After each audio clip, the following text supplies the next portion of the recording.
Wait, the music is still distorting? Here, let me fix it. I'll fix it. I'll fix it.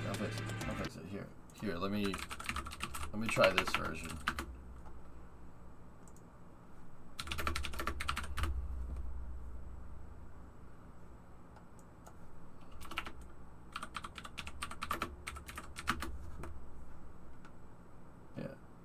Here we go.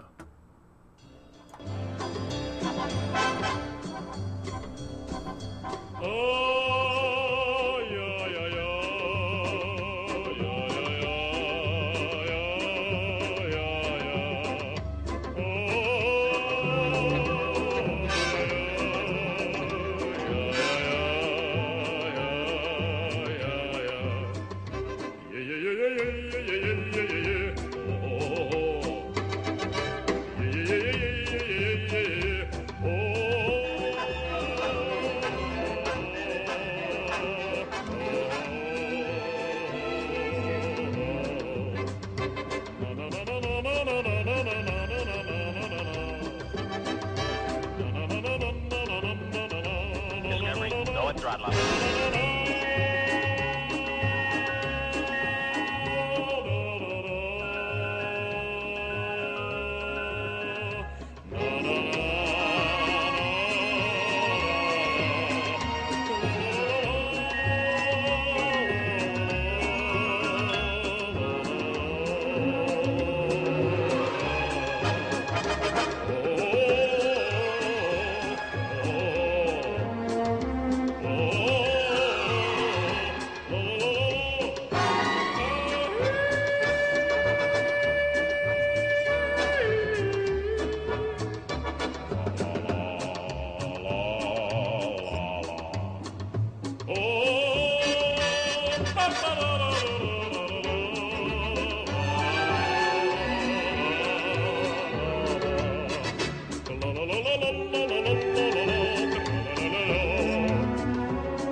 Discovery, go at throttle up.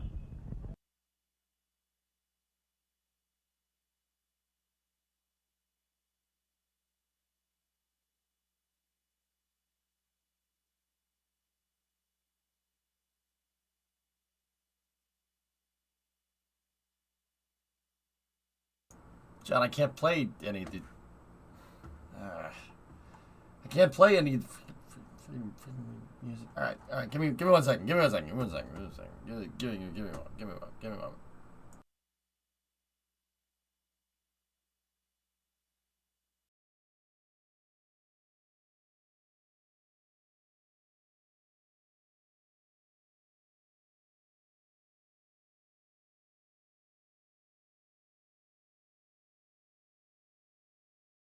Midge, if there's up this video. Good night. Sleep tight.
Man, the delay on this thing is terribly bad today.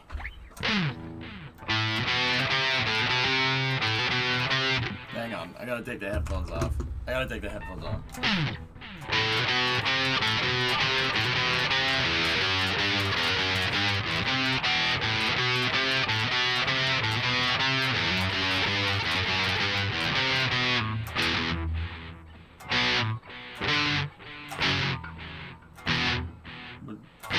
There we go.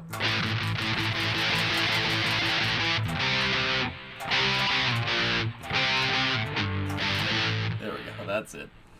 Jeez. All right. I ran out of time. We can play the guitar during break.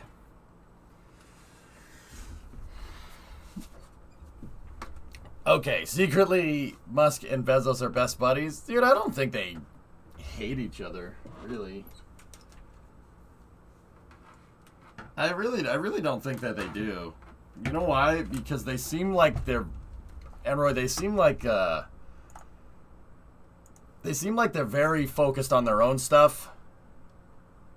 That they're not putting in effort in hating people. Like, dude, you could say, like, I get it. People don't like Jeff Bezos. Some people are critical of Elon Musk. I get it. But, you know, one thing that they don't do? They don't waste time hating people. I mean, they have their own ways of doing work, right? Like, so Blue wants to do, like, litigation stuff, and that's fine. Totally okay. That's nothing wrong with that. It's just a lot of people in the space community don't really like suing your way to the top, but that's not necessarily what Blue Origin is doing. You know? I don't think they waste time with that, dude. And that's something, I'll be honest, not to, like, kind of empathize with billionaires, dude, but that's something I generally don't do. The one exception is a certain spaceflight reporter. That's like the one exception. I just generally don't waste time hating on people, except if it's Yarg or you know who. Yeah, I think they're just taking the piss, Tessa. I'm pretty sure. Nice guitar play. Thanks, Shep.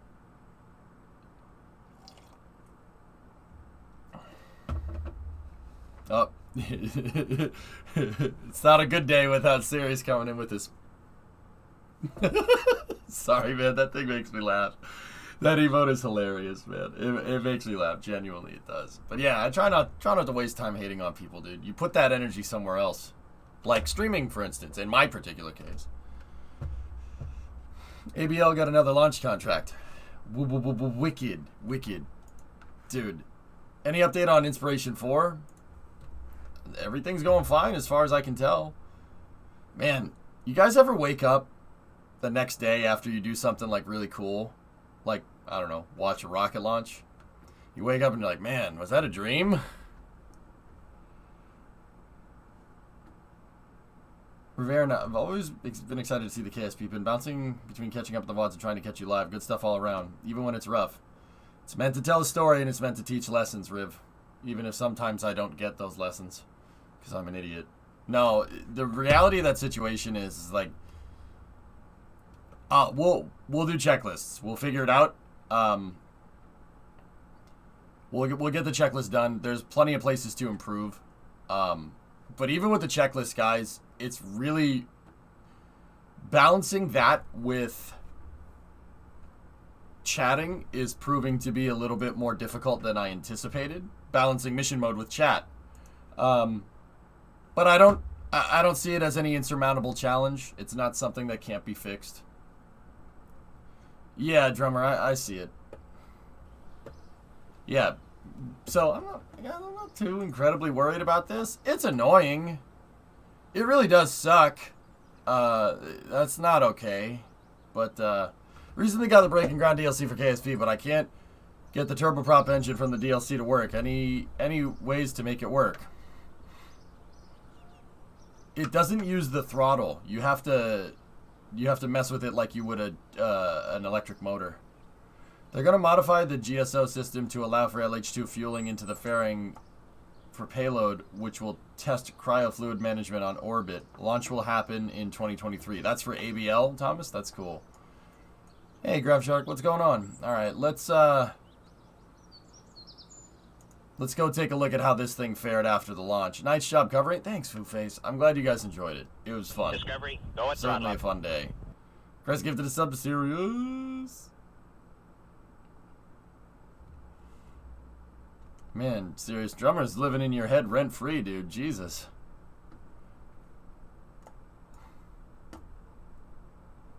Yeah, this thing's very bent out of shape. Yeah, the launch was amazing to watch. Thanks for the coverage. Thanks for watching, dudes.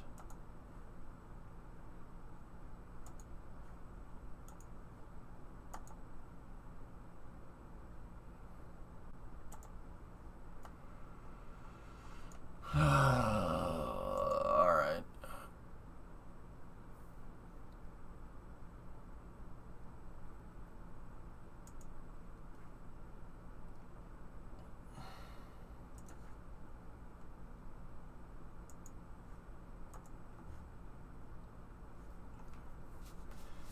It's not friction control bugging out, Benno. I had misalignment from the pad. The misalignment from the pad, dropping the payload in here, I really screwed up.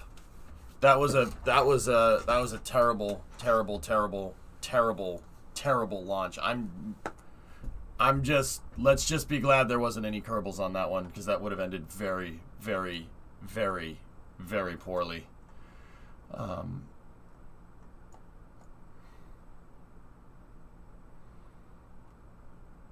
I'm thinking we should probably rethink integration a little bit, and I don't want to say that out loud.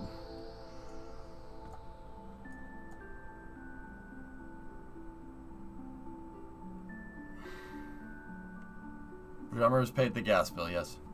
I mean, this thing is just super bent out of shape. It's from that damn Kraken strike. Everything. I mean, the pad had literally the equivalent, Kraken's like equivalent of like an earthquake. Discovery, go at Like, throttle look, up. everything's all bent. Everything's bent out of shape. But, yeah, let's go see what's going on at the,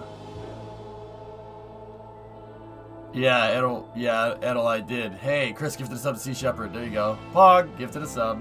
That's very coggers.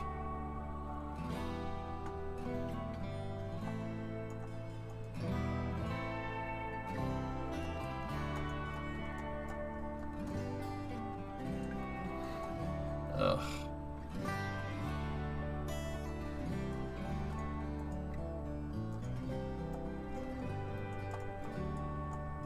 Discovery, go at throttle up.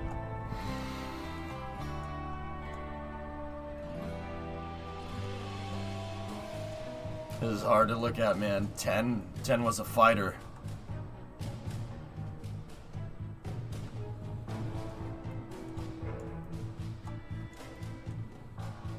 I'm wondering what those pieces over here are. Wait, is the payload still alive? Hey, part of the payload survived. Well, that's kind of neat. Does the Cal controller still work?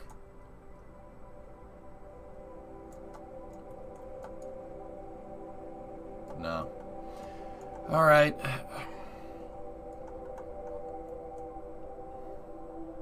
Not to be a know-it-all, but I don't think it's supposed to spread out like that. Oh, yeah? Gee whiz, you think?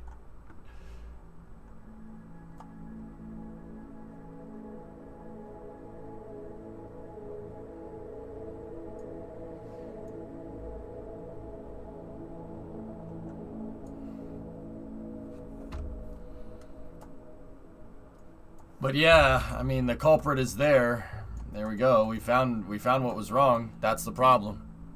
I didn't readjust it after I adjusted for alignment on the pad. Isn't the SSDO supposed to be in one piece? Well, actually, no. This one isn't supposed to be in one piece. Sorry.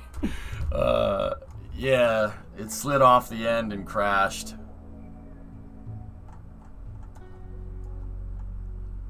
I should get the recovery crews out here.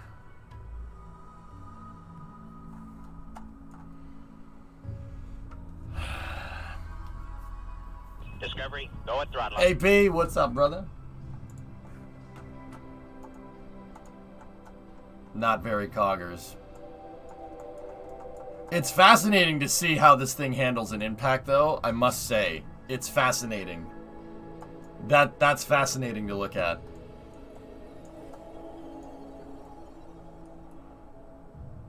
Like, you can see because the fairing bonked. So this thing slid off the end of the runway. It slid over here, down here, and then it went down here, and then it crashed. It impacted right here. And you can clearly see the impact, right? It shifted everything to one side. You see that? Like, look, everything is shifted to the left. See that?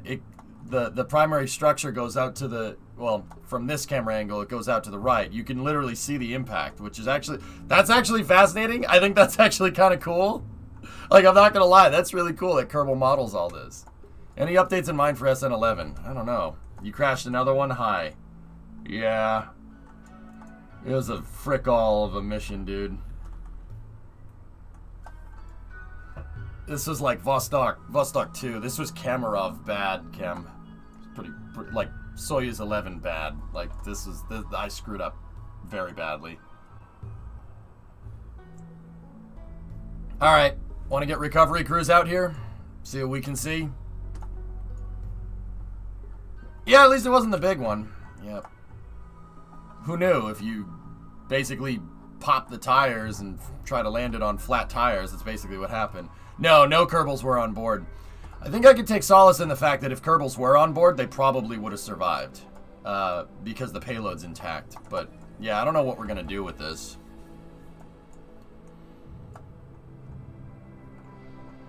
I mean, we could get 36 Gs back if we just get those get the shuttles back. How much money do we have? 541. Okay, we didn't lose too much. We didn't lose too much. All right, let's go back over to the Space Center and let's figure out how we're gonna do this. That Dragon Cupola view is incredible. They're using a wide-angle lens up there, Broke Oiler, but the views are pretty amazing, from what I understand. Watch the whole VOD and can tell you what happened. You turned off friction control, right? Then you turned it back on, and then I shut it right off again. I didn't notice that I shut it off because I was talking with chat, Platinum. I know exactly what I did. And then dropping the payload into the payload bay changed the control point, and it changed the root part on the SSTO. Those two compounding errors resulted in the loss. It's always compounding errors, dude. Every time. Just like real life. That's what mission mode's supposed to imitate that. Midwest guy in Boston. You must watch this now.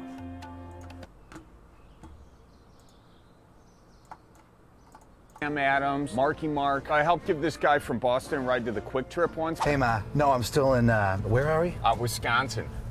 Canada. But he left his license in my car. What is this? That's your turn signal. I don't like it. It's annoying me. I could have mailed it, but, you know, I was driving east anyway, and Boston ain't that far from Kalamazoo. Ma, I told you not to call me when I'm at the office. My license? I lost that in Canada. Ma, wait a minute. Did this guy look like Jeffrey Dahmer? He gave you a what? An old-fashioned? Was Dad home? He gave Dad one too? Mother of God. Yeah. How did you find me? Your address is right there, and then, you know, I met your mom, and she's nice, gave her an old-fashioned. There you go, you know? Thanks a lot, man. I appreciate it. Yes, now I don't have anything to do, but I know there's a lot of history in this city, and I've never seen it before. If only I had a friend to show me around. Too real. Yeah, man. I can probably get off for a few hours and show you the city. Please don't kill me. So what you're looking at here is actually the first meeting where they got together to discuss the plans for building the first Dunkin' Donuts. This was Paul Revere's donkey. This is the actual He was showing a picture of the Founding Fathers. donkey, too. They froze it in carbonite. So right here you got Jonathan Phillips. They call him Johnny. He was erected in 1879. Can't really tell because he's got that big robe on, but they did end up pressing charges. Take a look at this guy right here. He had the first cup of Dunkin' coffee. That's why he looks like he needs to take a wicked right now. Why don't you Okay. All right. That's enough of that. That's enough of that. They froze him in carbonite. Nice. You're a streamer from Boston.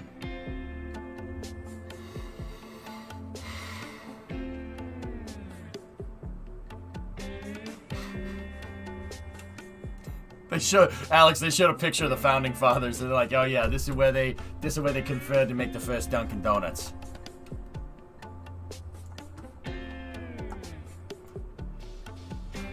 Give you an old fashioned. That's so screwed up, dude. It's terrible.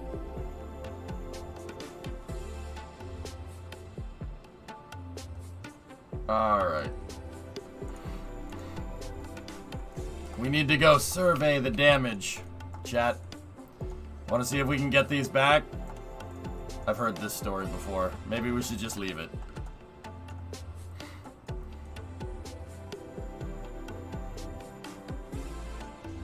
I don't want to go get. I don't want to go get that. I don't feel like doing that. What do you guys think? Think I should go get it? Or just whatever. They did end up pressing charges. Yeah. No balls. How much are we gaining money? We could gain about 36 G's. We stand to lose about 50. But if we get everything back and everything working, we could get about 100K back for, you know, another 50K for the helicopter. Just the engines. The engines look to be connected to a bunch of things. Engine, payload, and then the aero shell would probably be useful.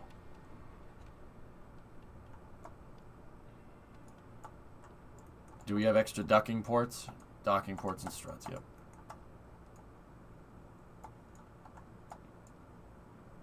Get the engines? Alright. How much would fuel cost? Nothing. Alright, Lizri. Let's go. And then we need an engineer. Lizri and Lenny, let's do this.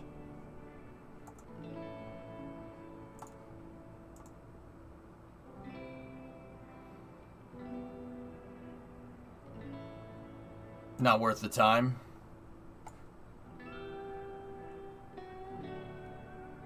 Alright, well, let's at least get the engineer over there and clean up. Sup, Chief? Short range and with a runway, do it. Make sure the brakes are on and the helo is good, though. Yep. It was a small one, Barrelicious. I had a compounding errors failure, which is just, yeah, stupid of me. Collective control is good. All right.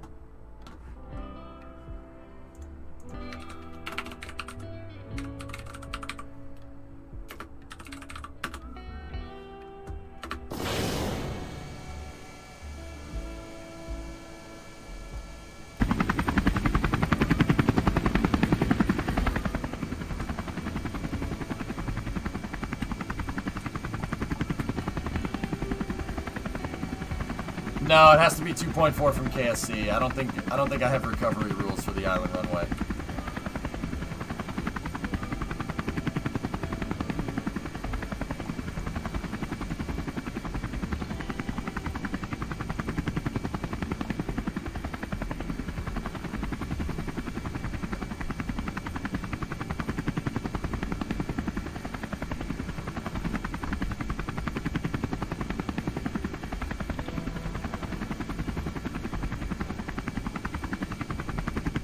Buy the island runway and recover it? How much does the island runway cost? 31,000 has the house. Let's see. Oh, hell yeah, dude. Look at that crane. What a great stream yesterday. It was fun, dude.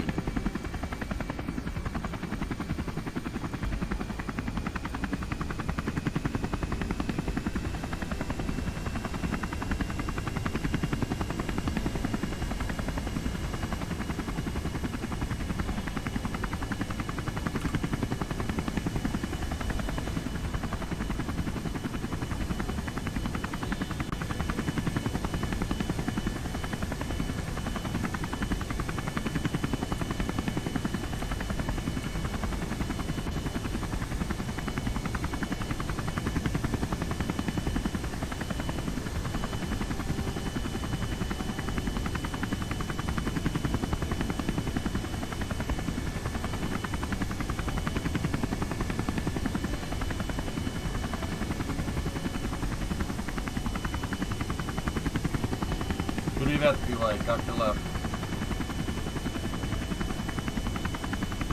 Discovery, go and throttle up.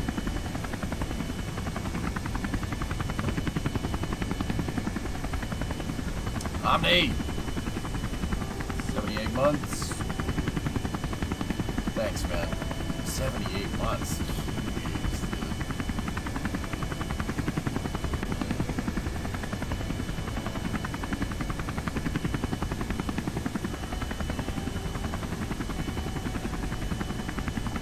It's an auto gyro, Laserman. What's going on with the rotors? So, guys, the KH3 is an auto gyro. What does that mean? So long story short, we don't need the helicopter noise right now. Long story short, this thing has jet engines that face backwards, right? And it also has contra-rotating blades, okay? This takes an idea from... It's an idea that is borrowed from the SB-1 Defiant, which is a Lockheed... Sikorsky and Lockheed project. Here, let me show you real quick while we're on our way out.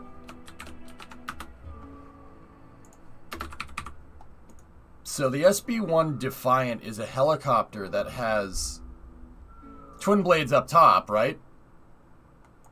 It has twin blades up top, and then it has a propeller in the back. The idea is that there's 3 drive shafts here, okay? So there's one drive shaft that goes to this blade. There's one drive shaft that goes through the other one to this blade, and then there's one drive shaft that goes to the back. These drive shafts have a clutch, like a clutch in a car. You know, they can disengage. You can disengage the clutches to these two, or you can disengage the clutch to that. When these clutches up here are engaged and that one is disengaged, the thing will fly like a contra-rotating helicopter. One of these spins one way, and the other one spins the other. So, it works like a helicopter, right? When you disengage the clutch here, and you activate this, the thing basically turns into an airplane. It turns into an airplane, and these things use retreating blade stall to stay spinning and keep the thing aloft, basically acting like a wing. True story. I agree, Goal. Yeah, I'm with you on that one. So, the idea is that you have a helicopter that can also be an airplane.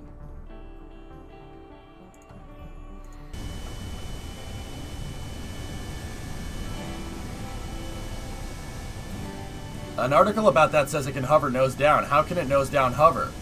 The propeller has variable pitch on the blades, so the blades on that rear propeller can do this.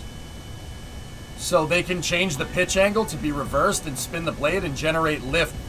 Basically, that propeller in the back can make the helicopter go forward or reverse. They can change the angle of the blade. Yeah, so with the propeller pushing, or with the propeller pulling this way and the blades pulling that way, the thing can stay hovering like this.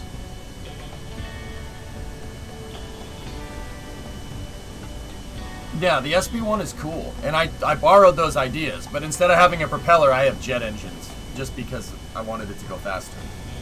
And Kerbal, what happens when you auto-gyro is you disengage the drive to the blades. Kerbal doesn't understand this, but it does simulate it. My blades are essentially acting as wings right now. They're wings for the airplane. And then, when we get near the site, here, I'll switch the blades back on and we'll disengage the jet engines, and then it'll go back to being a helicopter. I don't think so, T-Man.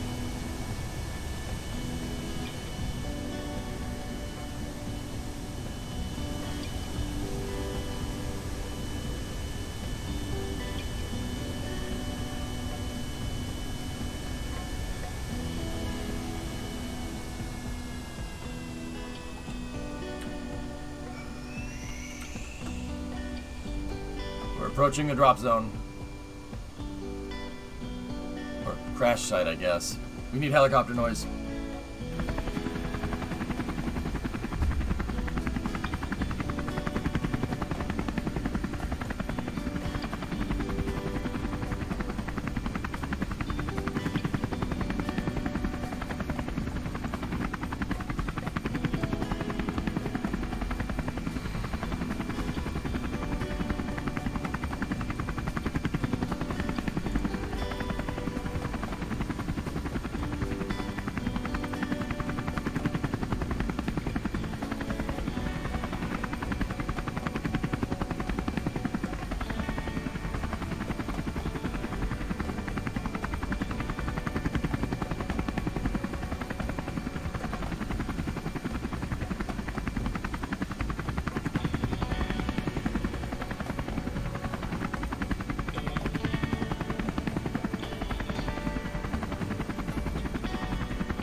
Probably, Lemprod.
Okay.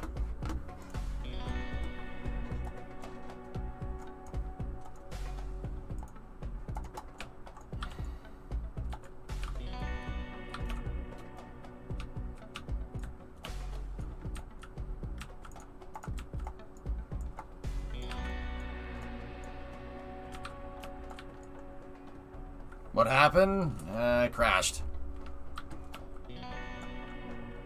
It wasn't last night, it was the day before. Okay.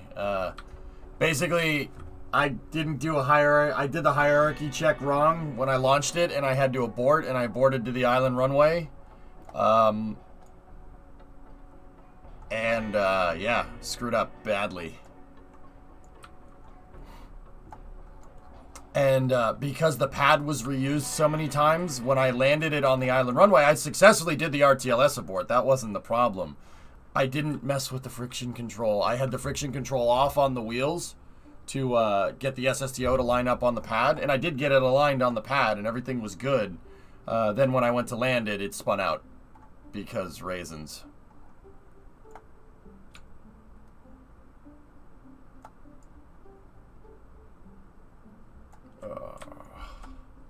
This hurts.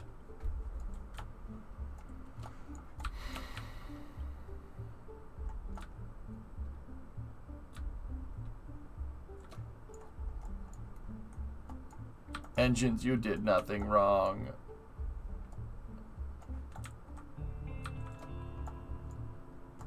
The engines did nothing wrong. They didn't deserve this.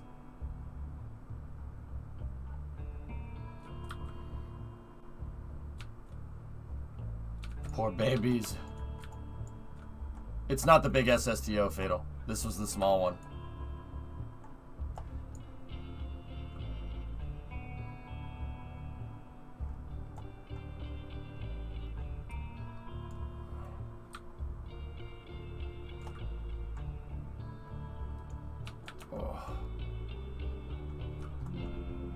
That's the idea, Hokey. Even if I fail, we still teach people lessons.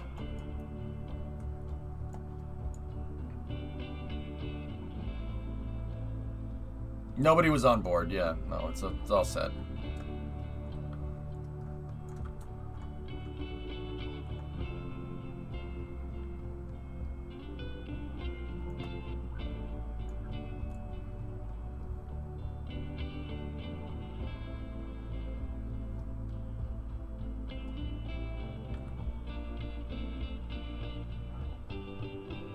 The satellite's still in there, it's just damaged, Jim. Not reusable. I lost the survey scanner on it.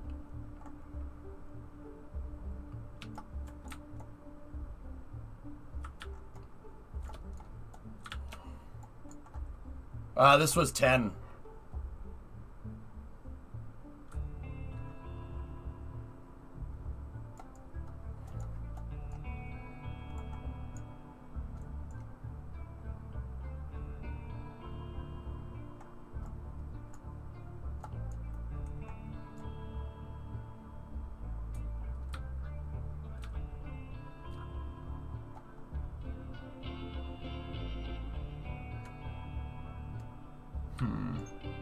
I wonder if Lenny can push this thing up the hill. We know that Kerbals are strong, but let's see how strong they actually are. Never skip helmet day.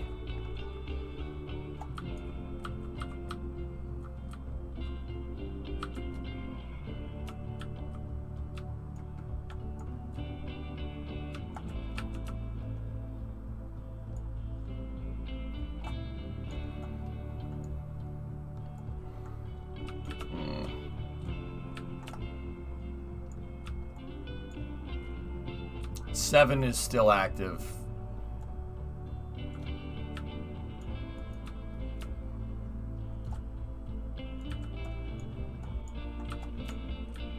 All right. We'll get a docking port and go.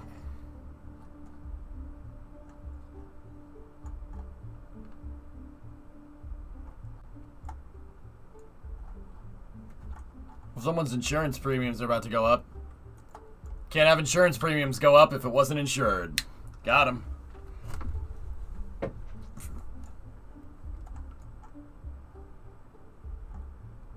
No, the helicopter has downward-facing docking ports. I'm gonna see if I can pick that engine up.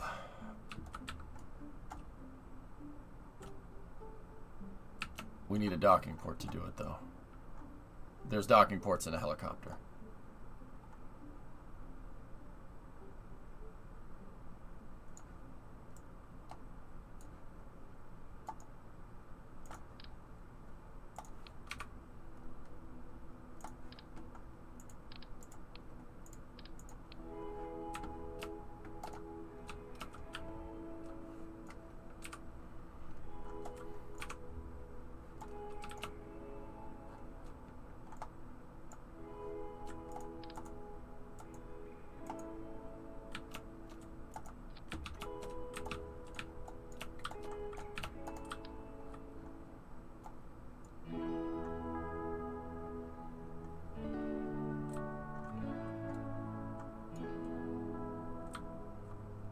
Yeah, Zidio, you got gifted a sub.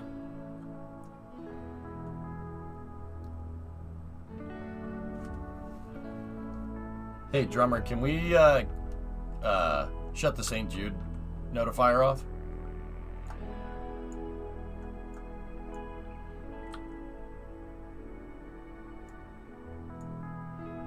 Thank you, sir.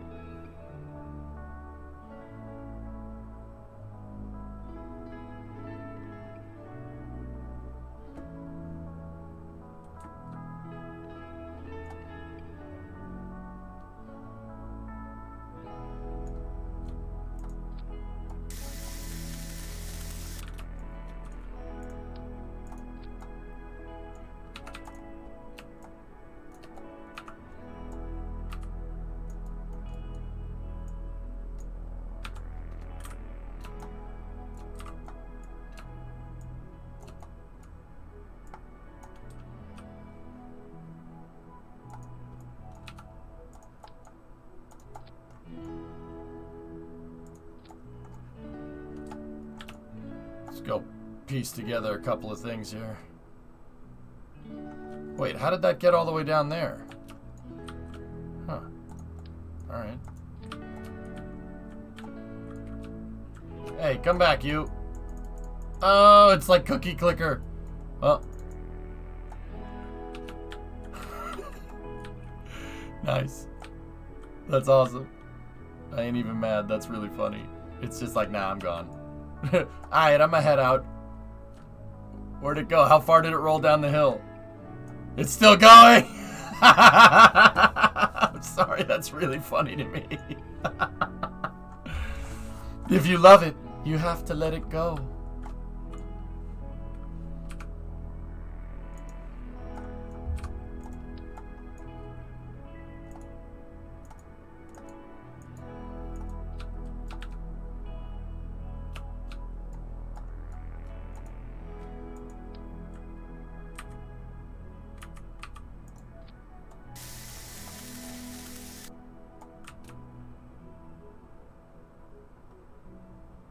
Oh dear.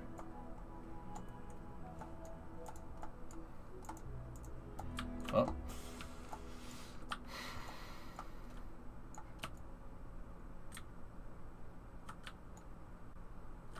Duh! Lenny! Lenny! Lenny! You know what? I find these ground operations to be quite fun. I actually really enjoy them. I think they're a good time.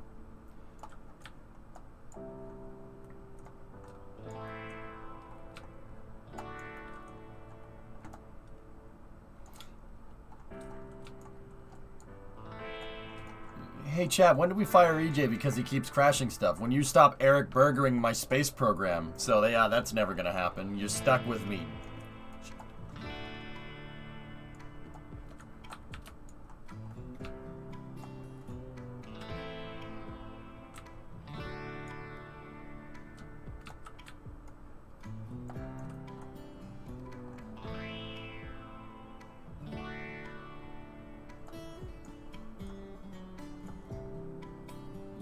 I actually enjoy it. I like the cleanup. It's a cool problem to solve. Hey, you started it by crashing it. Yeah, but you finished it. Who's more foolish, the fool or the fool that follows him? Boom. Wrecked. Hey, Tessa, say purple burglar alarm out loud. Purple burglar. Boom. Destroyed. Purple burglar alarm. Purple.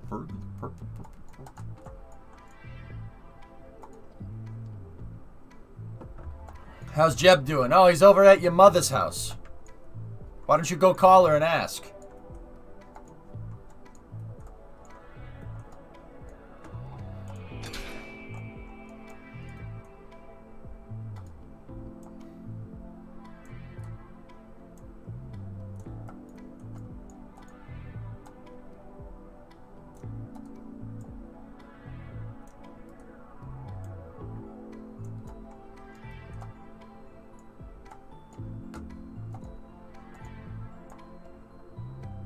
That was in French.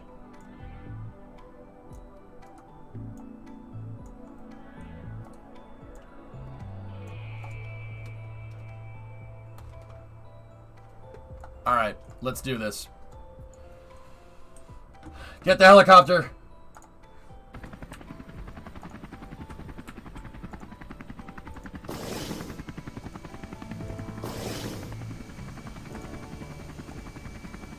Wait till the blades get up to RPM. Personally, I love the rover upgrade missions. Yeah.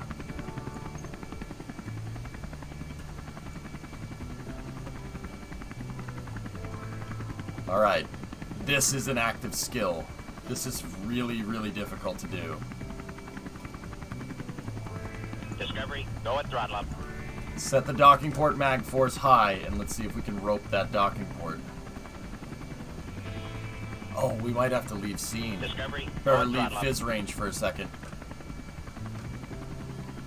Hey, Sitherly, 18-month resub, Arknarovich, 57-monther. Did y'all hear about Australia buying U.S. nuclear subs? No, but that's kind of cool.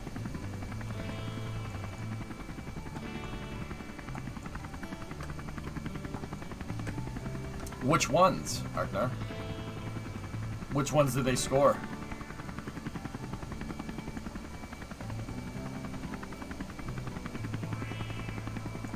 Wow.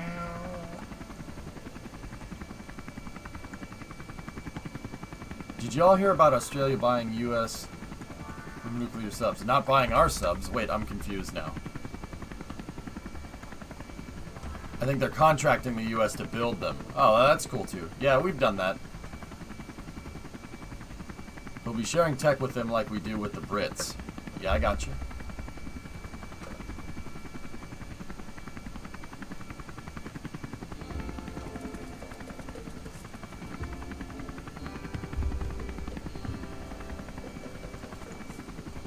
So it's like a YouTube collab between my favorite YouTubers.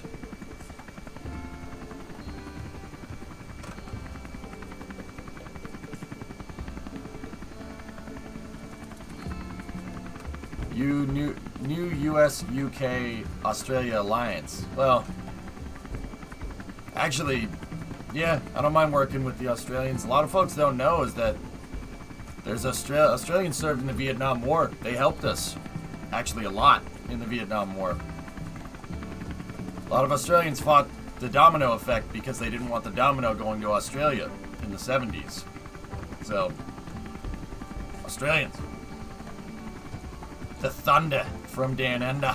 I know that was like 6 different accents. Shut up.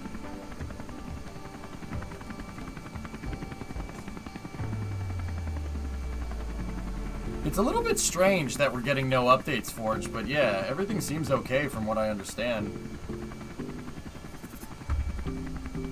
Australians helped in World War II? No, they didn't. No, they didn't. Australia didn't exist in World War II. Hashtag American history.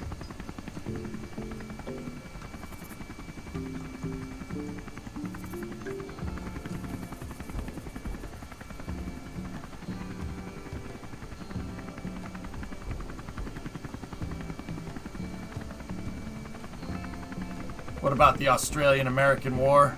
When I came back from the Australian-American War, I didn't get a hero's welcome. I didn't get a pat on the back. I come back and everyone's watching TV, Buck.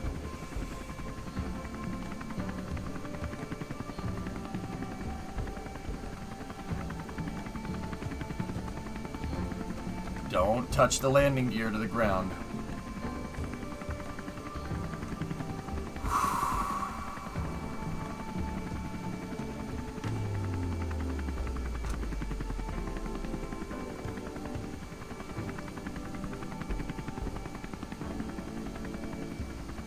Come by to register an anti-aircraft gun actually used when we whooped Australia's butt.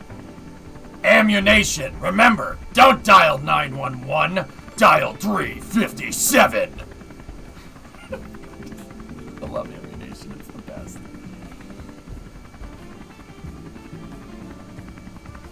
Sounds about right, John.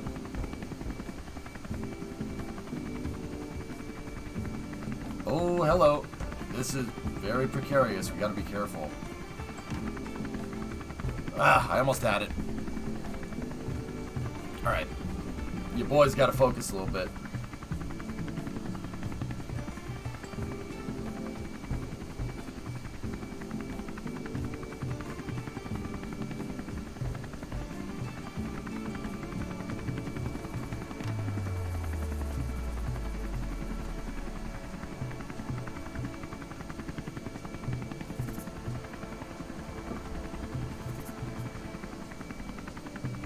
I missed it. Damn.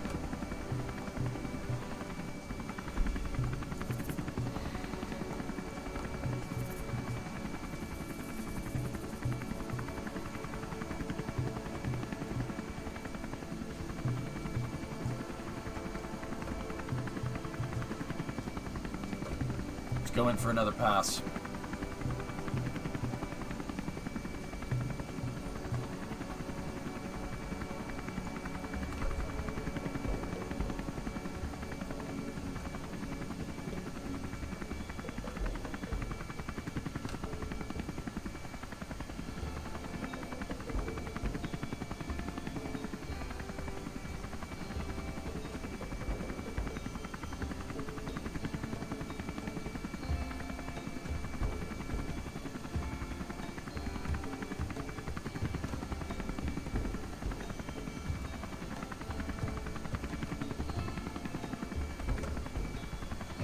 I gotta get the camera centered directly behind the helo.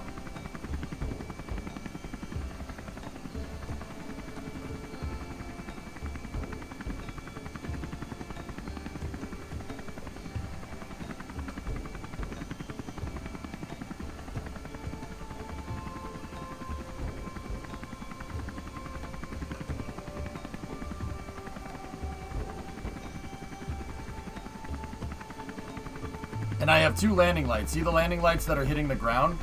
When they go into Venn diagram mode, you center it on the Venn diagram, right? And that's how you can tell you're over the target. It gives me kind of a 3/4 view. And it gives me a little bit more perspective to be able to line this up. But it is difficult.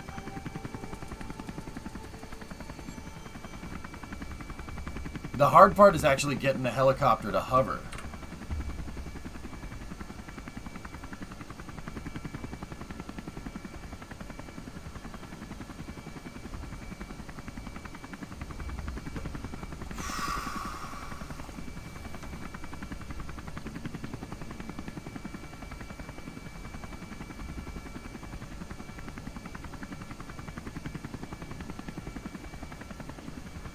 And good thing there's no wind.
Oh, I missed it just by a little bit. All right, we got to go in for another hook.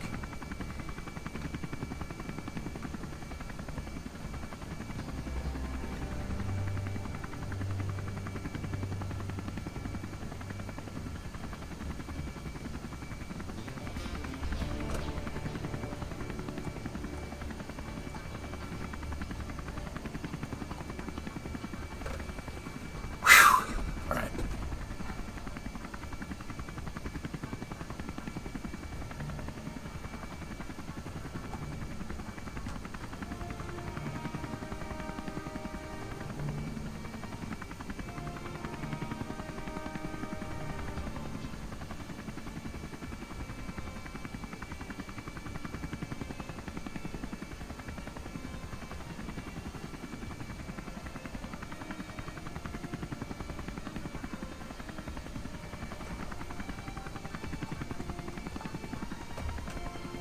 Trying to rope that shuttle engine, see if we can get the engine back from a crashed SSTO.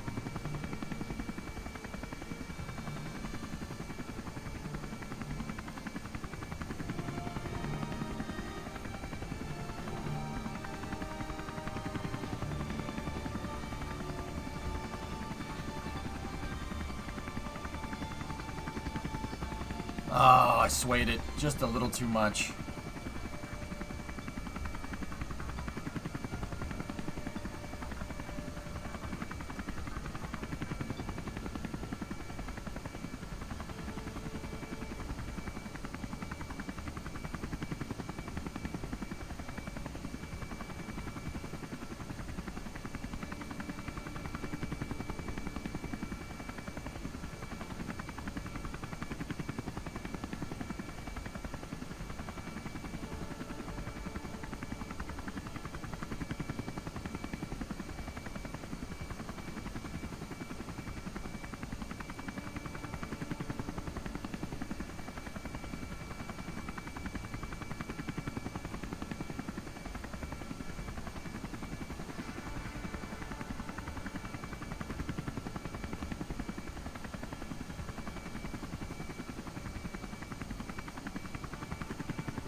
Oof. Alright.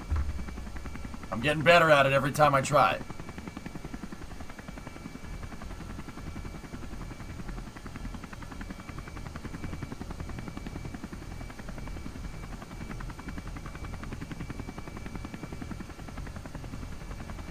I'm not sure how that's going to help us, Tessa, but...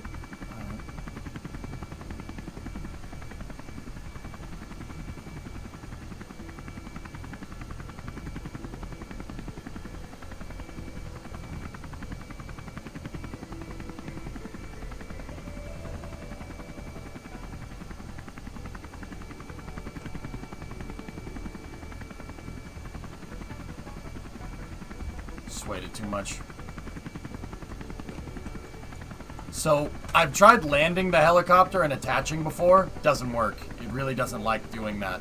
It's better to catch it from the hover, which is very, very difficult to do.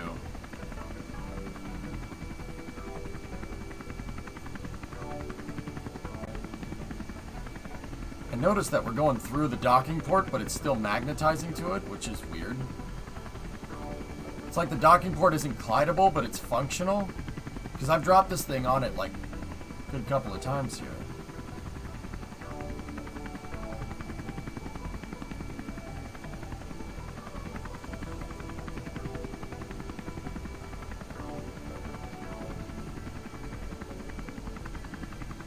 See, it's magnetizing, but it's not gliding, which is weird.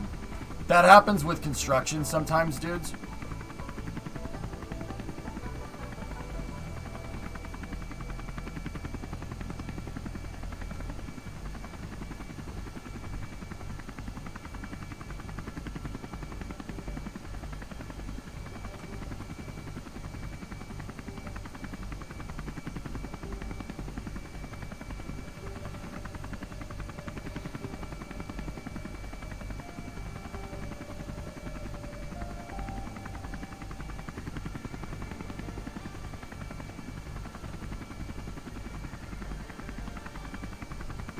Yeah, lock to camera angle gets a little weird, Stary, but I'll show you.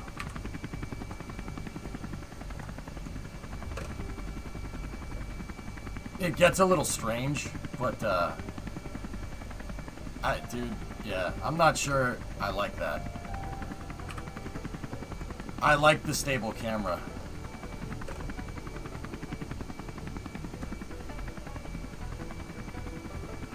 Gotta pick it up on the center of mass or the thing's gonna sway like crazy, dude. Ah, I missed it again.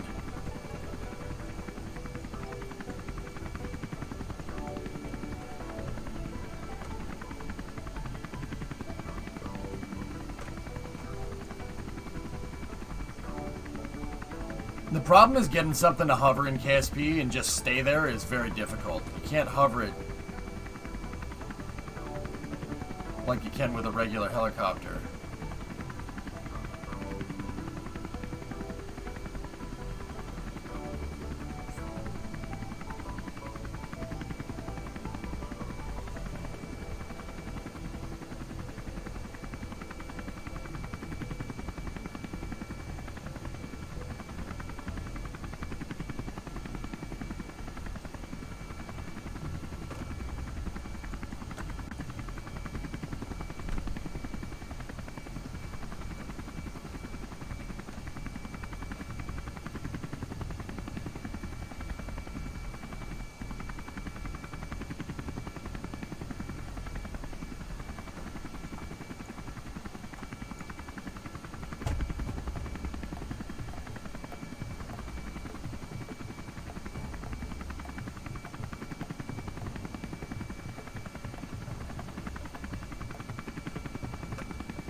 Stabilization, yeah, Rip, but not hovering.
Like ultimate crane game right here.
Stop going forward. Stop that.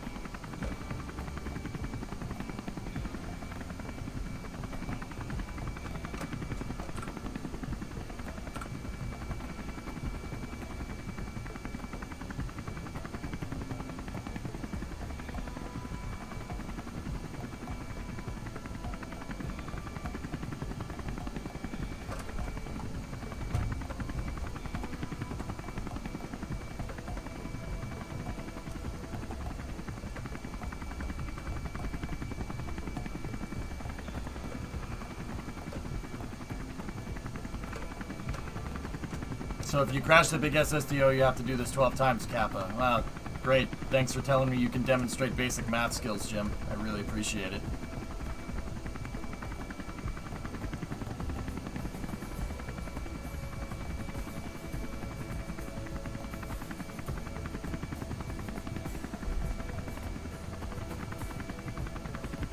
Time to use the sand wedge. Underrated joke. Ah! I had it. I hooked it again.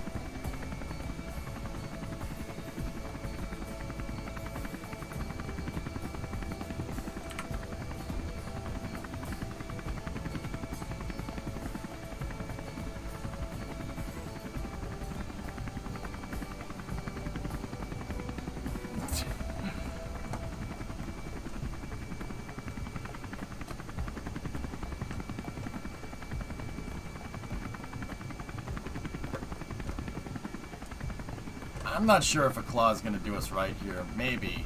But we don't pick it up on the center of mass if we do. You know? It's possible. Maybe the small one.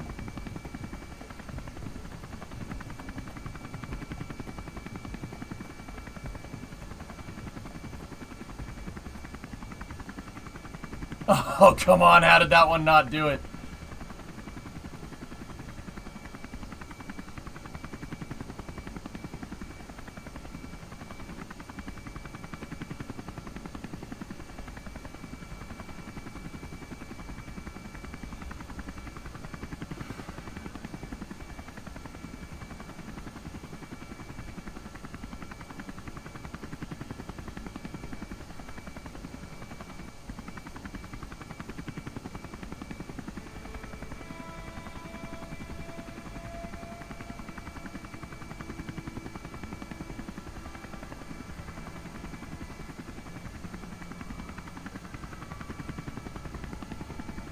Damn. I'm getting closer every time, dudes. Alright. I'm going to try one thing here real quick. I'm going to remove the torque limiters on these hinges. They're going to sway a lot more now, but they should sway if I can get the docking port aligned. They should sway into the right position.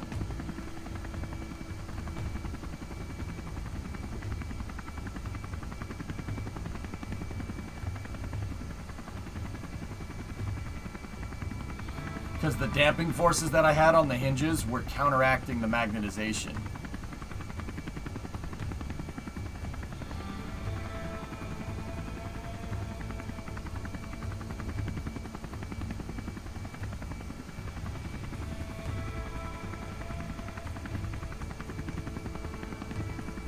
Not to be rude or anything, have you tried avoiding exploding things in the first place? Might make situations like this easier if they never happen. Is that a real piece of advice, or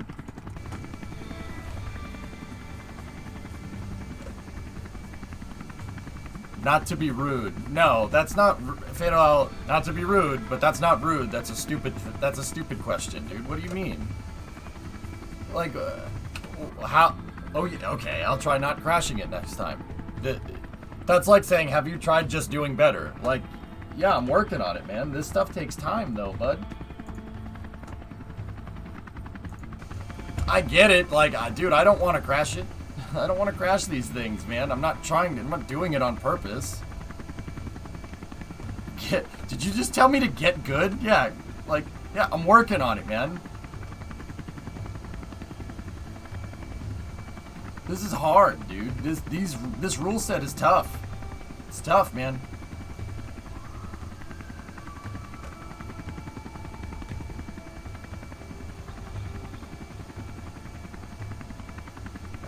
had it again.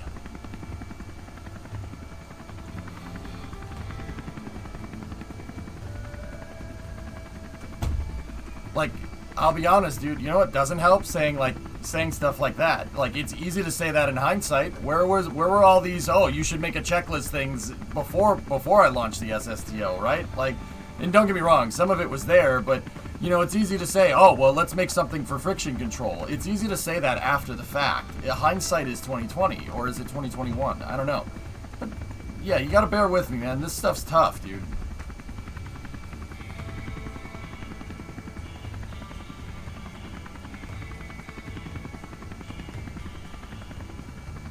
Right on. I gotcha. I was like, dude, I couldn't tell if you were trolling or not, man. I was like, what the frick, dude? Are you kidding me? You know how difficult this crap is, man? It's so hard.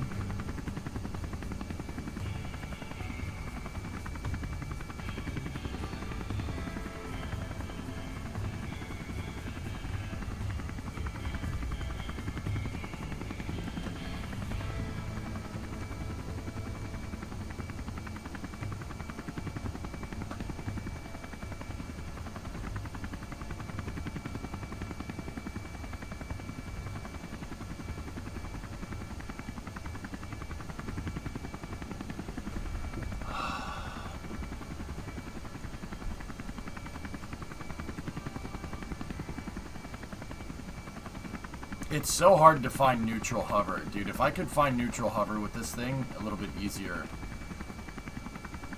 this thing would be money.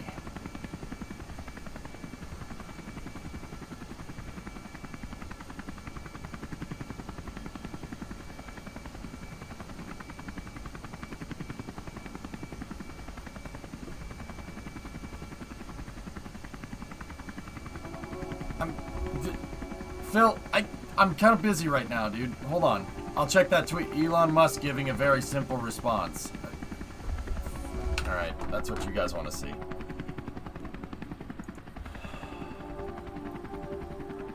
Thank you. Right on. Yeah, so, hey, he's glad. Jeff was cool about it. He was cool about it, dude. You guys want my honest to God opinion? I think Jeff's turning a new leaf. I think this Sioux Origin nonsense is gonna stop. If you really want my honest opinion, I think Jeff got the memo with the new Shepard flight. I'm serious. Like, and people are gonna hate me for speaking anything nice about Jeff Bezos. I get it. I honestly think that Blue Origin is good. That's old Blue Origin, man. That's Blue Origin pre-2021. And guess what? You want to know what's messed up? Here, take a look.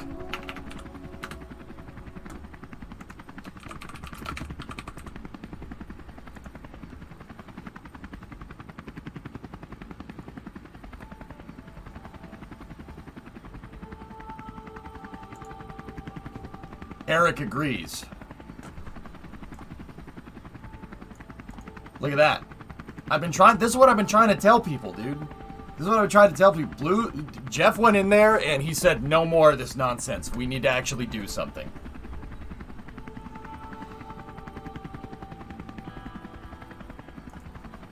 Yeah, no, that's why I say it's an opinion, all right?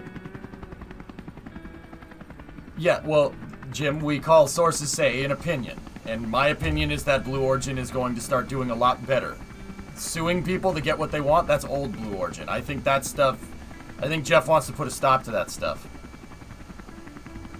If you really want my honest opinion.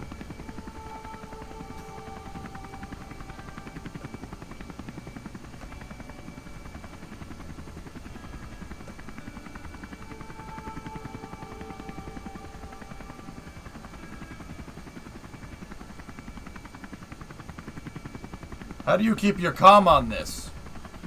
Practice. Lots of practice, Charney. You gotta focus. You ever see a helicopter pilot be like, brrr? No. Gotta be careful. Alright, let's get this thing. Now let's hook it. Come on.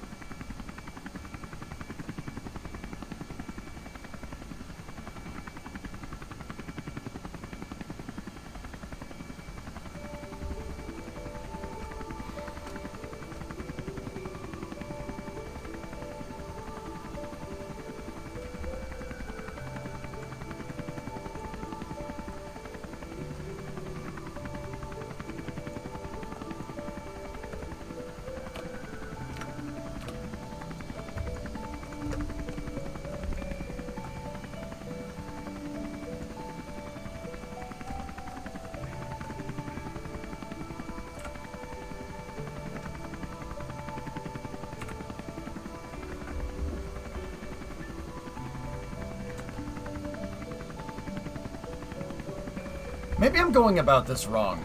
Maybe we should try to get the helicopter into a stable hover and then go.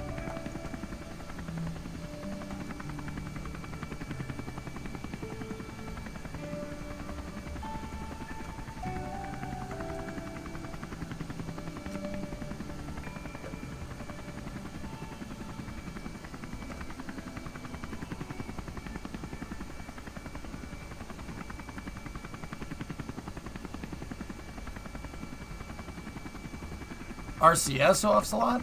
I don't think I need RCS. The cyclic can strafe the thing left and right. But if you're talking about just straight lateral, yeah, maybe.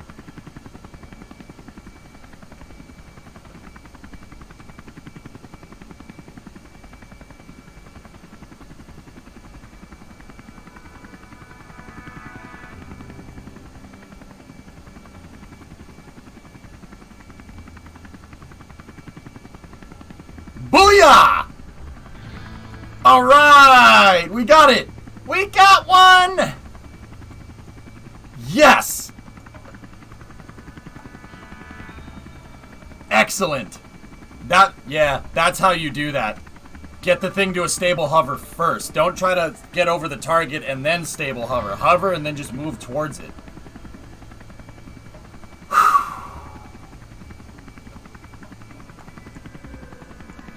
Should we have attached more debris to it? Nah, this is one of the most expensive parts, dude.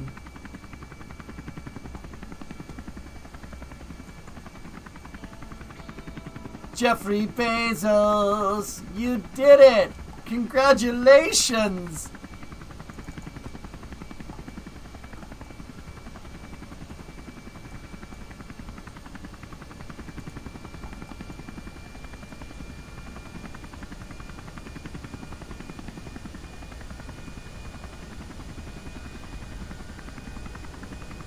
Wait, so how do you recover this? I'll actually hit the recover button when I get it back, Charnie.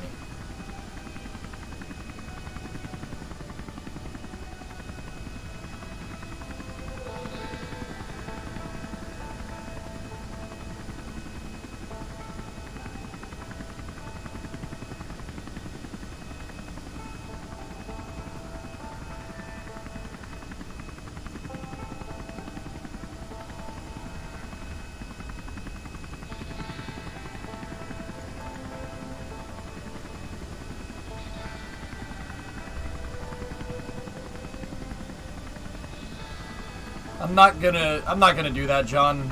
I don't know what. One of the missions is to bring down the entirety of Liberty Station. I'm gonna bring all of Liberty Station back down with the big SSTO over a couple of missions. And I'm not gonna leave a small one as a lifeboat. No, just straight rotation.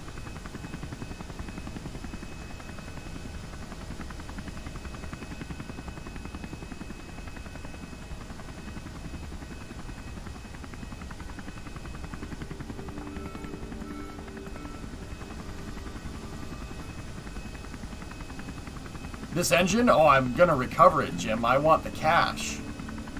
This is 18 grand right there. We're carrying 18 G's worth of engine right now. Right meow. I'm gonna recover it, and I'm gonna land the thing, and I'm gonna recover it with the helicopter. We're gonna recover the whole thing. Just bring the whole thing back.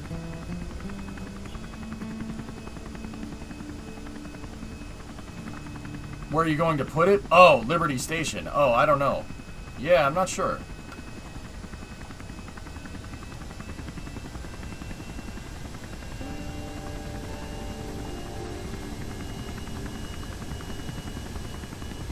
I gotta sneeze.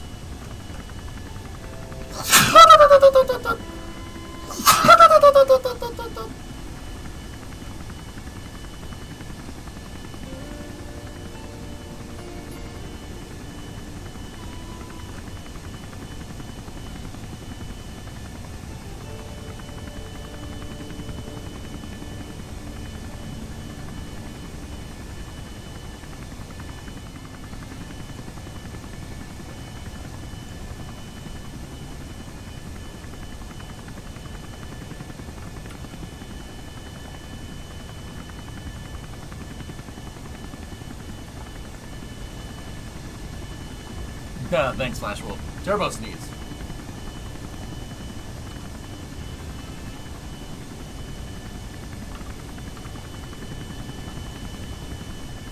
For the mission that 10 was on, are you putting a new SSTO out or 7? I don't know.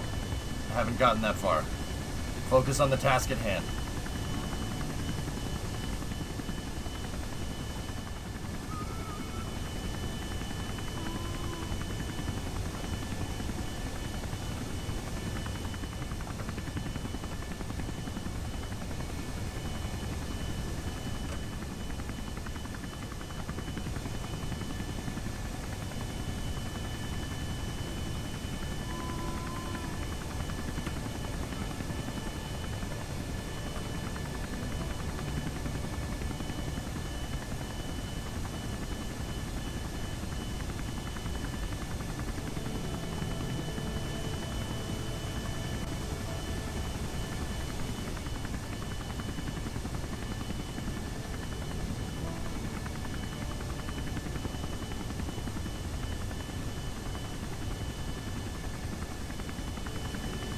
Were shuttle engines ever transported this way? No.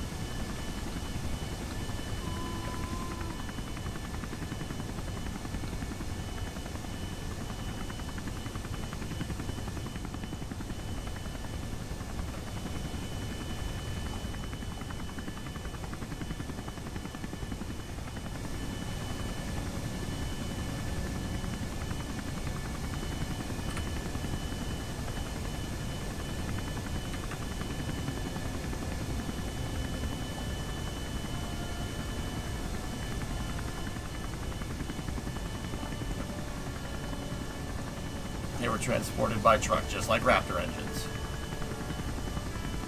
Actually, almost in the exact same way. They, with the nozzle, they sit on the nozzle. The nozzle can hold it up.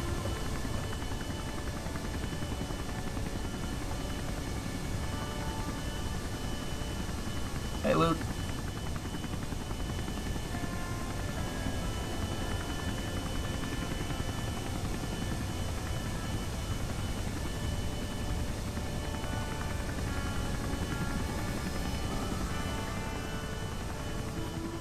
Going all right. Just recovering more broken parts of my SSTOs. It's crazy. That engine flew 3 flights. That engine, that exact piece, no recovery. 3 flights off the same pad, which is pretty cool. The pad seems to be okay. It's still bent out of shape, but hey, we'll recover it and get our money back. At least some of it.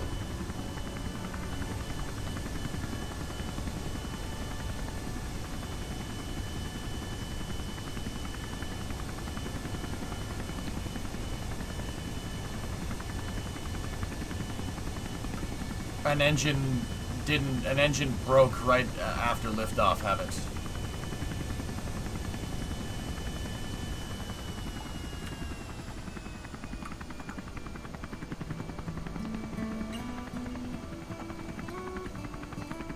Oh, by the way, I want to understand how the process of getting stuff from orbit to land as close to KSP as possible. Can't seem to ever get it right. Trial and error, Charney, unless you want to get into aerodynamic calculations.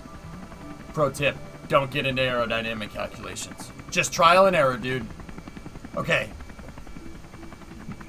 Charney, a lot of people treat re-entry like, okay, when you first go to re-enter something, it's like, okay, let's try this and maybe that'll work. Do you remember when I told you about pods and how pods have an offset center of mass? You got to remember, even when you're going through re-entry, it doesn't matter. It doesn't matter the vehicle. Could be the space shuttle, could be a pod. Nothing is ballistic when it goes through re-entry. What does that mean? What does ballistic mean in nerd speak? Not controlled, dead stick, nothing. Nothing is ballistic. They're steering that pod. They are flying the pod or flying the space shuttle through re-entry. They never stop. They don't just let it go and say, oh, I hope this works. That's what they did in the 60s. You know? You got to fly that stuff. Just remember that. Don't let it just sail through re-entry. If you have an offset center of mass, like I told you to do, you should be able to just rotate the pod to slow down or speed up. Oh, yeah, control point, Havocs, on my launch.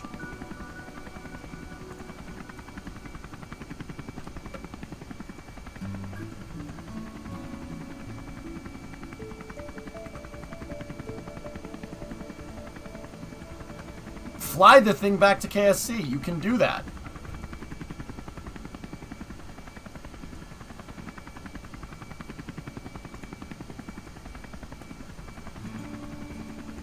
We got one. You guys want to try for more debris, or we want to go?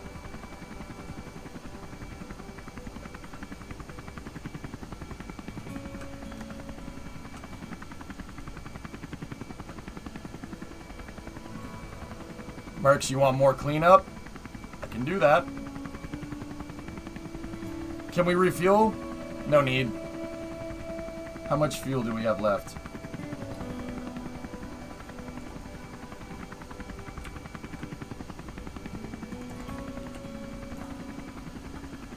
.200 seconds. There is another shuttle engine, but it's attached to the aft thrust structure of the SSDO, so... Seems like the TWR was weighed down too. Well, Havocs, you observed something called a cosine loss. Alright? So. Painty. Alright. So check this out. You have your TWR formula, right? So you have thrust divided by full mass, so initial mass, so that's M0, right? Times G. Okay? What does this mean? This means that the engine's pushes up with a higher, greater force, so this is T, right? It pushes up with a greater force than gravity, which is pushing down, right? This is basic forces, so this is really, really, really simple physics, okay? That's what that means right there. Right? If your engine is pointing straight up and gravity is pointing straight down, and your engine, it makes enough thrust to accelerate, to have an acceleration higher than 9.81 meters per second, you're going to go up. Pretty straightforward stuff. If your engine can hit you with a force of 5 meters per second, you're going down. Your TWR is below 0. Thrust to weight ratio, right? Pretty simple stuff. This is straightforward, and I'm keeping it simple. I know a lot of you probably already know this, okay? So, now, here's the problem. Here's where this gets complicated. That is very linear. Up versus down, right? Very linear stuff. Now, what happens if the rocket engine is pointed this way? And rocket engines are pointing that way, and gravity is pointing this way. You have an angular difference right here. You have an angular difference in forces. That angular difference in forces will lower your TWR. Why? Well, the engine ain't pushing up against gravity. This is where cosine comes in. So, whatever that degree difference is, right? Whatever the degree difference is, you have to cosine that. So, if we're, when we went off the pad, Havocs, right? Our engines went full gimbal for a second. They went full to the left. The shuttle engines in game have 10.5 degree gimbal, right? So if we do cosine 90, or cosine 80, because we were 10 degrees off, right?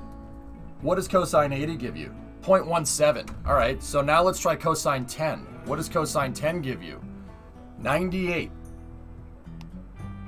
See that? Cosine 10 gives you 98. That means we took away 2% almost of our upwards TWR. So if our upward force is like, if our TWR is like 1.2 off the pad, right? When we turn those engines, our TWR temporarily went to crap, and that's why we slewed instead. That cosine loss of thrust right there lowered my TWR temporarily. That's why the thing went, and then it started going up. Because I straightened out the engines again, and then we started increasing in height. No, it's cosine, Charney. Yeah, it's cosine losses. That's why it's such a pain in the butt. That's why we slewed. That's why Astrid did the same thing too. Very, very propellant expensive. And that's why I called an abort right away. I knew right after we slewed off the pad that we were not getting to space. We used up way too much fuel correcting that maneuver. Because gravity is always going to push you down. If the engines aren't working to push you up all the time, you're wasting fuel, right?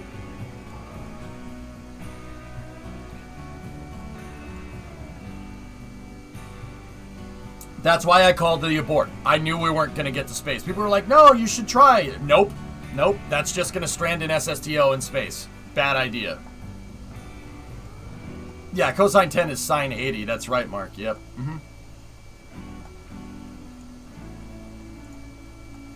So, yeah, I knew we were going to strand it, so I didn't even bother. Anyway, let's, if you guys want to try, we'll try one more. We'll try for one more.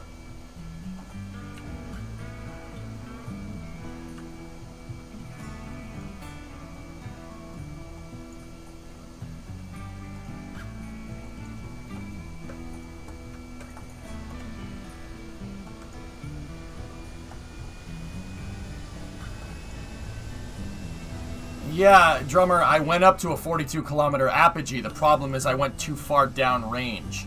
And that illustrates the exact reason why I do not want the small SSTO to land on the island runway. I don't want it to land in the desert. I don't want it to land anywhere but here. Because we've had friction control problems here.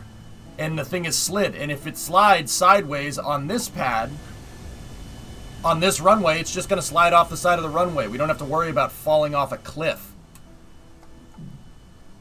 I have the big runway there, and I want to have the SSTOs land at KSC for mission assurance. Because if I had not gone too far downrange and we were able to turn around and come back and land at that runway, even with the friction control problems, 10 would be back on the pad with its payload right now. Screw the island runway. It's asking for failure. That's why I hate it so much. Not because I can't land on it. I showed you guys pretty well that I can land on this thing no problem. I greased that landing. It was a really good landing. However, I don't like landing on a runway that literally has a cliff next to it for this exact reason. I have to make, and this is, guys, all right, it's going to sound stupid, and it's going to sound like I'm talking myself into it, but there's a very good reason why. There's a very good reason why I don't want checklists. I don't want checklists because I need these things to be idiot-proof enough for me to be able to explain it and fly it and also keep up with chat. The only logical way to do that is not via checklist, because even if I write a checklist, even if I do that, it's still not idiot-proof. You know what I mean? I need to boil down my designs basically into, I need to put my designs into a crucible and basically boil them down so they are literally idiot-proof. I should be able to operate these on autopilot. The reason is because if I can't communicate to you guys what's going on and simultaneously fly, then it's a boring freaking stream. Nobody gives a crap. That's why I'm so against doing them. This stuff needs to be idiot-proof enough for a freaking caveman like me to understand it. What's up, X? How you doing? Hey, Revarin, what's up? Are you gonna have enough fuel for the next retrieval? You should be fine.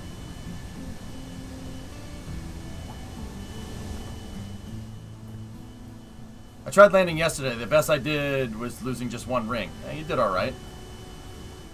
Charney, what you should focus on first... Alright, so here's the thing. Here's the other thing. Alright, when you're coming back and you're in a pod, land in the water. Land out here. SpaceX does that. SpaceX does that with Dragon. They land in the water. You don't need to land it right at KSC. It's not a space shuttle.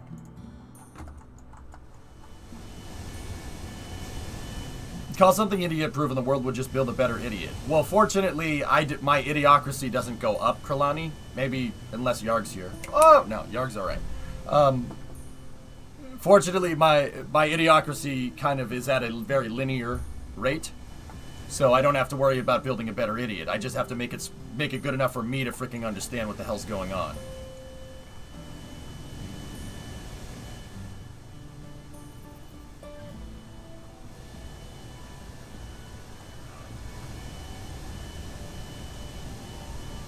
Yeah, there you go, Fatal Owl, right? My idiocracy is linear, Galani. It's not linear. I'd like to think that it's not linear going this way. It's just a static rate.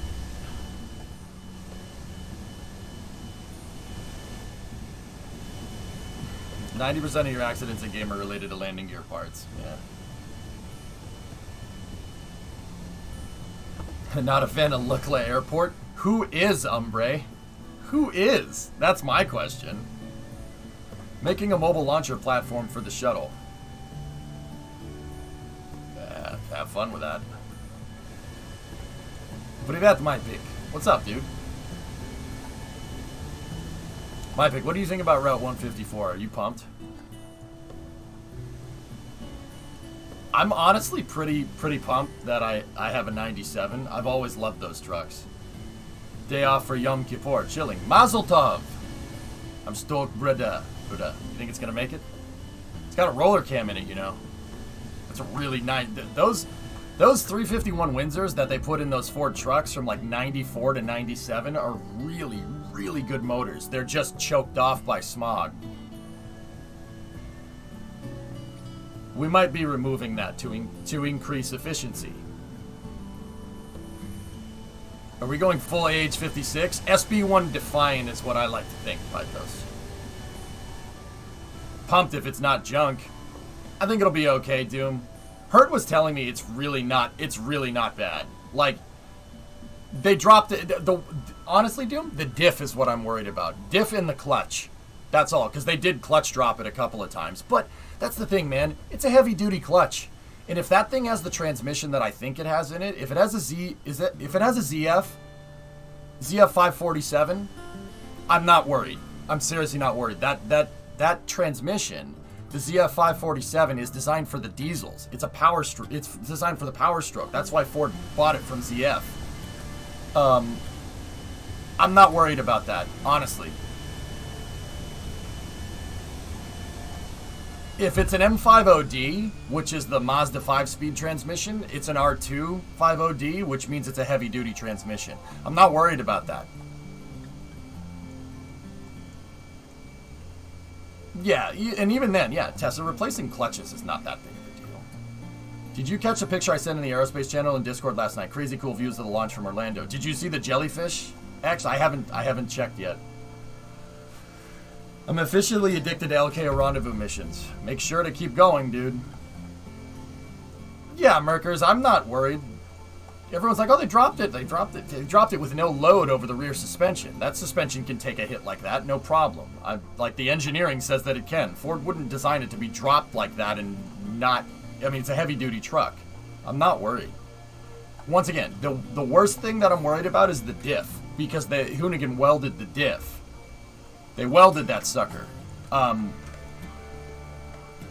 So I'm not sure how well that's going to work on a cross-country road trip. I don't think a welded diff will last 2,600 miles.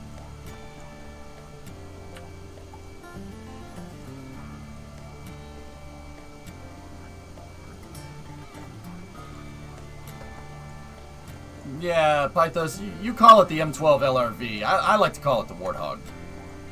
Because M12 LRV is too long to say in conversation, son.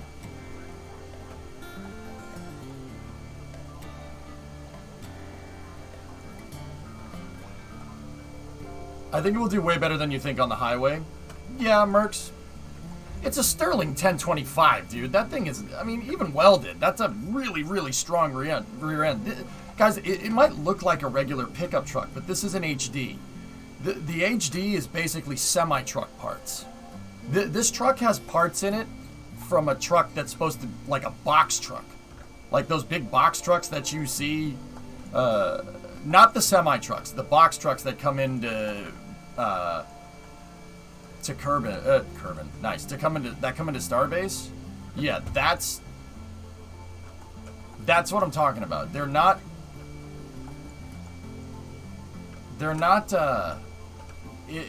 like I said, it's truck parts. It's designed for heavy use.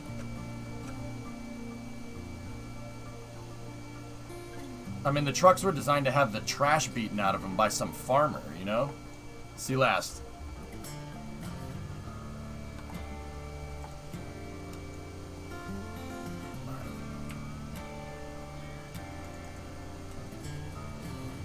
right, let's spend the night here. You removed it, Doom? Or not Doom? Grav? Yeah, I hear you. I gotta pull that one too. See last. I want you to see those tow hooks, they look like tusks. So last week I whined about my 19 reverse transmission being borked. Well, 19 vehicles with transmission issues are at the dealer. I'm having my repair done at weeks of backlog. Sounds like a design flaw. Insufficient testing, Havocs. The guy before us did it. Yeah, I'm gonna take that off. I gotta take it off, Grav. All it's gonna do is rob performance. Seriously, I'll get better fuel economy without it.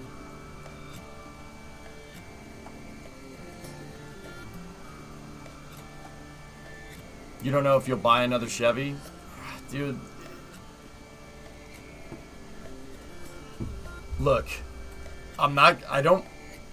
you know me, I'm not one to pass up, you know, a opportunity to bash on Chevy, but honestly, that's just one car. It's just one car, you know, out of all the different things that they make. And that car is, yeah, the Traverse, probably junk. You know why it's junk? It's probably because Chevy bought the design from somebody else and GM outsourced it. Let me look at the car. Hold on.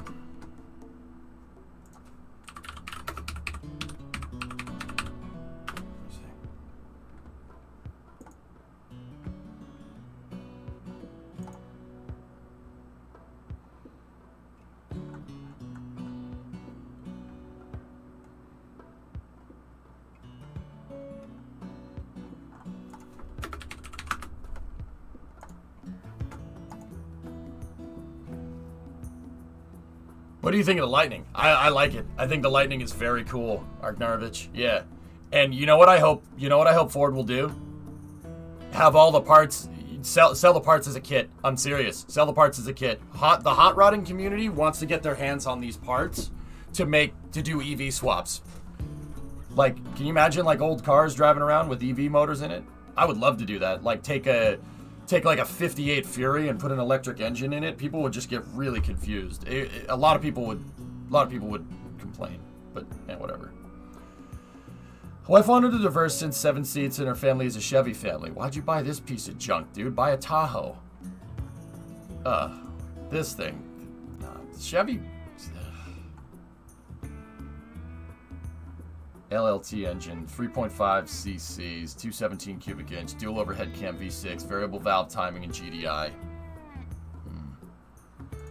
Tahoe has no room in the back for groceries. And this does?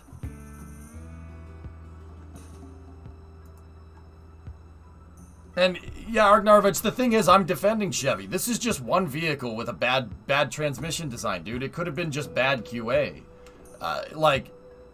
That's one thing out of a million.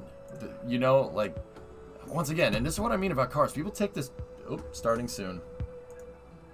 People take this stuff for granted all the time. You know how much stuff needs to come together to get this thing to work correctly and not have a problem? It's unbelievable. And every once in a while, you're going to have a problem. But see, what do I always say, Havocs? Spaceflight testing, car testing, it doesn't matter. If you're having problems like that with the transmissions, 40,000 miles, that means there was insufficient testing done. You know, it's not a recall by any means. Recalls usually mean that, you know, something was mandated to change the design. But this just sounds like straight design flaw with the transmission. And it was insufficiently tested.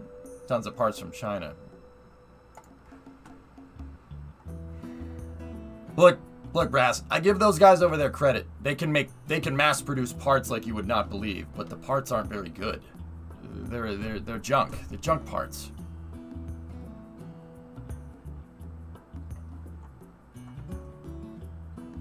Let me see here.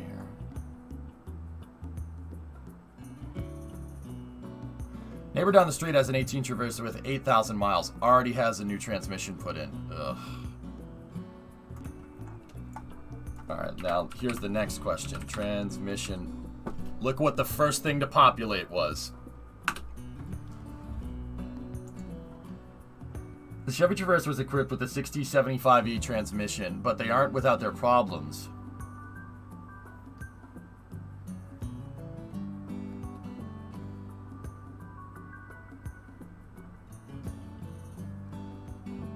Do you know the code that it threw, Havocs?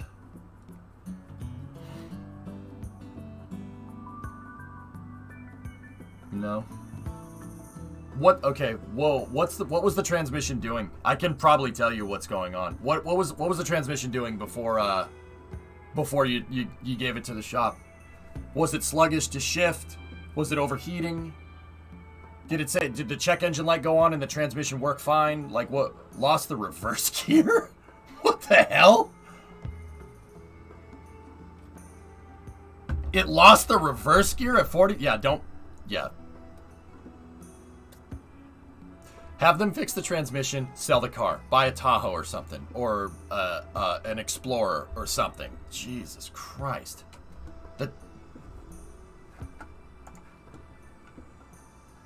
Okay, so it probably wouldn't throw a code. Recall, chip failure, technical service bulletin. Clutch plate wave broken, torque converter clutch sticking, common Chevy Traverse issues.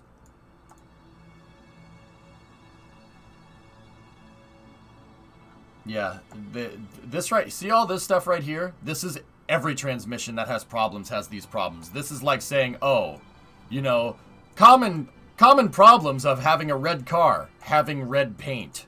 Like, okay, thank you. Isn't GM bad by default? Look, guys, the thing is, I bash on Chevy for the memes. I think it's funny because Chevy guys get all annoyed. And then Chevy guys do that to me because they know I'm going to get annoyed. I don't hate Chevy. I really don't care. I like stuff that goes fast, and I like stuff that's built well. That's all. That's the only two things. Goes fast, built well. More built well than goes fast. I hate stuff that's not built correctly. It really knacks, like it grinds my gears.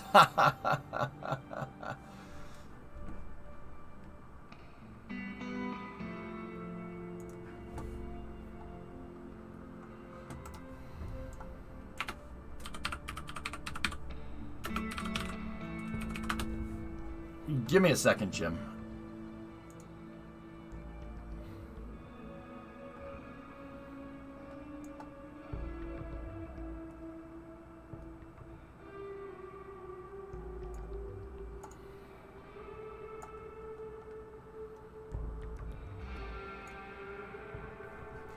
Do the gears grind, Havocs? Or did they grind or just nothing? Like that problem right there. Where you shift it, we shift it and it's like it's acting in neutral?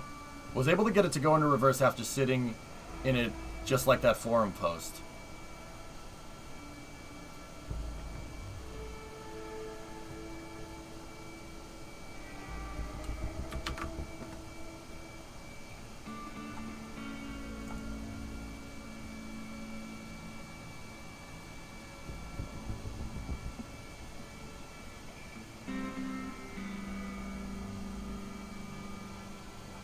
Let me think. So, seems almost like it's not getting told to go into reverse. So, Apatoxin, let's start ticking the boxes. This is how you troubleshoot cars. Alright, because oftentimes when components fail on a car, it's not necessarily that the component that failed that caused the problem. It's like dominoes. One thing starts acting a little weird, and that makes another thing act a little weird, and makes another thing act a little weird, and makes another thing act a little weird, and then a domino falls over and that part breaks. It's like the Newton ball machine. You know what I mean? Where it ticks back and forth with the marbles. It's like that. That's cars in a nutshell. And spacecraft do the same thing. That's why it's so hard to diagnose spacecraft problems, because you're trying to diagnose a problem out of like a 30,000 domino machine. Like, you got to figure out which domino fell first and why. It's a fault. Yeah, that's called a fault chain. Exactly. So let's think about this. Would it be? So it sounds like it's not. It sounds like it's not being told to shift. Okay. So what could that be? The ECU? The computer is what controls it nowadays. I highly doubt that there's a problem with the ECU. Honestly, because if there was, I know GM. They take the same ECU. They make one car computer, and they put it in everything. Everyone does that.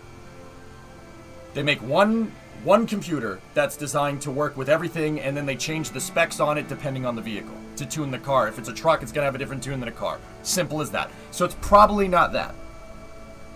Could it physically be the shifter? Nah, maybe, possibility. Now, what is the shifter connected? The shifter's most likely electric, so it's the shifter's probably sending an electrical signal to the computer, and the computer's interpolating that and sending in another electrical signal out to the transmission to tell it to shift into a different gear. All transmissions nowadays are solenoid activated. They basically have solenoids that click into gears, right? It's basically, it's like the same kind of solenoids that they use to puff RCS on rockets, only instead of opening and closing a butterfly valve for RCS, it's disengaging and engaging gears.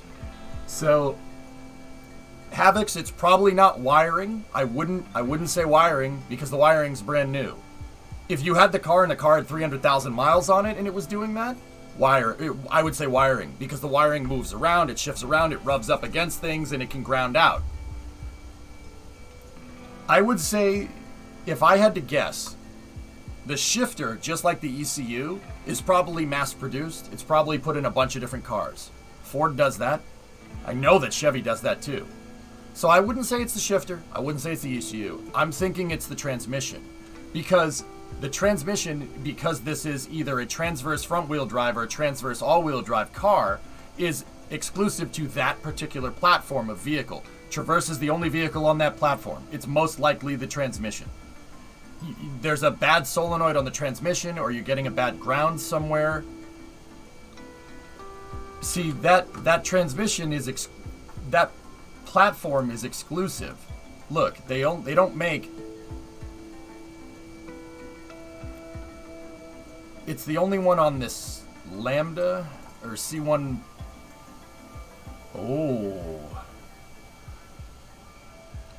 The C1XX platform is what you're built on, I think.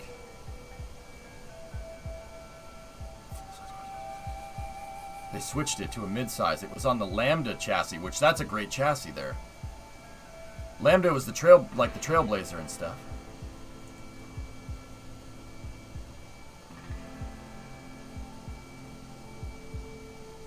But when you click on this, it doesn't show the Chevy Traverse anywhere, but that looks like the same platform to me, so I'm just going to go ahead and say it.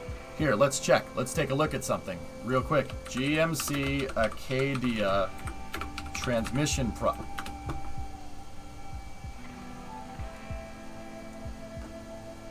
transmission all day.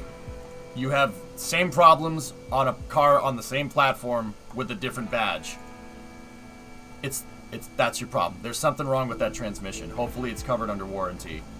For what it's worth, my wife wrecked 3 Trailblazer transmissions when she was in high school. Trailblazers are cool trucks, to be honest with you. They really are. Underrated. They have full-time all-wheel drive. Dude, you can take Trailblazer parts. You can take the parts out of a Trailblazer and you can put them in an S10. People have done that, which is really cool. All day! Alright. Let's go survey the parts again. I'm going to shut this down. Save on some fuel right there. Let's get Lenny down to the crash site, and let's see what else we can grab. I have another docking port in here.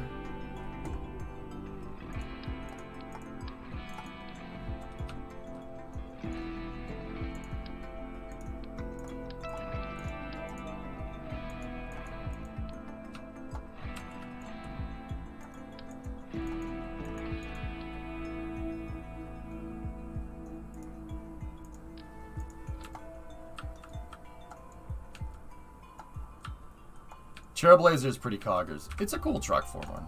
I mean,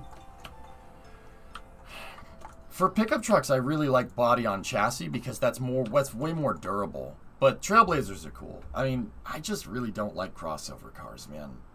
I don't like crossover SUVs. I hate them. I can't stand them. They're really annoying because they're not a car, they're not a truck, and they suck at doing both of them. They suck at being a car, they suck at being a truck, and it's terrible. It's just terrible. First vehicle was a 92 Bronco. I like those Ice Mage. Broncos are cool. My dad had an off-road kit S10. 2018 Toyota CHR already needs a transmission change before 100,000. No way, John.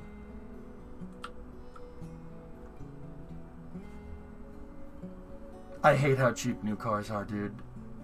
You know, I don't get me wrong. The irony is not unfounded in me saying, well, they don't build them like they used to. Everyone says that. But nobody can say why. These parts on newer cars aren't designed to be serviced. They're designed to be replaced. That's the real big thing, because car companies make more money if you just replace the part instead of taking it apart. If you have a new transmission for the Chevy Traverse sitting in the dealership, right? It takes 5 minutes to take that thing out, put it back in, and then you could charge way more money that way. That's why they don't build them like they used to. That's the reason.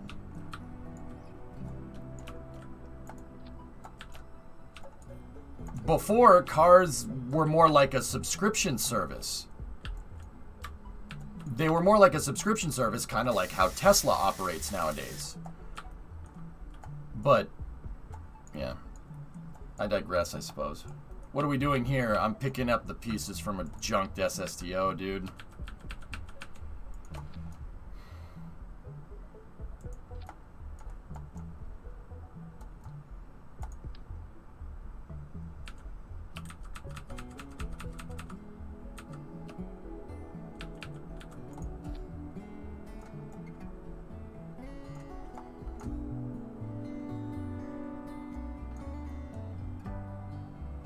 Well, that's convenient.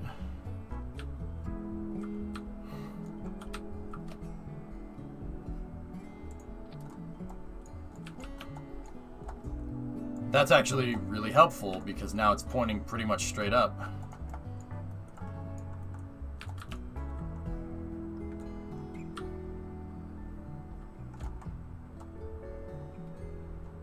I don't know what we're going to do with the rest of this. I don't know how I'm going to try and get that arrow shell back, but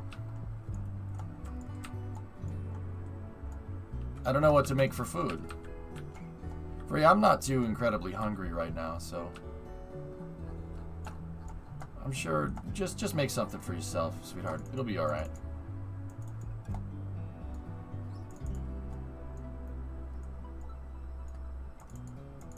Man, those pieces went a long way down the hill, huh?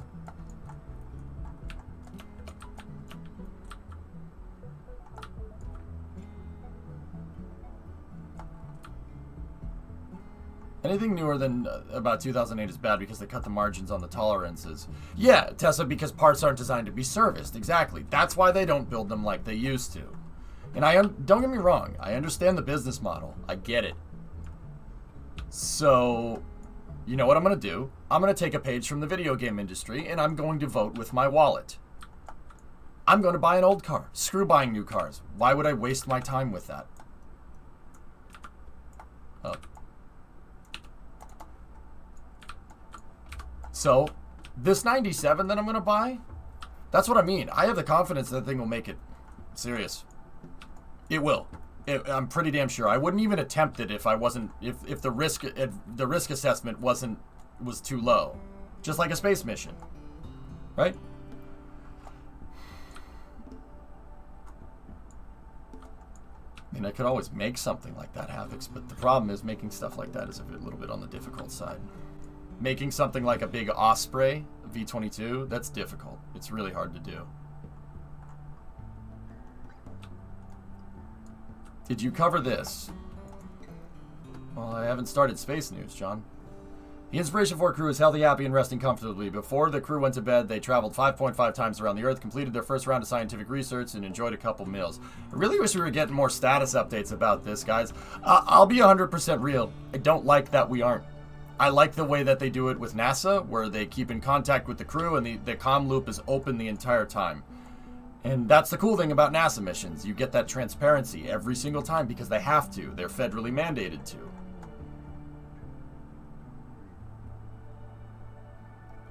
Yeah, Umbre, that's what I'm talking about. Yep. And that's why, Umbre, you really want to know? Here's an unpopular opinion. I honestly and truly think that, well, Cybertruck has way more pre-orders than the F-150 Lightning. Ford is going to sell more of those trucks in the long run, over a 5-year period. I'm pretty dang sure. You know why? Because Ford has right to repair. They'll give you the parts. Tesla won't do that. And people are going to go and they're going to take these Cybertrucks and they're going to beat the trash out of them and they're going to break. They're going to break and people are going to be SOL. They're going to have to take it to Tesla. They're going to have to pay thousands of dollars to fix it. They can't get their own parts. You have to take it back to the dealership and they're going to charge you an arm and a leg. You can't do that with trucks. I will say that again. You cannot do that with trucks. The Cybertruck has to be able to be repaired. It has to be able to be repaired. If it's not, it's going to fail miserably. I'm telling you right now. Trucks break. They do. They break all the time because people do work with them. They demand more load than a car.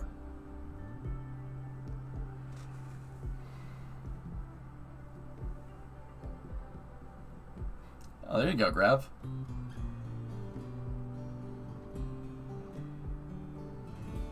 I'm telling you, Ford will sell more of them. There's more pre-orders for Cybertruck, no doubt. Because people are on the hype train, and that's fine. But Ford will sell more Lightnings in the long run. I'm pretty dang sure, and that's not a knock on Tesla. You know what? I appreciate Tesla for coming out with something new. Not just making another truck. I really appreciate them challenging the status quo. That's actually cool. That's how we get innovation. What's up, Squid? And don't get me wrong. Tesla doesn't like people working on their stuff, but they don't like anybody working on their stuff but them, and there's a very good reason for that. Because of the autopilot and the autopilot features. If they're going to operate a subscription model, like I said, they don't want people messing with the damn car. Because you never know what some idiot is going to go do to a car and, you know, wire a connection the wrong way, and then they upload an autopilot to it, and then it doesn't jive correctly with that field repair, right? And the car explodes. Which can happen. I mean, to be fair, that can happen with gasoline cars too, but I get why Tesla doesn't do that. I understand. If you want your car to appreciate in value, you know, you have to have that self-driving autopilot, right? Or else it's not going to be a thing. But personally, I like fixing things myself. I don't like the fact that I don't like using something that if I don't understand how it works. But once again, that's just me. But once again, I also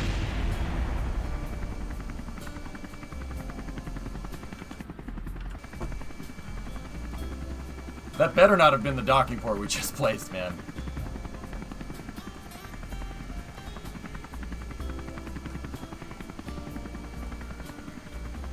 It was. Physics. We went in and out of physics range, guys. I had to go in and out of physics range to get the docking port to be working. Remember? You have to go in and out of physics range or else you'll just clip right through it.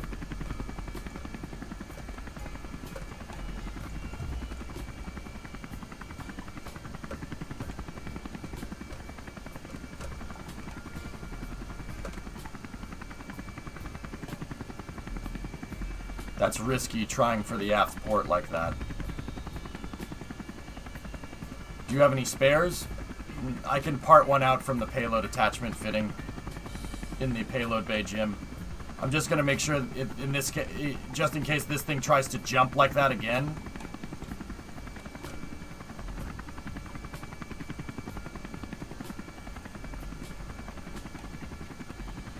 I'm just going to get this thing kind of far away from it because it definitely jumped around.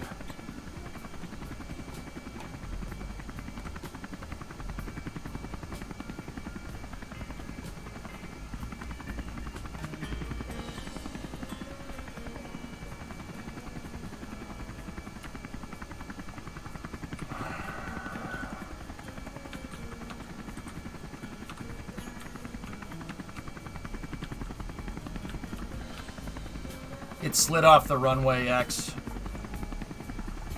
Yeah, I'm not happy about it.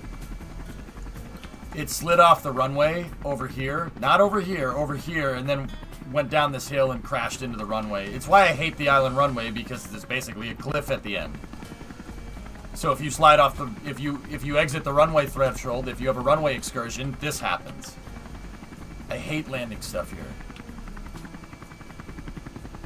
Bad day, Eileen. Bad day at the office, that's all.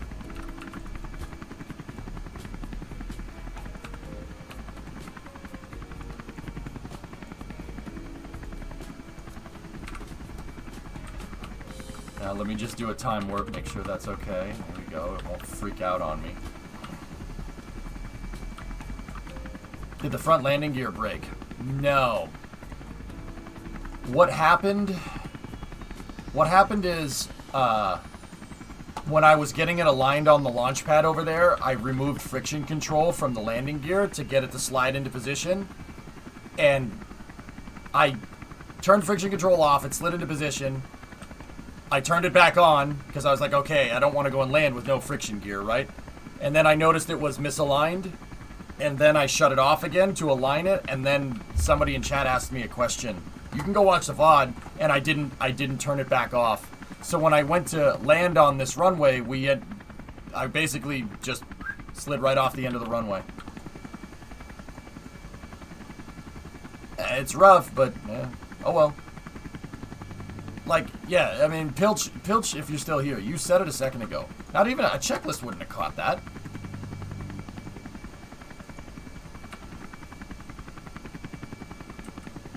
Checklist wouldn't have caught that, man. There's no way.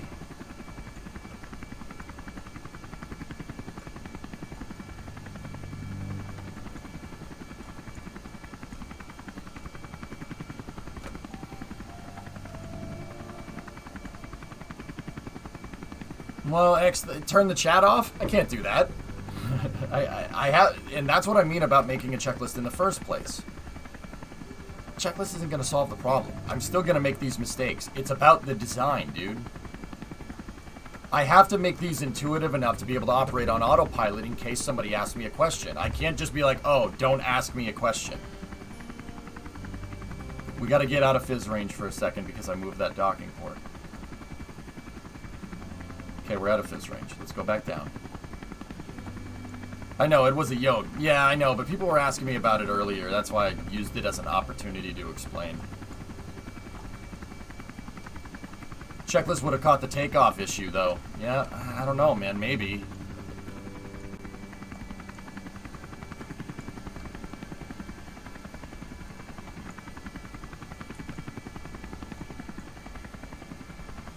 I see it.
Nobody was on board, Pythos.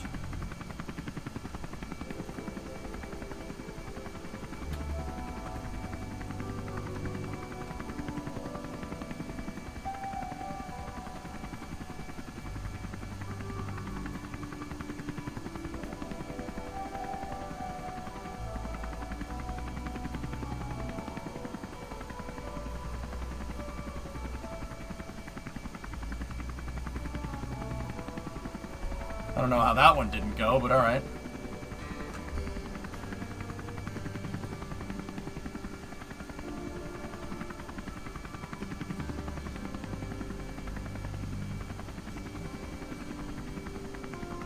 I'm with you on that one, Linprod.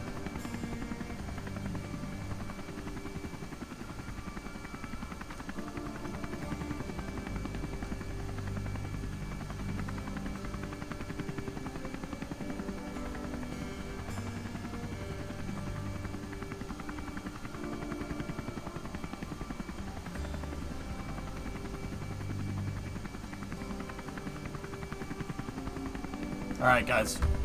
I have to go into focus mode here, so hold off on the questions.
Gotta be careful with that fuel, man.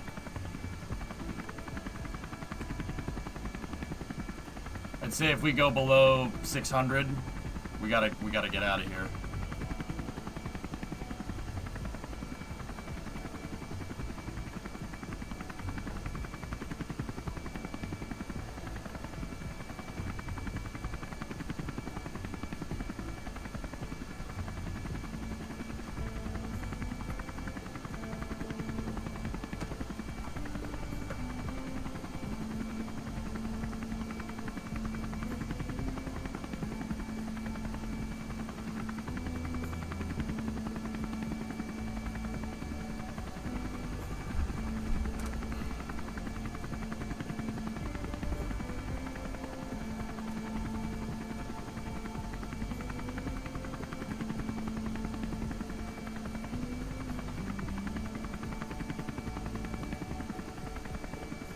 Ah, I hooked it again, but it didn't want to take it. Here, let's change the angle a little bit.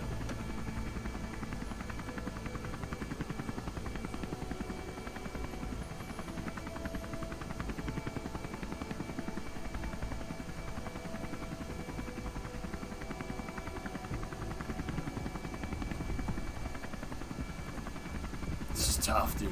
It's so difficult. We can get it. Just gotta have iron focus right here.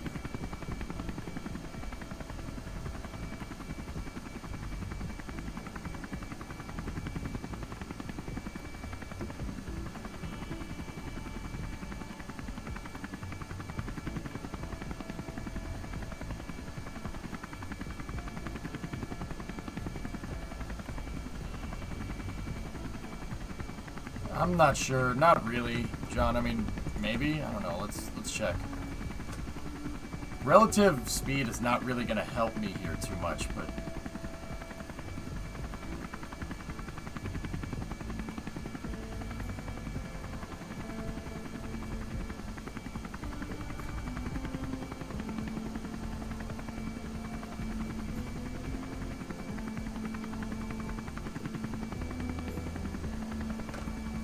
maybe it will. We got it.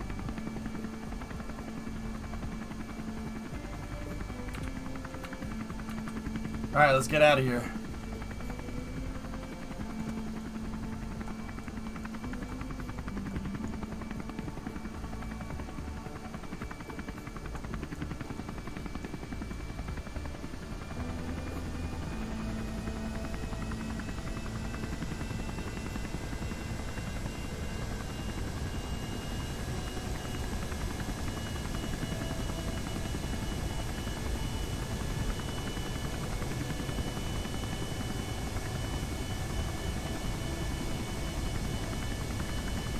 Okay, chain dampers are on. Well, we got all of the engines back and an RCS thruster, which is pretty cool. Oh crap. Don't do that again on me. We know what happens then. Okay, slow it down, too much. If it breaks the chain links, I'm screwed.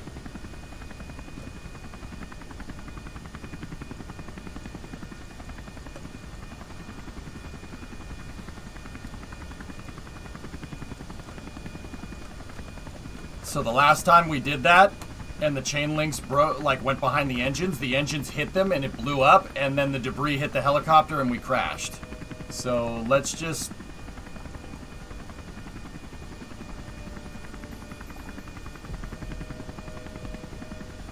Just be careful. Use SAS here. Set the SAS on and let's slowly accelerate. Oh, Reveril, I'm just after the shuttle motors. I don't really care about the rest of this stuff. The rest of this stuff we can go get some other time. I just want the shuttle engines back. That's 30% of the cost of the vehicle. Getting all my engines back is actually pretty good. And a piece of the robotic is actually also very nice.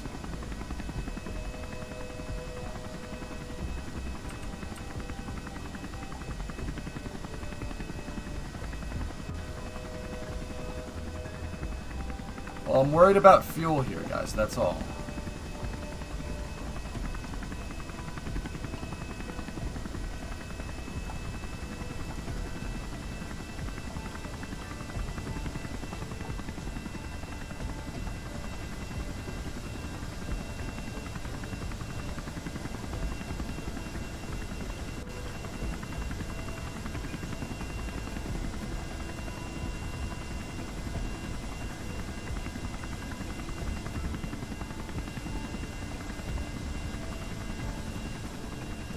I really recommend you order an LSD carrier and seal the bearing. And seal and bearing kit ahead of time if you want to do the job. Gonna be 700 plus. Nah, that's not in the budget. I'm gonna have to make do with the welded diff, bro. Not doable. I don't have $700 extra in operating budget, man. I'll take my chances.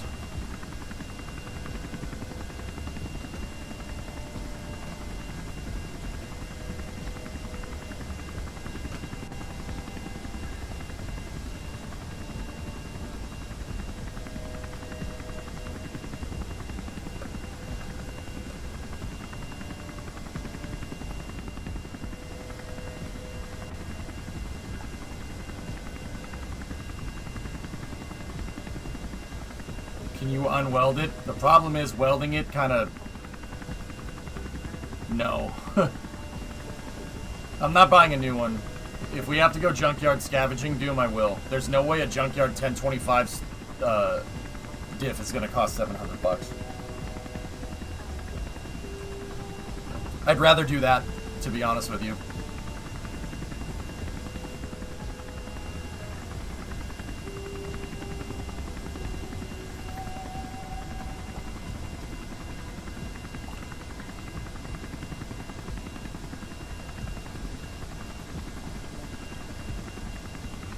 Thousands of fuel left.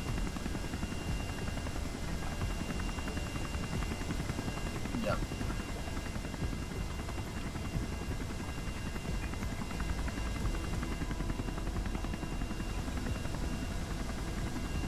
Thousand seconds of fuel left. Yeah, I think we're okay. It's just that airplane mode with this Meslius is a little easier on fuel than helicopter mode, but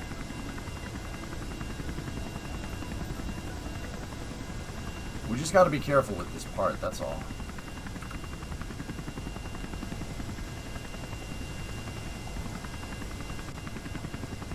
You gonna put a Dixie horn on it? Ah, probably not. This is stock. 04, yep.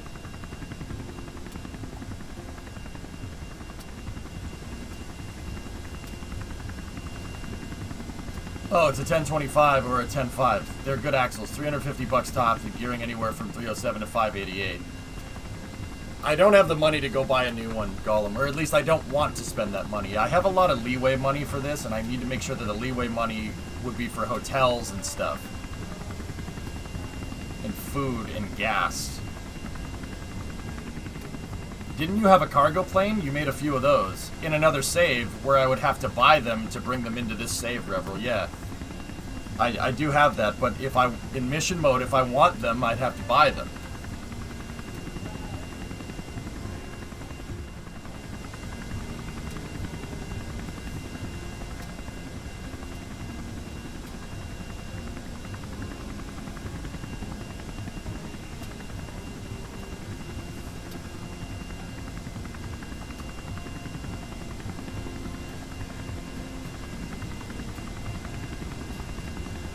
Don't you have an 8-foot bed? Camping might be a thing. Yeah, I gotta put all the tools in it to work on the thing. Hey, Taradra, what's up? Primo's not gonna sleep in an 8-foot box, John. Come on. What are you doing with the F-100? No. That's not the 59, Stone. I bought a 97. It's the Route 154 project, dude. I thought, if I remember correctly, you said you haven't been here in a little while. Route 154 is a project that I'm working on to test IRL road trip streaming, amongst other things. I bought a truck sight unseen from Hoonigan. Well, it's not sight unseen, but I haven't seen the truck, but it was on their YouTube channel. I bought a truck sight unseen from them, and I'm going to fix it and drive it home. It's in Compton, California. I live in Boston. It's 3,000 miles. Yep. Are you worried about storing all your stuff in the car security-wise? Yes.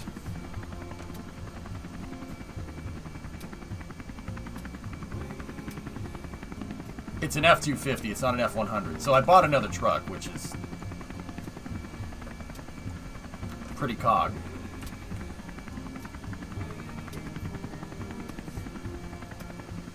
The idea is, you know, obviously, I'll gauge people's interest to see if they want to... see if they like this kind of stuff, if this kind of content works.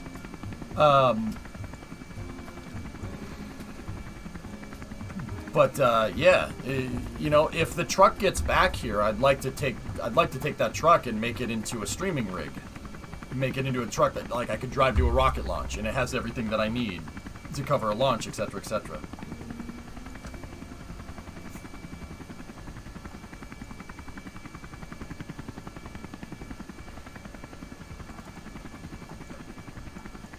So, like, it could carry everything in the back, right? And if we go to cover a launch, right, like, I can have a studio in the bed of the truck, right?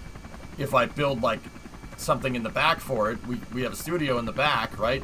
Like a, you know, put a box in the back or something, and have like a tripod camera on the back or whatever to track the launch, and then, you know, I can go from the truck back to, you know, like just a regular stream.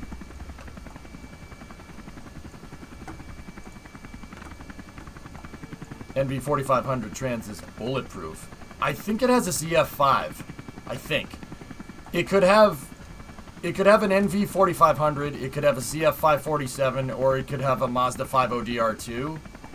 Any one of those transmissions is decent enough for what I'm trying to do. I'd prefer the ZF. I hope it has that. But if it has an NV4500, that's fine too.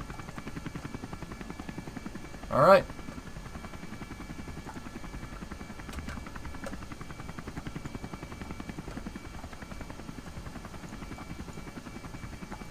Would you go all the way to Florida?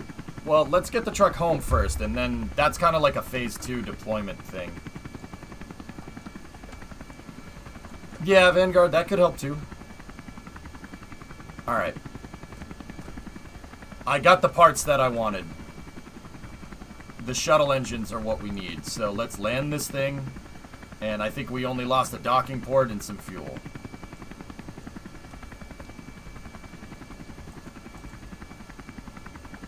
Okay.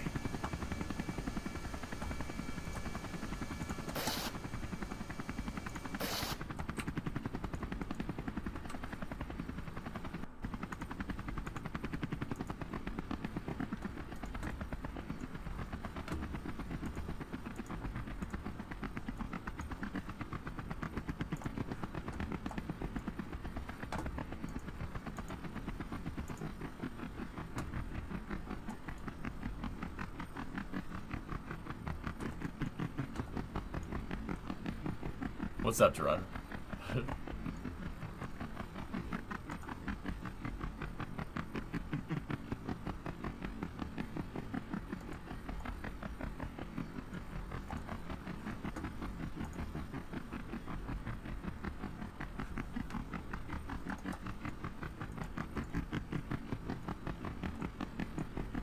The runway has the same recovery rate. Alright, so the helicopter costs 50 G's. Let's just recover it now. Let's see how much money we got.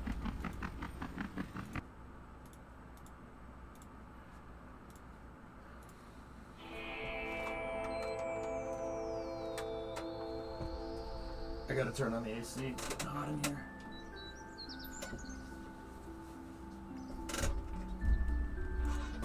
So we used $7 grand worth of fuel. $7 grand worth of fuel. 43.3. Yeah, we used 6,700 units of fuel. Reputation's up over 50, which is good. All right. So we were at 541. So let's recover this here. That's an engine with a strut and a docking port. Let's recover that. 552. All right. And then let's recover that. 20,000 for the engine section. Not bad. Legitimate salvage, cowboy.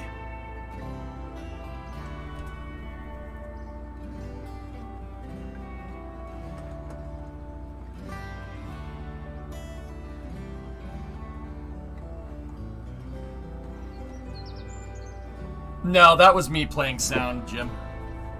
The helicopter rotor sound is something that I played because I can't stand that they don't make any noise.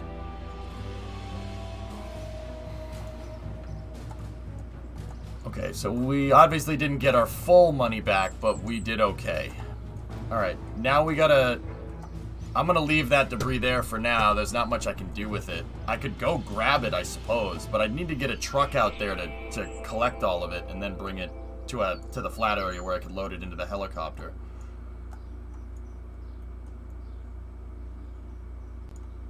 But let's check for mission contracts.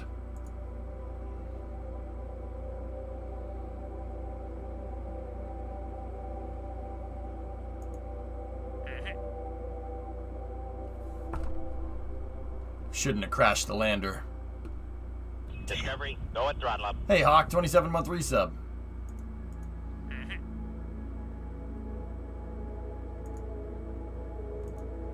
No, nothing good. Alright, let's do the daily time warps. It's your 5-day 154. Nice. 1, 2.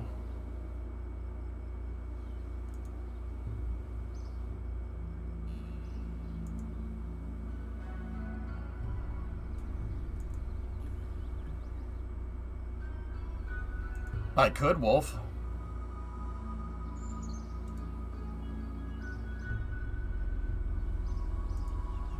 Alright. Let's check the contracts again, see if there's anything good in here. Science data from the space around Minmus. I can take that for some easy money. Expand Liberty Station around Kerbin, have a facility supporting 29 Kerbals, and have 4,000 units of liquid fuel. Yeah, hard pass on that one.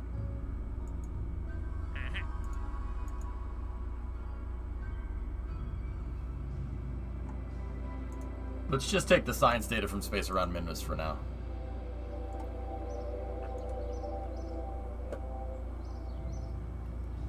Oh yeah, Ben, I suppose we could, couldn't we?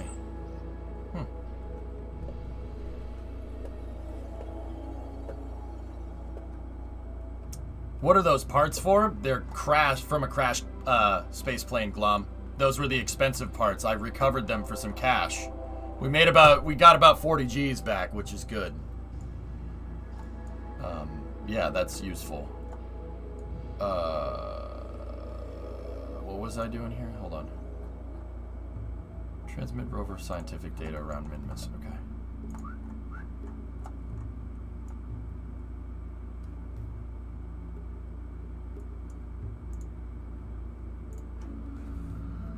Hard mode? Yep. If it's not basically at KSC, no recovery allowed.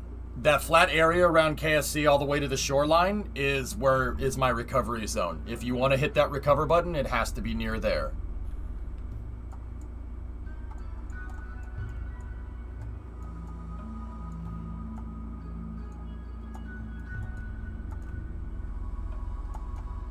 This doesn't have science on board. Well, that's unfortunate.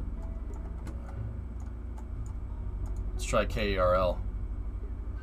At another owned location, too. Yeah, early, I can buy the other launch sites. I can buy them. I have to go discover them first, and then I can buy if I need to. Alright. That, coupled with the recovery, basically offset the cost of the SSTO for the most part. Let's go back to the Space Center.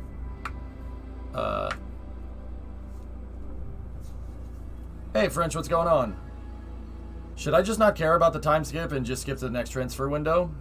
I mean, depends on how you look at it. If you're just playing KSP, yeah, just do it.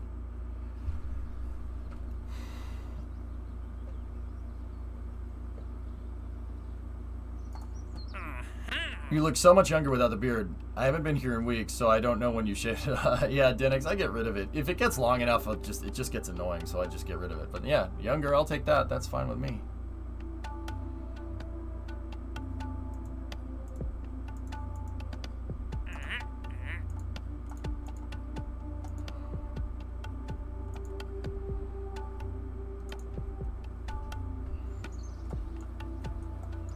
So we have 614.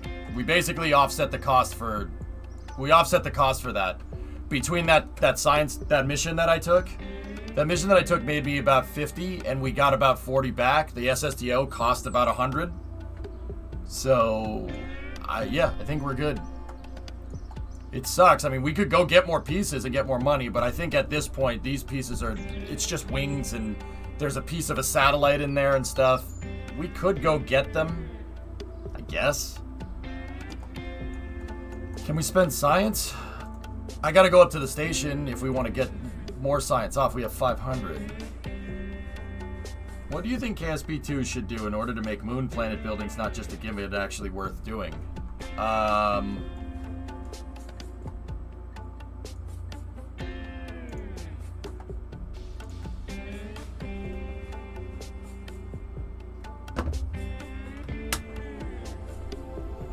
So, that's a good question, Packy, to be honest with you. Still look like a boomer to you.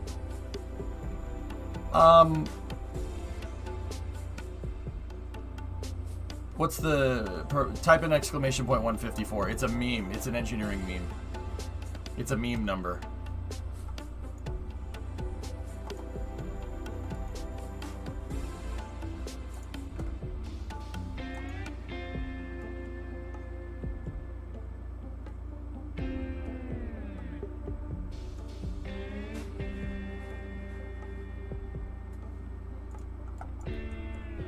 These guys are set to come down in 42 days.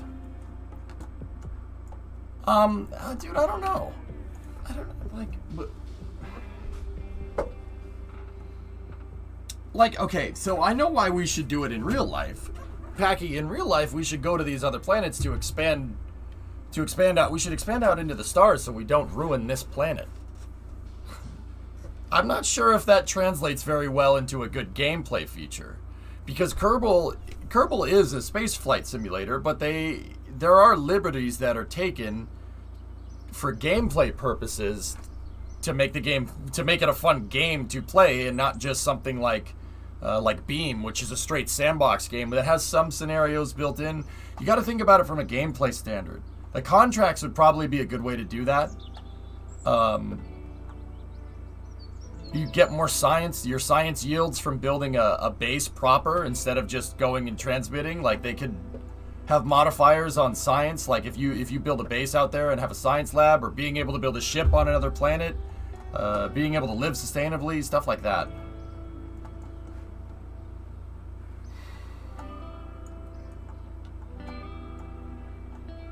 Because that's something I'm slightly worried about for KSP, but launch pads do sound pretty nice. I wouldn't be worried about that at all.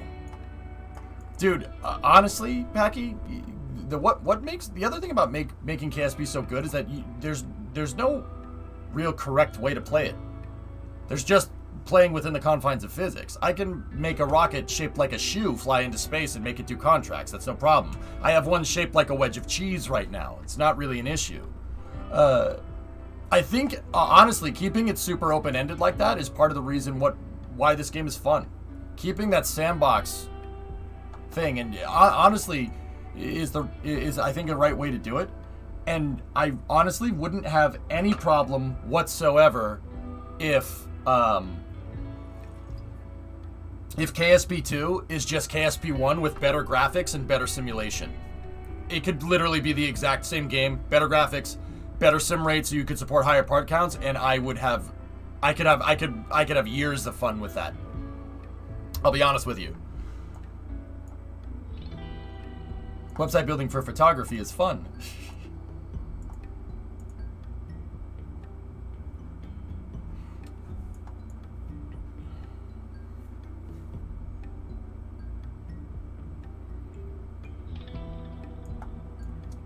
Robotic drift is a hard problem to fix, Havocs. Fixing robotic drift to Kerbal's engine, Havocs, would be like fixing Rust in real life. Rust is such a pain in the butt. Can it just not happen? It's kind of a byproduct of our environment. That's just Unity's float point. It's Unity with a float point error. It's hard to get around that.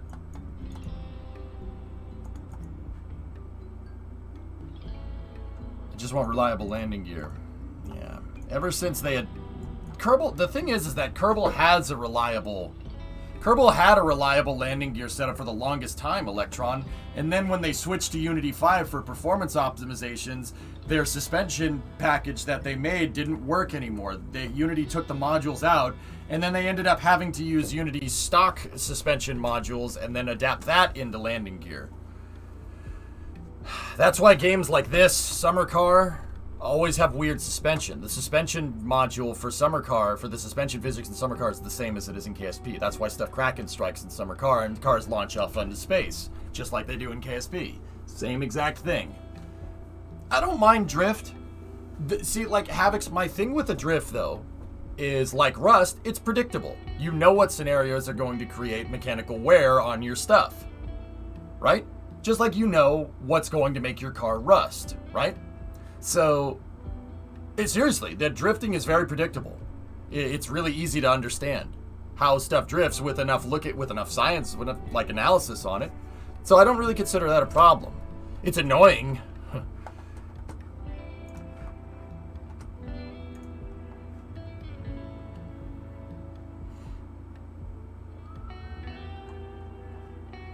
Yeah, I gotcha. The haunted MSC tractor.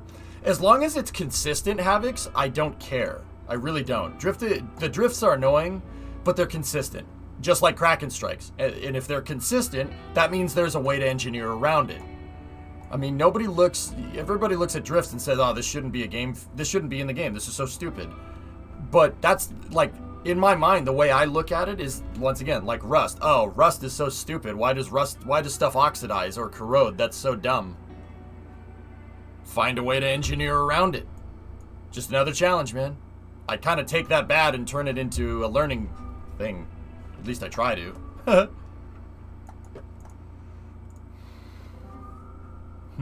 We have 550. What should we unlock? We could unlock the better fuel cells and the bigger batteries. That could be useful, especially for ground vehicles.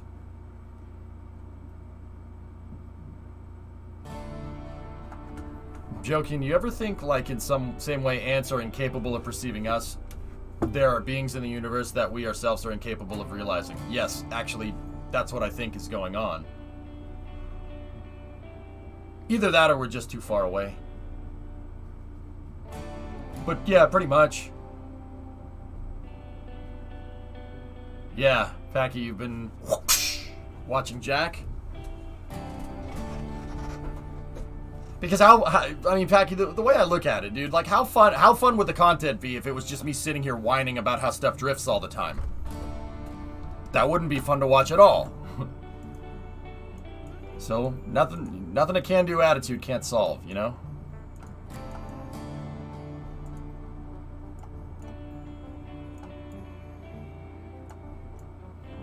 Anyway, we could unlock ion engines right now for our probes.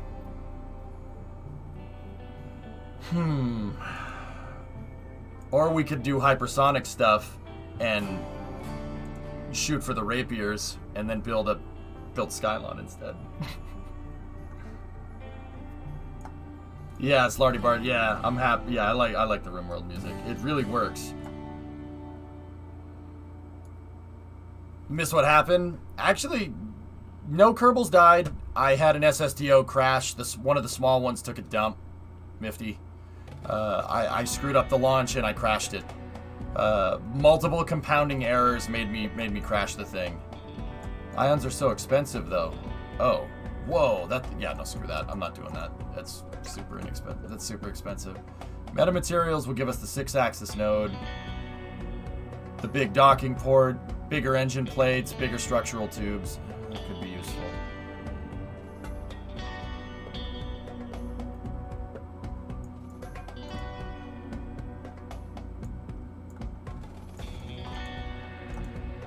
I disagree, Chief. I think they're out there. I think they're just too far away.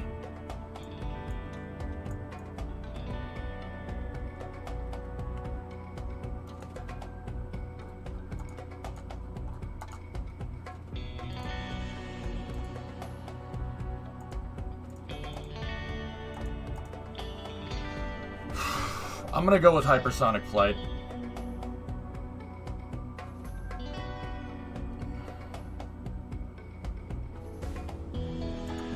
That's what we're gonna unlock for now. But I'm not gonna sit here and unlock all of this.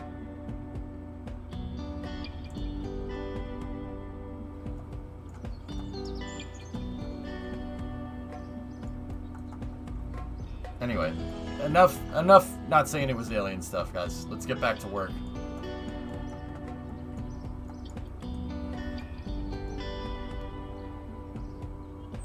Merv time? What? What? Merv? Who's Merv?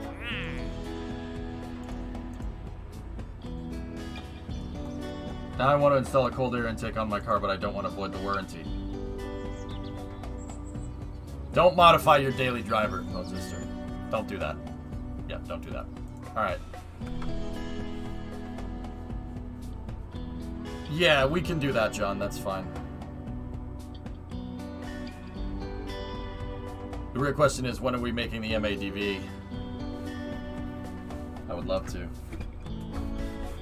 I love how MADV is like how Space Twitter someone all of a sudden loves the MADV. Sorry, SERV with the high performance jets. I could make it, Alex. Shouldn't be that big of an issue. Last, please. Our perception of the universe in a way we come to... Dude, I don't want to talk about that stuff anymore.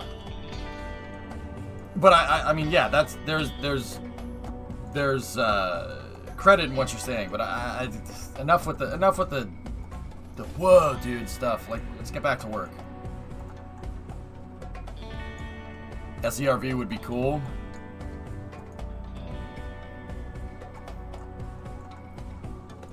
Yeah, Rocket Guy and I are both big MADV guys. It's a really good idea. It's a good alternative to Starship, I think, because MADV is just a people mover with a tiny payload bay, but it's also the hab.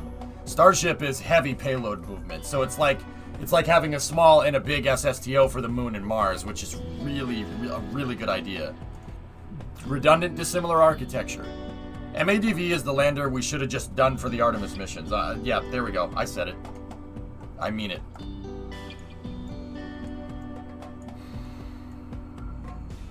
Alright, this thing is super bent out of shape.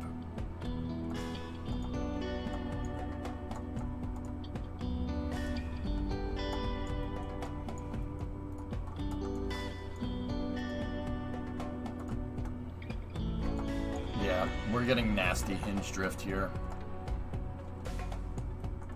NASA has access to the Mark III parts, so they could do it.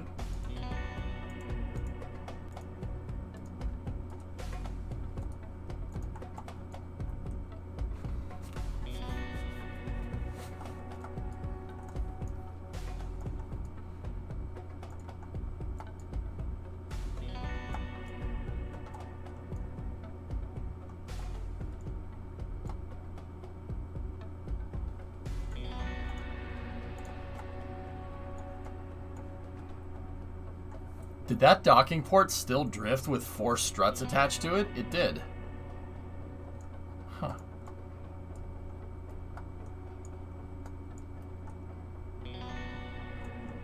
Yeah, Pone Sister. Don't modify your daily driver. That's a really stupid thing to do, because if it breaks, then you're screwed.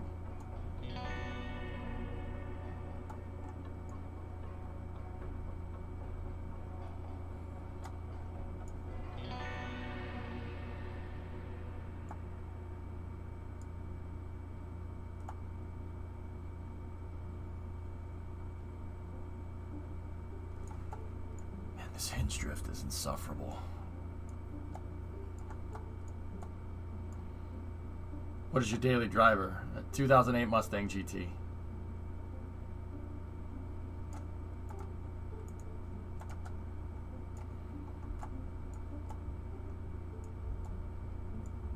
Yeah, that Kraken strike really messed this pad up. Fellas, I'm gonna recover. We're gonna recover. We're gonna put the new stuff out here. It's annoying because this has fuel in it.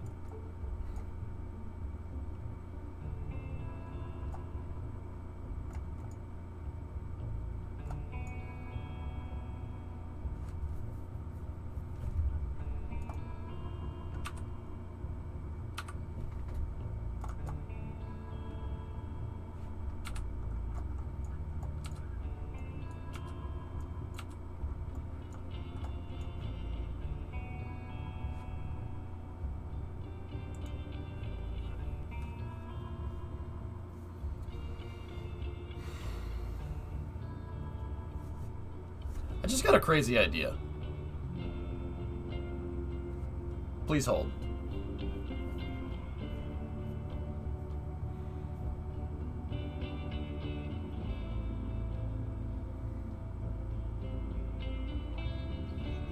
Why did we just take the pad and put it into orbit? Not that crazy. Not that. Tone the crazy down a little bit. So let's take the jet truck, recover that too, because, yeah. All right. Keep the crane. Well, the crane got wrecked too, so...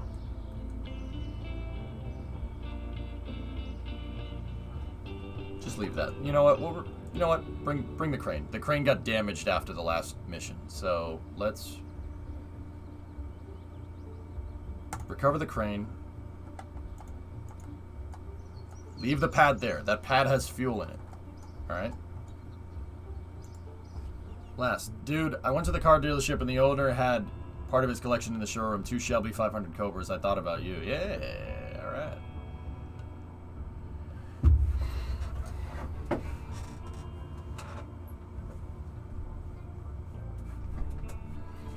I don't think you can. I say, I dare you, McFly. Oh, yeah. You know, Viscous, the whole thing about Back to the Future 2 and 3 is about how Marty McFly has to, you know, ignore what other people think and just do what's right for you. You know that, right?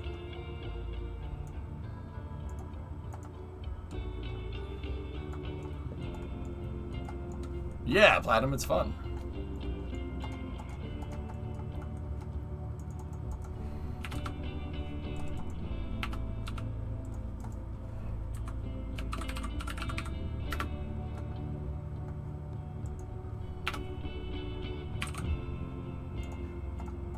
You and your movie logic. Sorry, man. Alright. So, get rid of this. Get rid of this. We can keep that there. That's fine.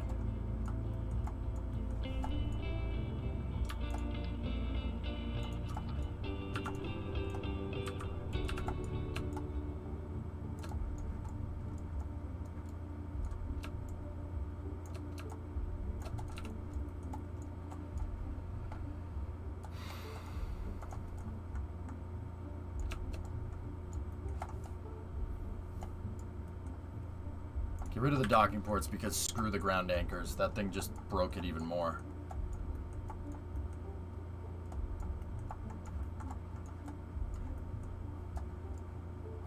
Quick off-topic question.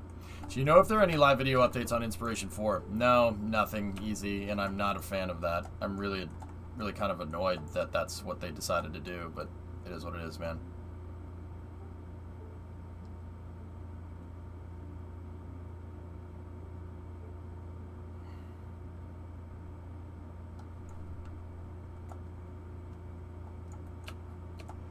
I don't like it, dude. And you know what? This isn't a knock at SpaceX, because they're more transparent than anybody when it comes to this stuff.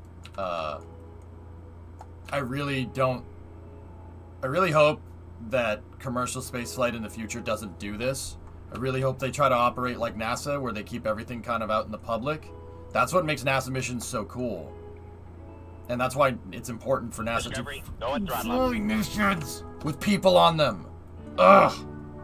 Because you learn. You use it as an opportunity to learn, because NASA has to disclose everything. They have to tell you what's going on during the mission. So like you listen to the comm loops and stuff. Like they don't have to tell you everything, but there's just all this honestly is showing to me easy.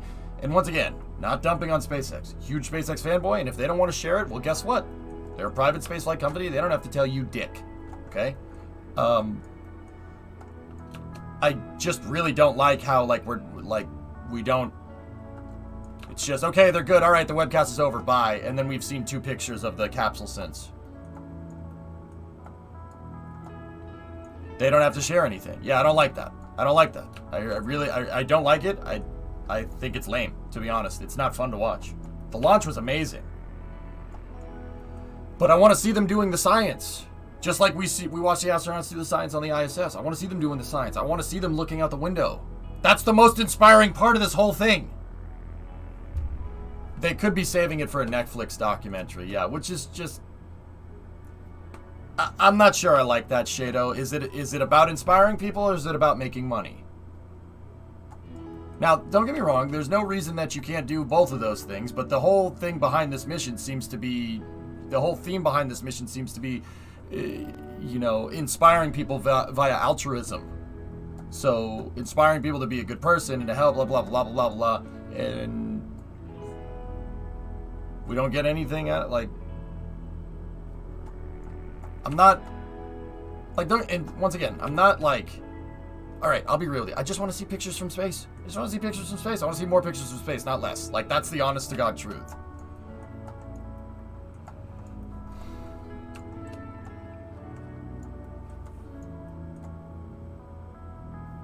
And once again, if SpaceX doesn't want to share it, if Jared paid for this mission, doesn't want to share that stuff, or he's saving it for Netflix or whatever, that's fine. I get it. I'm not going to be one of those, oh my God, it's about satisfying what I want out of this mission. No, I didn't pay anything for this.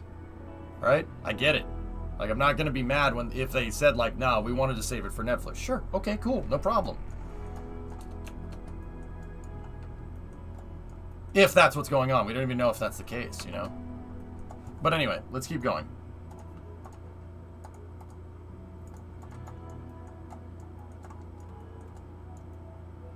If you got a ticket to space, would you go? Yes. Yeah, absolutely.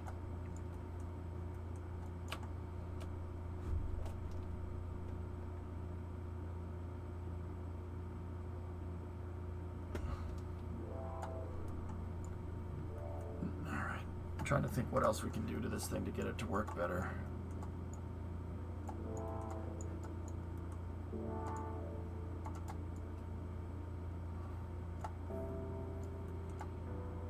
I was watching the stream last night, and I live just south of Boston. You mentioned you would be able to see it in the sky, and I ran outside and caught it. Thank you. Nice, Toki. Where are you, in Quincy? Braintree? Hingham? I'm from here. I'm from Newton, dude. That's why I know. My dad grew up in Quincy.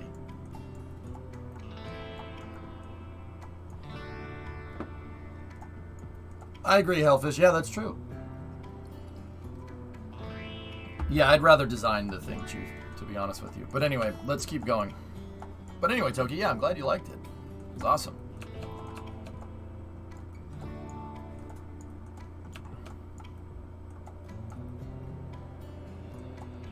You're in Foxborough? All right, man. Sweet, dude.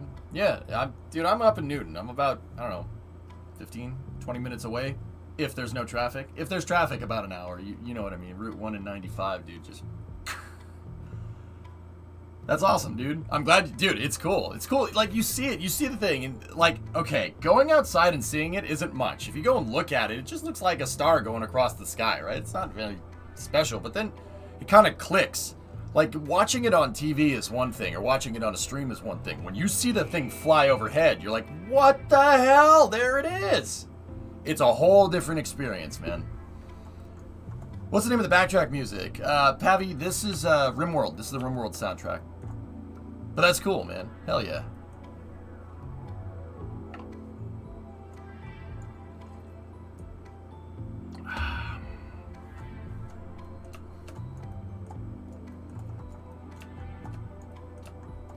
I'm glad you saw it, though, Toki. It's wild stuff, isn't it? When it kind of clicks, you're just like, huh.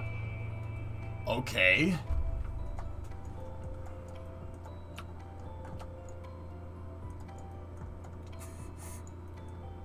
Hey, Mick, what's up, my brother?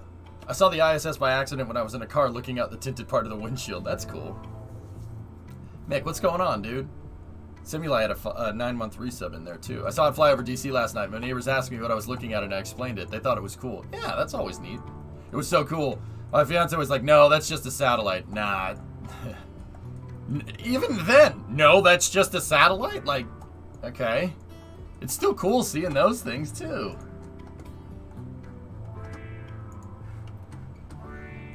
Not much, bro. Just got back from the pub. Cheers. Alright. Mick, this freaking... Dude. Reusing parts in this game is such a pain in the butt. It's like all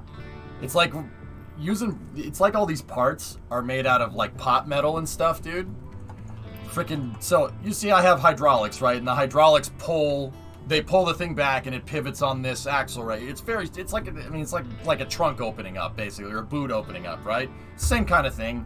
These prop rods hold it in the upright position so I can attach the plane to it. The whole thing turns this way and then we launch, right?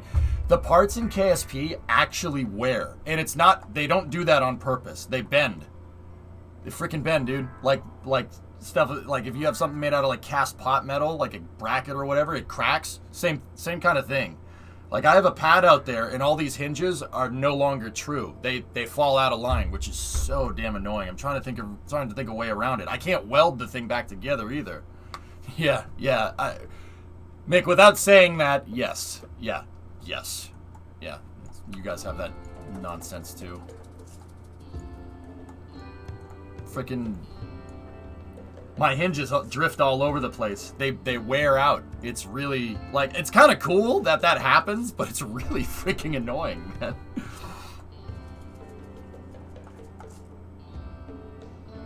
I saw the dragon fly over Phoenix last night. That's cool, man. Anyway, Mick, what have you been up to, dude?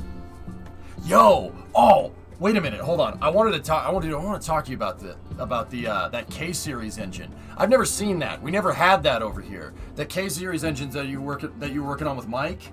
I watched that video the other day, dude. Hey, Nazlik, I'm good, man. Yo, I didn't know that the head bolts went through and there's a girdle on the bottom that clamps the head to the block.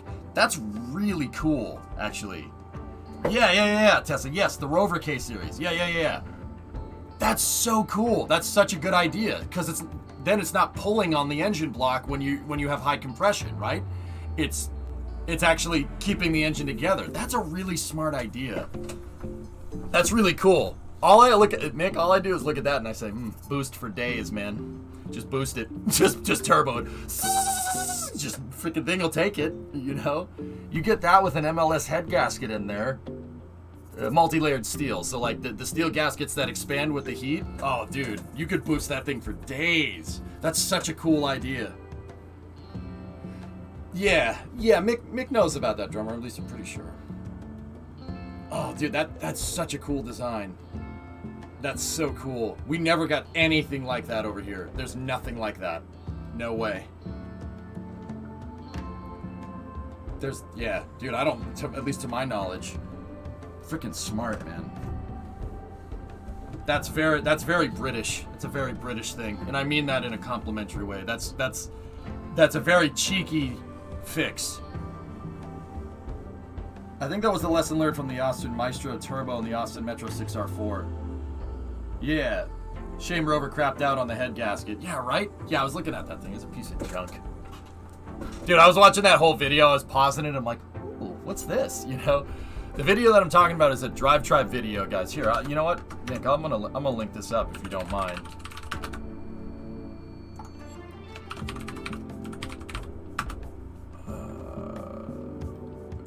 Where? See here, I'll show you some pictures of it. Let's take a look. I linked the video in chat if you guys want to see. This is really, really freaking cool. They so there's Mick and Mick's over there and Mike here. They're working on this thing, and this freaking engine, dude. The way it's put together. So the head right there. You see how long the bolts are? You see Mick's taking out the bolt right there, right? And Mick streams. He streams all this stuff, which is cool. That's Mad Ford right there. There is the Mad Ford man. Look at how long that bolt is. So this type of engine, the K series, has these bolts that go all the way through to a crank girdle, which is, there's a good shot of it at the end. Let me see. There's Mike talking. Let's see. Yeah, okay. So see, this piece right here is the head. The head contains all the valves. And those bolts, they go through the head. Usually bolts that go through the head, they go into the block, and they go into the block maybe about this much. Like maybe an inch at best. What Rover did with his K-Series engine is they clamp, the bolts go through the engine block, come out the other side, and they bolt to a crank girdle. A crank girdle is a bracket that holds the crankshaft in place, right? And the bolts go all the way through. So when you go to tighten this thing down, you're not so much bolting the head to the engine, you're bolting the head to the crank girdle at the bottom, and it actually clamps the head and the girdle. The girdle will hold the crankshaft in, and the head holds the valves to the engine. It's actually that's a really smart way of doing that. Because it basically makes the engine way stronger. It's a shame that you're right, dude. It's a shame they crapped out on the engine gaskets. Because that's really smart, having it go all the way through. Yeah, it's a sandwich. Yep. Mm-hmm. Yeah, Mick explains it in this video. That's why I linked it up. Mad Ford explains it. It's a really cool thing. I'm gonna try to see if we can find that crank girdle. They showed it for a second here.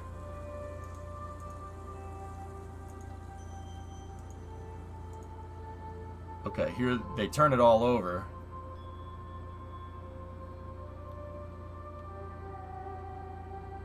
Run the video. All right.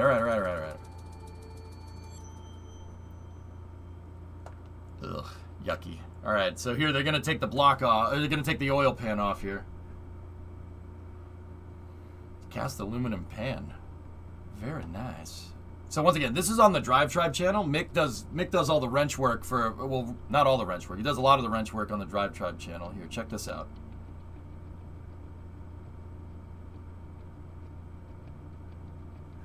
All right. There it is. See that piece right there? This guy, that big extra block of aluminum, this one right there, or aluminum, Mick, because I'm just going to piss everybody off by saying it wrong both ways. There it is. There. Mike's going to take the... See that? See right here? This is where the bolts come through from the head. They go right through the engine block and they clamp to the crankshaft girdle, which is... Dude, that's really smart. Aluminium! That piece. That's cool. And those are two pilot dowels right there. Oh, that's so cool. Here, actually, Mick, you explain it, dude. You'll probably explain it better than I will. Lift up, yes. The girdle. That's what ties everything together. You know when your head studs come through the block? Yep. That's where your head studs screw into. Right, okay. So it's like the base. That's see, so that's cool, right at the dude. bottom. That's so smart. I'm like amazed at how There's your smart head that actually is to see. So this actually pulls the whole block together. I like the fact that they've made it, if you damage a thread in here, it's not a block change.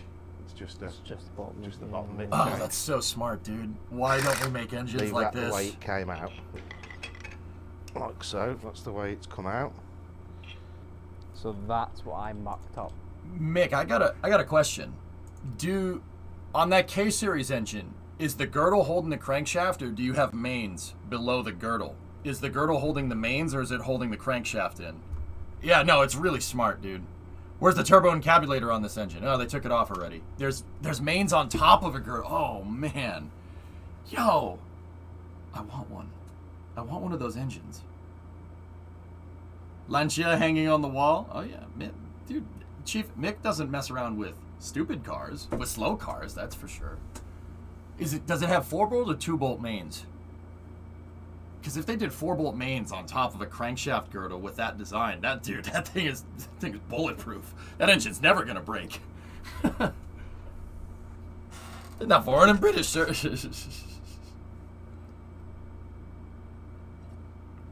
2-bolt mains.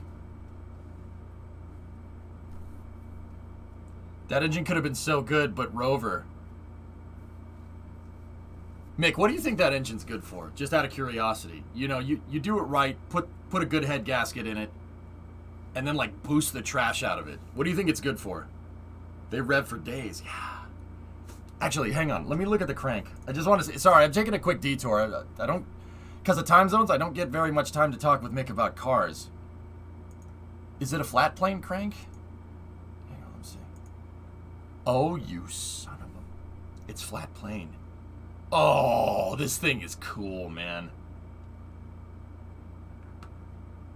So you see how these pieces right here where the pistons attach, you see how they're horizontally opposed? So one is here. There's the central spinning axis of the crankshaft right there. One is here. The other one's there. Another one's over there, and another one's over there. It's a flat plane crank. That's cool, man. That's really cool. Yeah, Tech, we hang out from time to time. Okay, I put 2 K series engines. You put 2 K series engines in an Austin Metro, one in the back, one in the front, both 1.8 variable valve timing. The thing moved like a stabbed rat. It's common on 4-bangers. Yeah, of course. I mean, Toyota does that, and that's how their 4-bangers rev for days, like the 1ZZ that's in the Lotus and stuff. I think no, 2ZZ in the Lotus. I forget. So, I mean, Tessa, the fact that it has a flat plane on top of that, man. Dude, this is Harrier tier good. Like, Mick, one of my favorite British jets is the Harrier because it's frigging genius. One engine, one moving part. Think and hover, one moving part. Easy peasy. Smart. It's very smart. That thing, dude, that thing is Harrier tier. Cool. You could tell someone really thought about that thing, and then they cheaped out on producing it.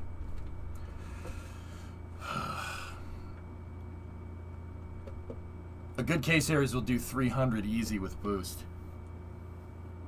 Huh. It's smart till the engine fails. But Warlock, what I'm trying to tell you is that flat plane crank with the head girdle the way that it is, that's going to increase the durability of the motor. The thing is really, really, really, the way making the engine like that makes it less impervious to different failures if you don't cheap out on the materials.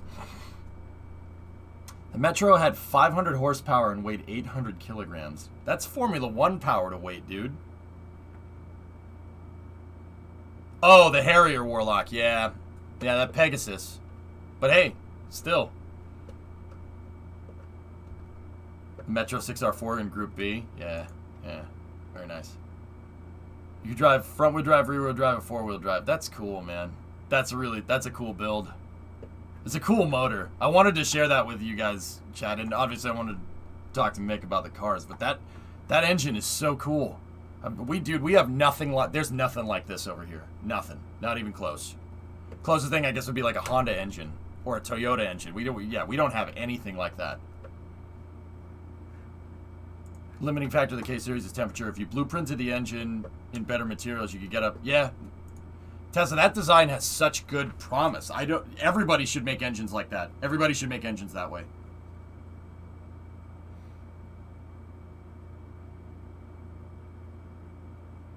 Yeah. Freaking cool though. Anyway, I'm gonna get back to work.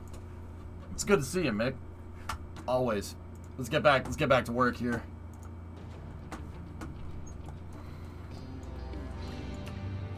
I wish they'd done a inline 6 variant. That'd be awesome. Discovery, go at throttle up. Kenwa Babuni! 12-month resub. Thanks, buddy. Alright, what else? What was I doing? Okay, yeah, we were moving a new pad out. That's right. I took the crew access arm off of this pad for now. And I'll tell you why in a moment here. So the air brakes... Maybe I should switch it to these parts here instead of those.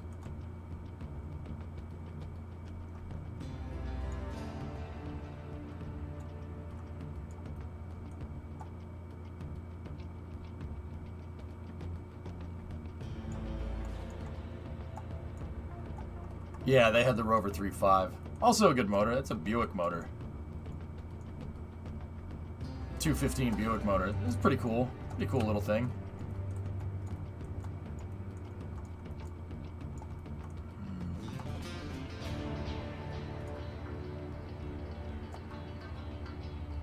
I'm trying to think if there's anything else that we need to mess with. I don't think so. So let's move the R8 revision launchpad. I'm going to move this thing basically out to the other launch site. I'm going to put another pad out there. We'll put 2 of them. We'll do a twin pad complex. I was just thinking about how we could get the crane to work there, but yeah, we'll cross that bridge when we get to it. What was the problem with the failed launch 2 days ago? A bunch of things, Nephilim. Yeah, there was a bunch of problems.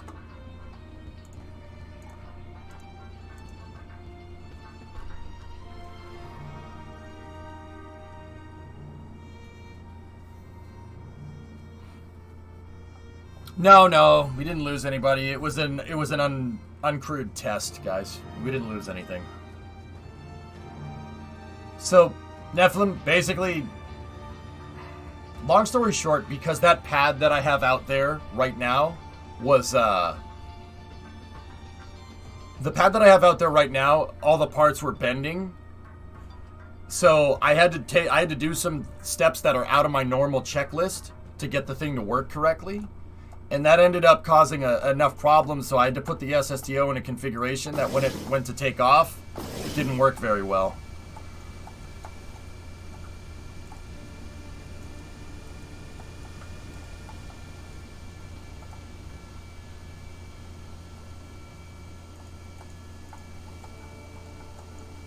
Wait a minute.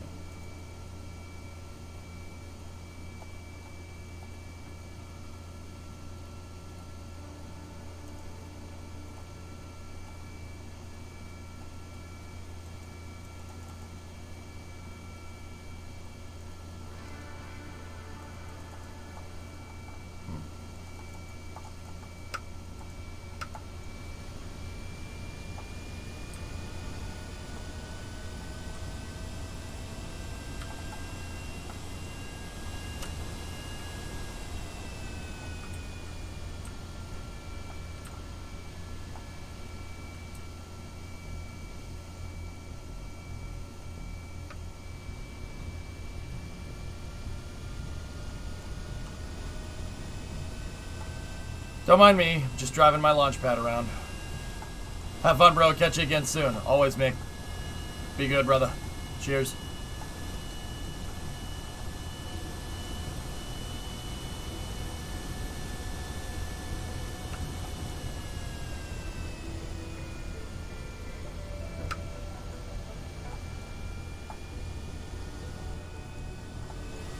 Here we go again.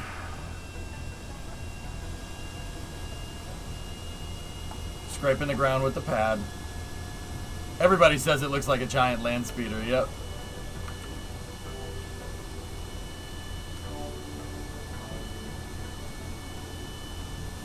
Turns out my pad is not good at driving up over bumps.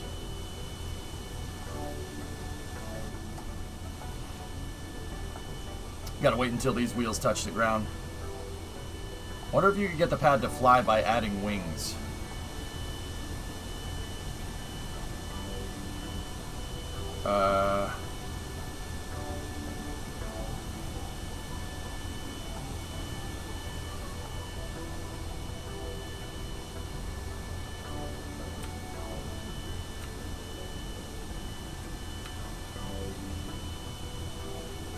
I mean, we would need more thrust, but yeah, probably.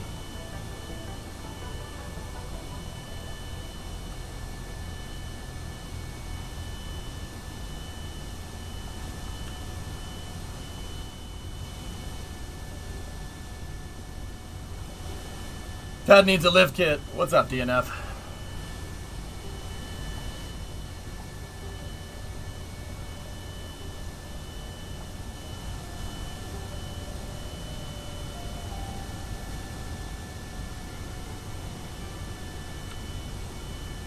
That's Mark II fuselage's Nighthound.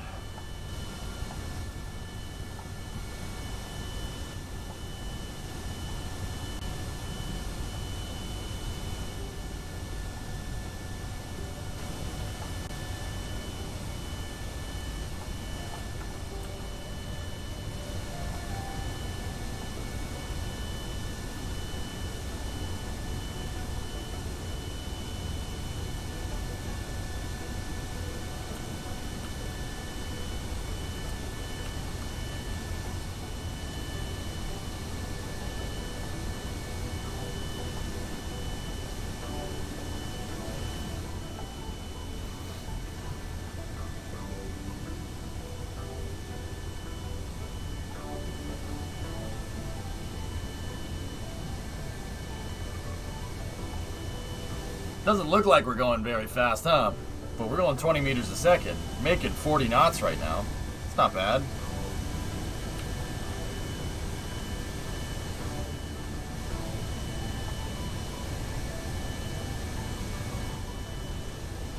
Is this a pod racer for normies? Sure.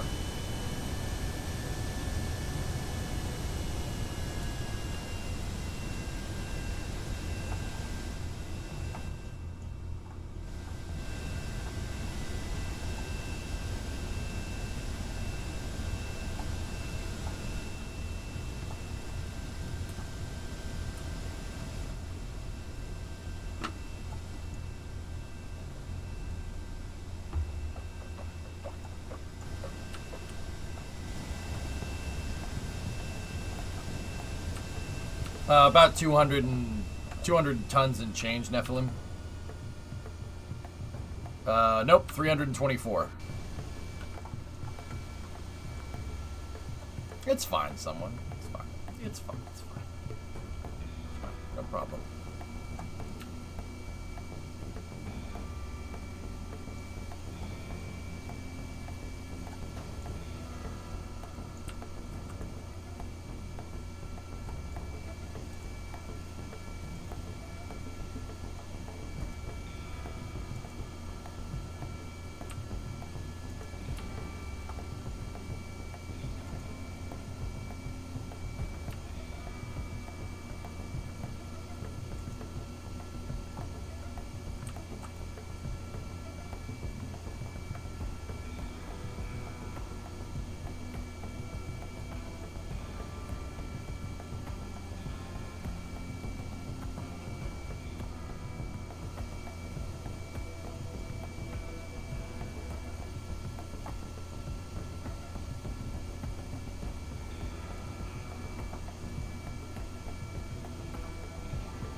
I think so, Hillness.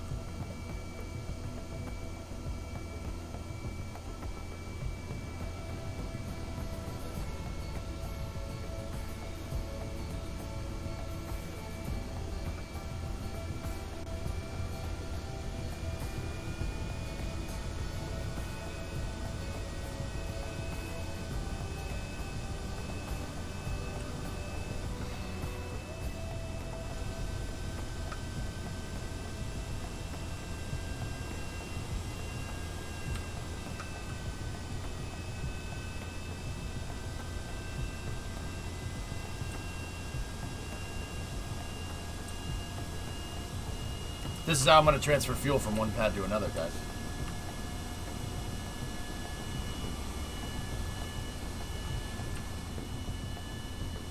Discovery, go at throttle up.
Look at how far the Kraken strike moved that thing out of position.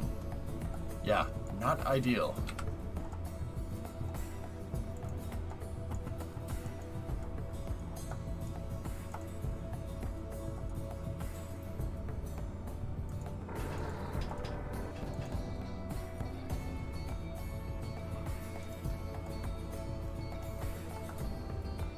The anchor broke a long time ago, Jim.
Smoke you! Wrong answer. Wasn't easy, but we bagged him.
I was the girl in the Ferrari? Oh.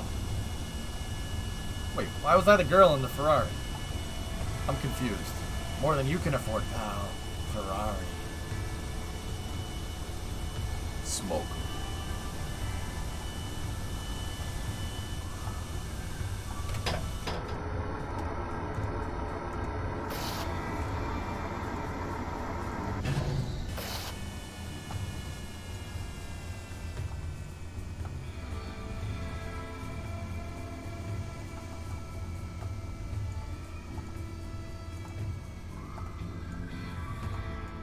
Yeah, Potter, that's what's going on. Mm-hmm.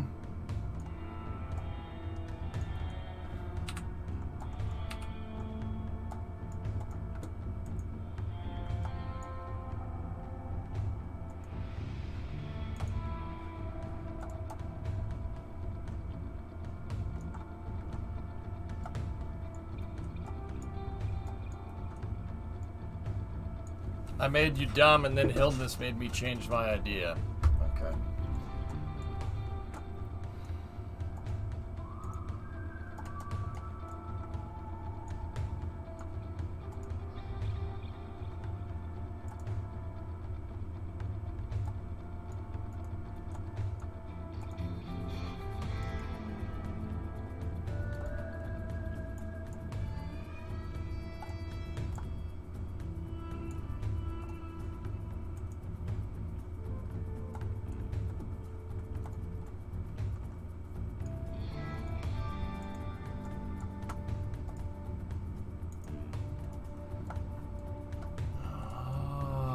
I see. The bump stops aren't... Ah, okay.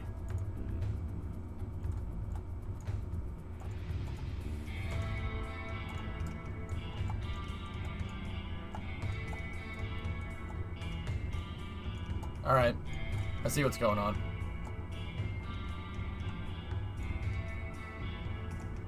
Can you yell if I'm what you're doing right now? I thought these were rockets horizontally on the ground for the past 10 minutes. Now I'm just confused. They're launch pads, Kino.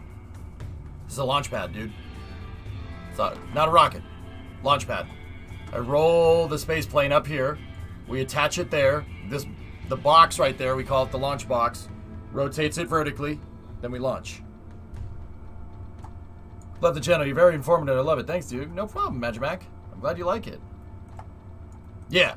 So, okay. Let me explain. Guys, I don't just build my own rockets. I build space programs, meaning an end-to-end solution. I don't just put the rocket out on the launch pad over there, hit the spacebar, and go. That got boring 5,000 hours ago in KSP. I build the complex. We build the launch complex out. The whole thing. That's my rule that's my rule set for mission mode. Right? You have to build the launch complex. Now, next question. Why is it out here in the middle of a field? Well, I want it away from the runway and I want it away from the pad because I want to use that area to build a launch complex for a bigger rocket. This one is a smaller vehicle. It's a small sat launcher, SSTO, that's based off of Lockheed's X-33. This pad is small enough to be able to move around pretty easily. It's not that big of a deal. Like I can roll it wherever. It's not an issue. And we're gonna roll. We're out here, and I've spent a good amount of time looking around for a nice flat area. This area is perfectly flat. This is a nice plateau right here, right next to the shoreline. See, pitch 0, roll 0. Pads on totally flat ground. There's a huge flat area right here. It's prime for a launch complex. So I'm making a twin pad complex here. I have one launch pad over here, and then I have another one over here. Now I got to get the integration crane out. I have a crane that I can use after I roll the vehicle up into here. I have a crane that can take that and take payload out and put it in the payload bay. We got to roll the crane out here.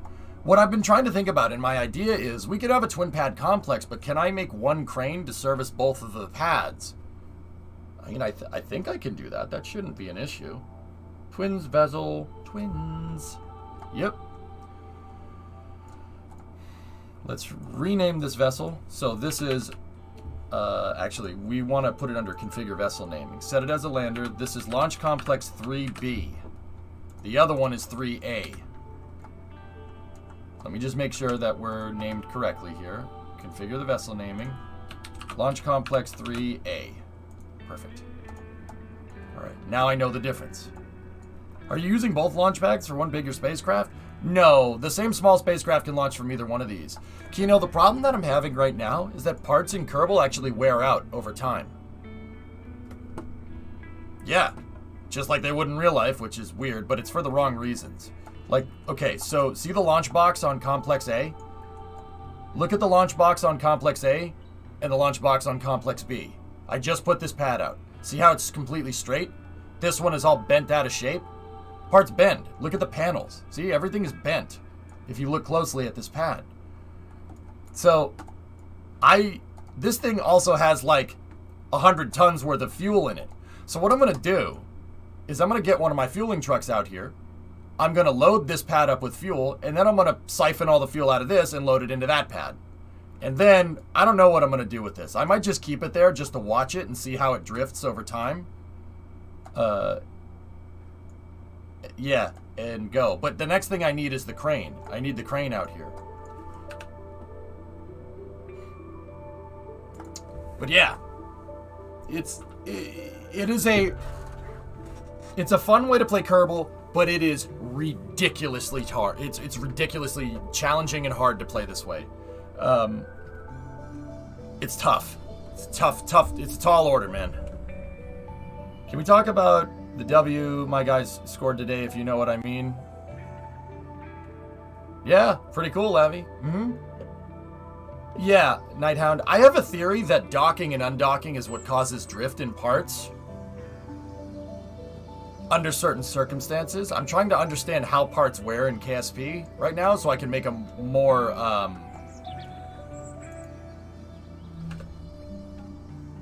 excuse me, so I can make a more, reliable launch pad. Blah. What's up, 95? It's very coggers. First flight is close too. I can't wait.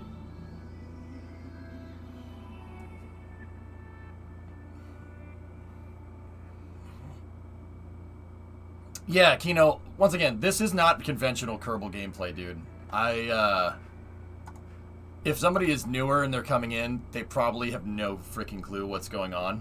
But I like playing this way, guys. I have like 10,000 hours in KSP. In chats, here's where chat says, no, it's more than that, EJ. It probably is. You're probably right. But, yeah, when you get to this point, I really want to make the challenge tougher. But I also, as a streamer, I don't want to go and use mods or anything.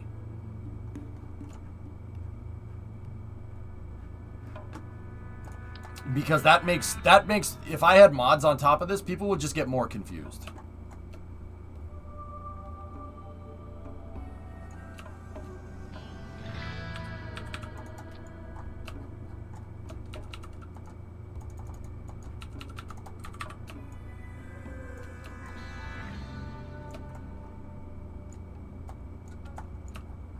I never played this game, but I love space and I've seen gameplay of it, so it just seemed confusing. Oh. Cool. Yeah, no problem. You got a question, you just ask me. Like in Kerbal, you don't need to do that. In Kerbal, all the GSE stuff, all the ground stuff is not something you have to mess with. Like that, you don't have to do that. I choose to. In Kerbal, you know, you could just put the rocket on the pad and with a full tank of gas and hit the spacebar and send it. You know?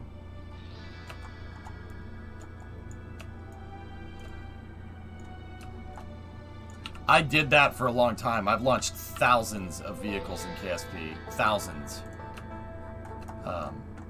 Yeah, I like doing this way. This is more fun.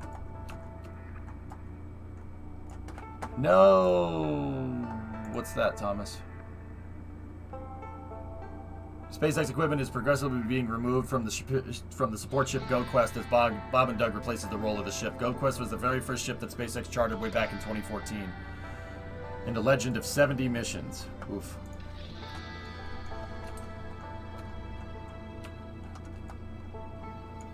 Yeah, 95. I'm kind of annoyed that they don't, but it's alright. EJ, can the launch box be replaced? Foo-Face, maybe. I haven't looked into what it would take to make that modular. It would be kind of difficult, but... Because, you know... Yeah, I mean, maybe. It's possible. Dude, I might be able to do that. I might be able to. I honestly haven't looked into it too incredibly much.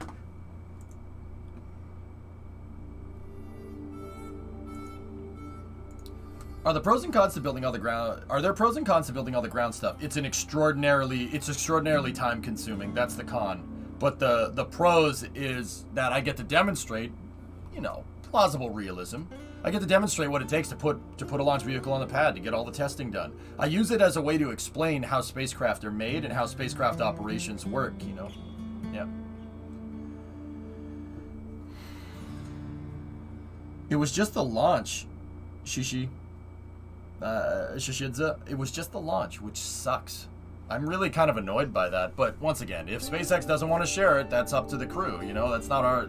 We have no control over that. And I'll be honest, I'll use this time as a straight up... I'm going to use this straight up as a kind of excuse to say why public and private space programs are good to have simultaneously.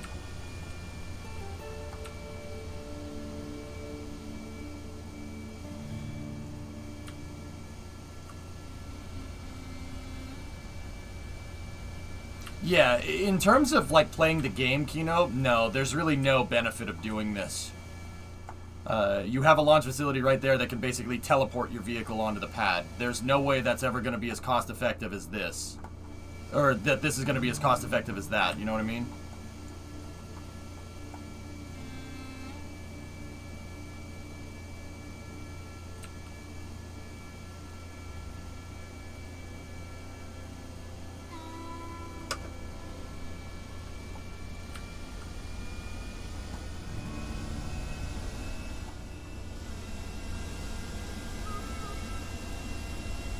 On-orbit footage is to come on September 30th, Thomas?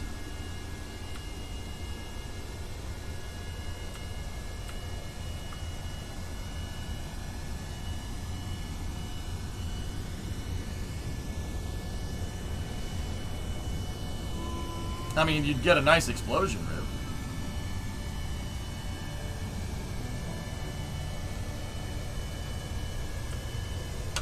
The last episode of the Netflix show drops on the 30th, and that is expected to feature that footage.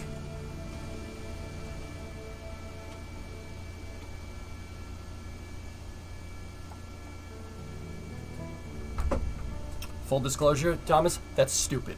That is stupid. That is doing a disservice to people that want to get into space. By putting spaceflight content behind a paywall like that, I don't like that. Yeah, I don't like that at all. I'm not really a fan. Don't get me wrong, it ain't my money, so you know, I do not really have any say in this matter, and I understand that, but man, do I not like that. Yeah, that's right, chillin'. More money for St. Jude's. If they're doing that, Space Surfer, then I don't have a problem with it. But Netflix.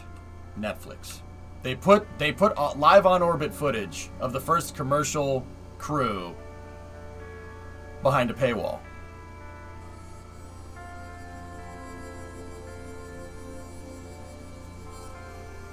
Yeah, I don't like that. I like NASA missions where they tell you everything and you can just watch a live stream of what's going on. Even though it's just a comm loop, I still don't care. I'd prefer that.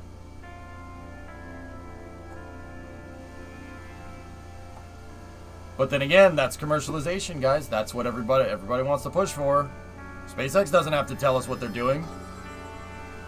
I mean, they're transparent as all hell, and maybe they'll change that in the future. Who knows?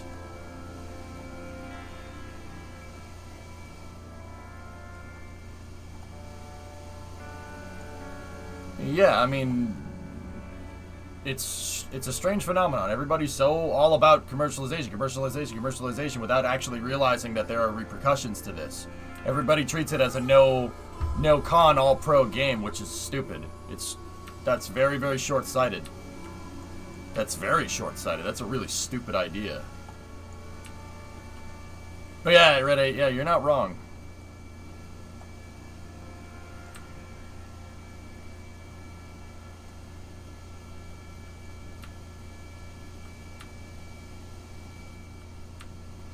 Yeah, Levy, I know.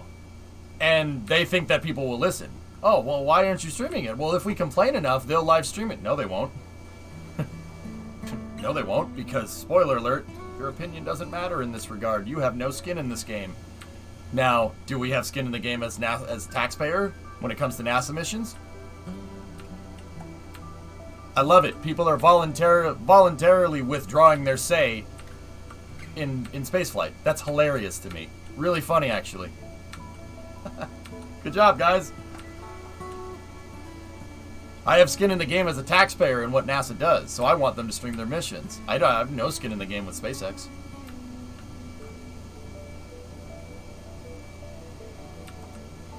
Funny how that works, huh?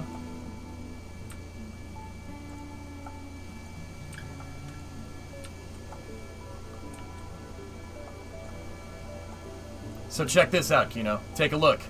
See? The pad acts like a giant rail. It's a giant railway for the crane. And the crane has hydraulics, and I basically just pick stuff up. I can pick payloads up, and I can put them in the SSTO. Did the Netflix show have good ratings? I don't know. I liked it. I enjoyed it. I only watched the first episode, though, but I did enjoy what I saw. Well, Grab Shark, it's funny, because they think SpaceX is NASA. It's not. Two different things, bro.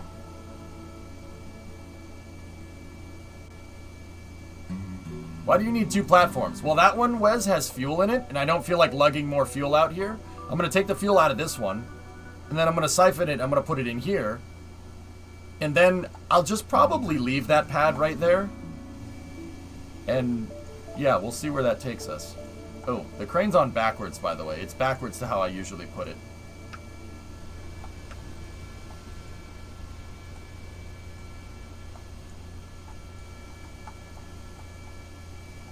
Levy, my absolute worst fear is that people are using the commercialization of space flight as an excuse to take money away from NASA and putting it into their pet peeve project. That is my worst fear, actually.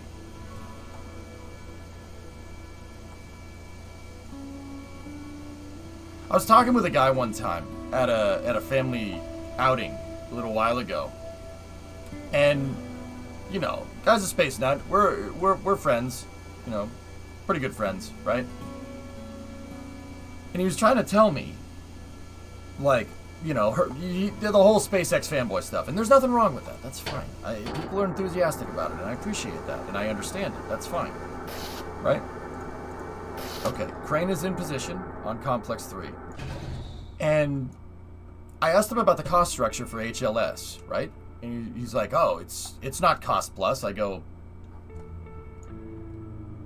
you think it's firm fixed price for 2 demonstration missions? Okay. Yeah, sure. All right.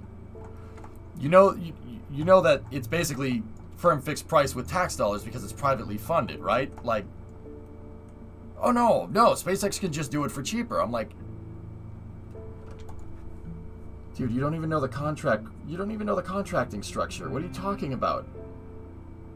And then when I called the guy out on it, right? I was like, you don't even know NASA's contracting structure. How do you expect to tell me that you know about NASA spending when you don't know about NASA spending, right? And then the guy was like, well, NASA wastes too much money. That money could be going into healthcare. I'm like, don't change the subject. He's like, what? I'm like, don't change the subject. We're talking about contract structuring and costs for space flight. Well, we could be using that for something else. I'm like, oh, okay. I'm like, let's stop. So I don't hit you in the face really freaking hard.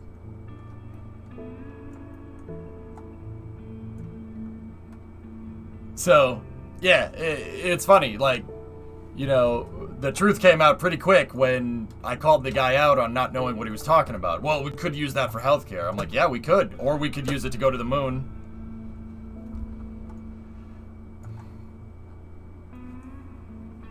You know, like, or we could use it to go to the moon. No, healthcare. And don't get me wrong, there's nothing wrong with that. What I'm trying to tell you is that it's not diametrically opposed. It's not like one or the other, you know?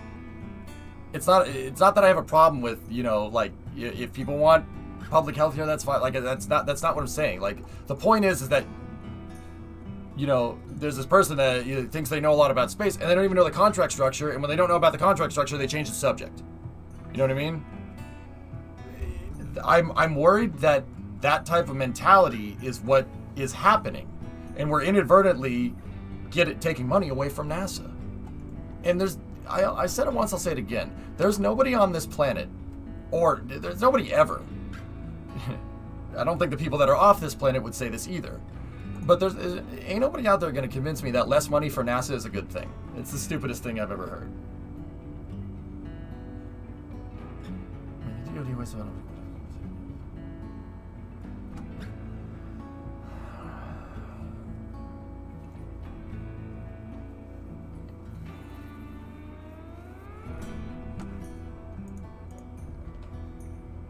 Yeah.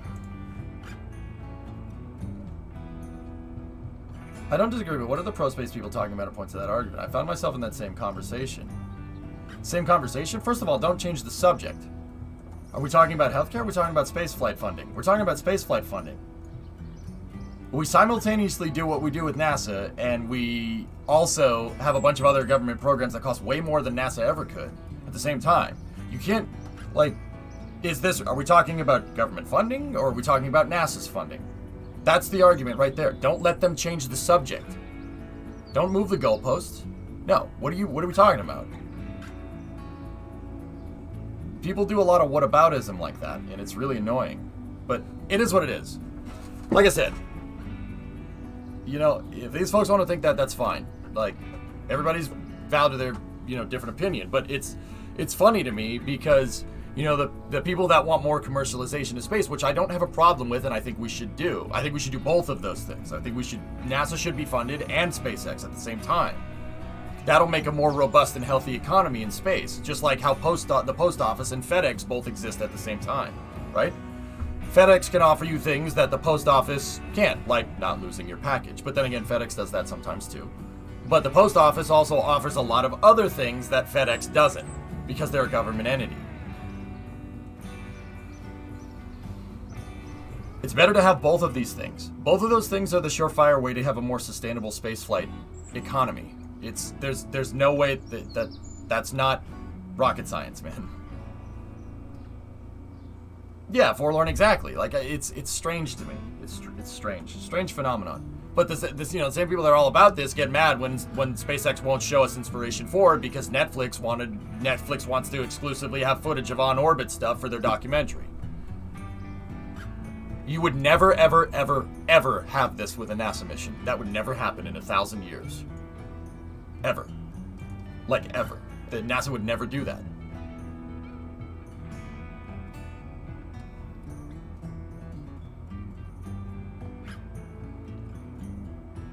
And once again, I'm not, I've told people this and they're still not convinced because they think they know more about economics and funding, even though they don't know cost structuring programs and how broad agency announcements, CDRs, BAAs, PDRs, like they don't know anything about NASA contracting structures that are pertinent to the subject matter, and they still think they know better. But it's fine. Like, all right, okay. I used to watch Ozzy in Space on here. That's how I found you. Nice random reading. Ozzy's cool, man. He still streams, dude. Pretty sure he's still around. I saw him playing Car Mechanic Simulator a couple of days ago.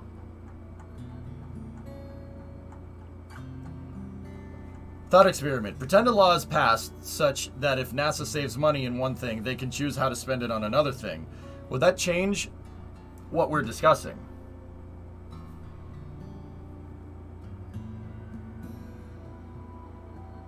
So NASA keeps a money pool? That would make honestly, Grab Shark, that would make the thing more prone to fraud than it already is. That would make the system, you would make the system inherently vulnerable because that all that means is that NASA could just sit on that money, and then that's more likely for the money there is more likely to get embezzled. If NASA could just sit on a chunk of change, that literally incentivizes them to do nothing. If that money is guaranteed, doesn't matter what program you run. I don't like that. I don't think that's a good idea. Yeah, Alan Prod, yeah. It is what it is, dudes. But hey, like once again, it's still an awesome achievement, and I'm still proud of SpaceX. I'm still proud of what they do. If they don't want to stream coverage, hey, we didn't pay for the mission. We have no skin in the game. It's not our problem. It's not even not that our problem. Our opinion doesn't matter in that regard. Deal with it. Isn't that basically what happens already? They get allocated a budget, and some of it goes to current missions, and some of it goes to planning future missions.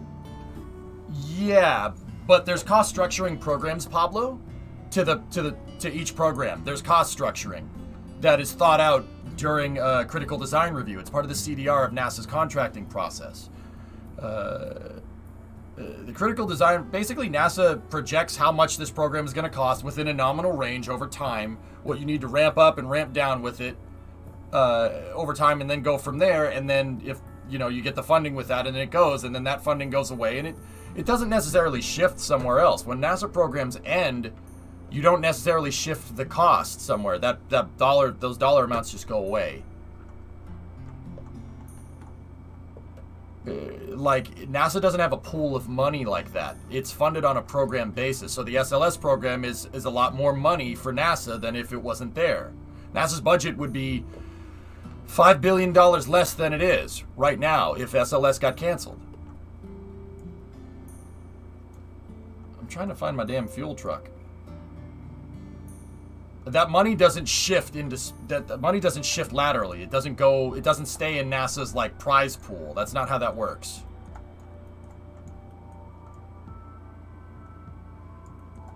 Elon talked to them. Ah, that's cool.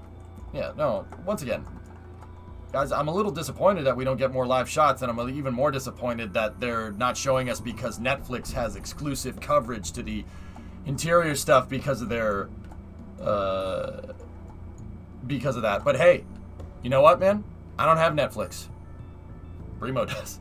Brimo pays for that, which is not, not a bad thing, but I have no skin in the game here. I'm not Jared Isaacman. He paid for the mission. It's his prerogative how the money gets spent and how the stuff is covered. It's not our problem. We don't have any say here, so I'm not going to make a big deal out of it.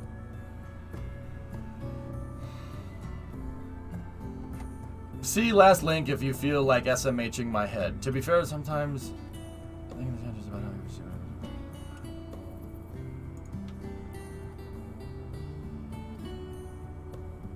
Yeah, implying I haven't read that article before, Lavin. Yeah, I know.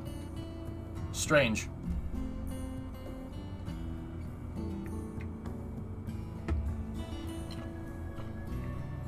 Clarification, Brimo's parents have Netflix. When Artemis 1 launches, will we get video of it going around the moon? Absolutely. Well, actually, Ryan, let me put it that way. We better.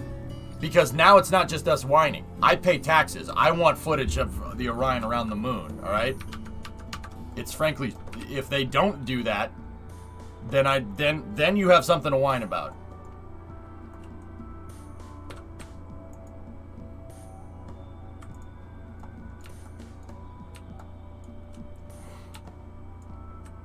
They better. That's all I'm saying.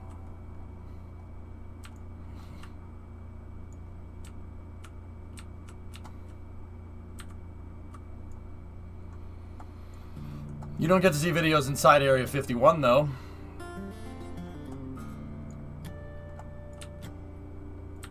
NASA isn't a defense. Damn, what was that? What did we lose? We lost alligator hinges and a command seat. Oh, good. I'm going to recover that. That's some money down the drain. Strange. Oh, we did that with the road train. I did this with a different vehicle. I was like, oh yeah, we got to back it off the end of the runway. No. But anyway, guys, screw that. Let's just be proud of the achievement and go from there. Like, I don't want to turn this into, oh my god, this is so stupid. I'm done doing that. I don't like doing it. It's not fun for people to watch. It's important to inform people, but I'm super passionate about it, and I can't sit here and keep talking about it because then I'll keep saying it, I'll keep saying it, and then I'll just get more and more pissed off, and then I'll just be like, nah, I'm leaving, bye. It's something I'm super passionate about, obviously. Like, and I don't want to sit here and ruin your day with me whining all day, you know what I mean?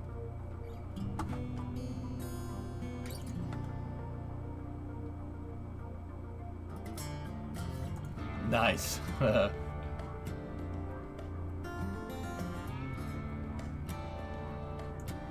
That's correct, Cerebral. So let's enjoy the achievement. Yesterday was fun. We had such a good time. It was amazing. And let's just roll with it from there, dudes.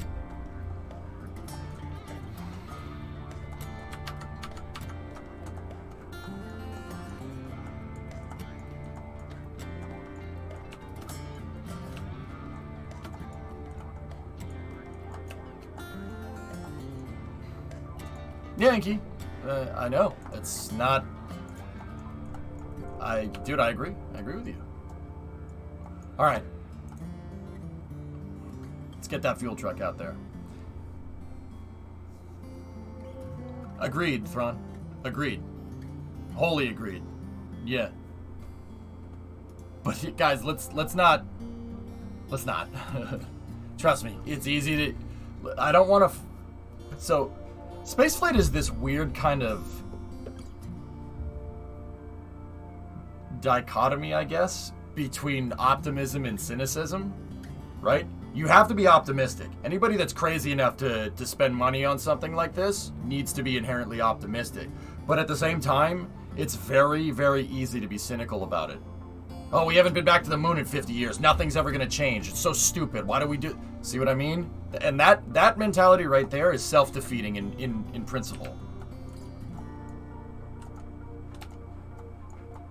Which is why I don't like it. But it's easy to get hung up on it, isn't it?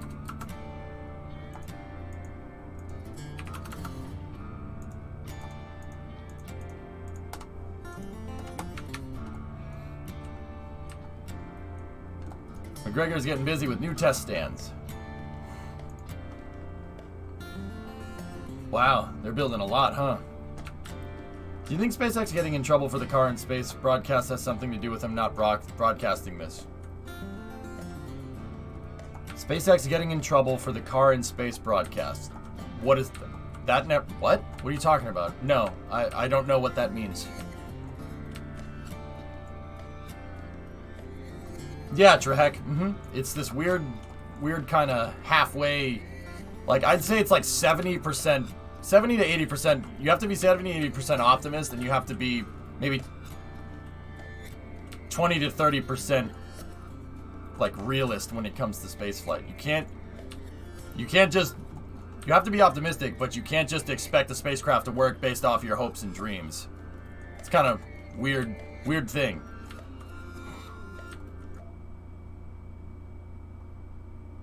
There was an FCC fine when he launched the car and broadcast it. I don't remember that.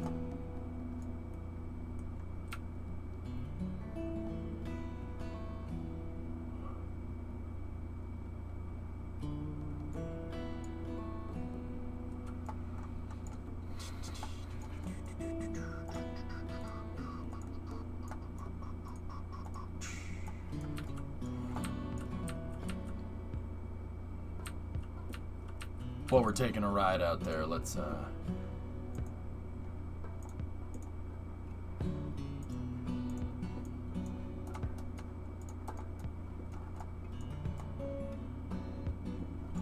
we go.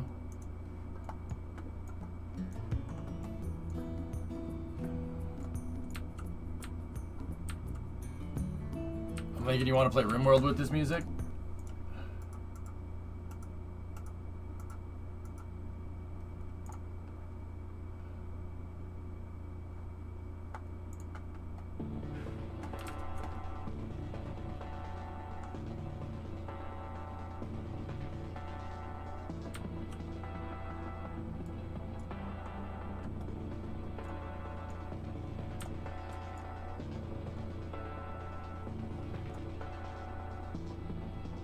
Do not play RimWorld. Yeah, Ford, it's kind of weird.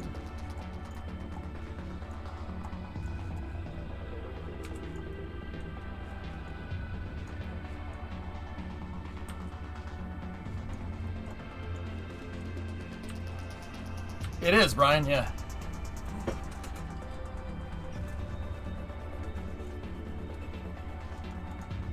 This is Fuel Truck Chunguska. Big Fuel Truck Chungus.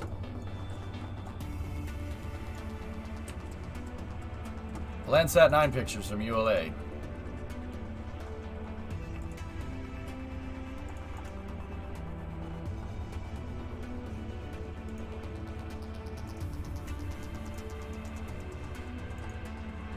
Beauty.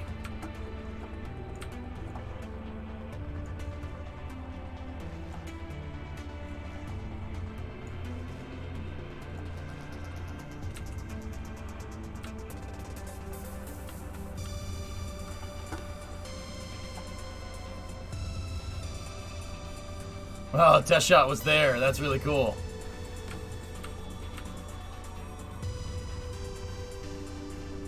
Dude, New Astronauts is sick. I love this. Like, it's very rare that I come across a song that's from this decade or this millennium that I really enjoy. This is a really good song. 9.5 Geek. Is that an emote? It's an emote. Yep. Okay. Nice render, Linprod.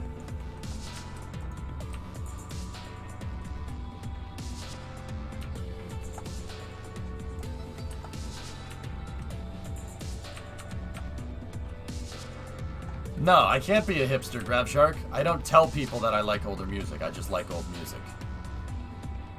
Oh, crap.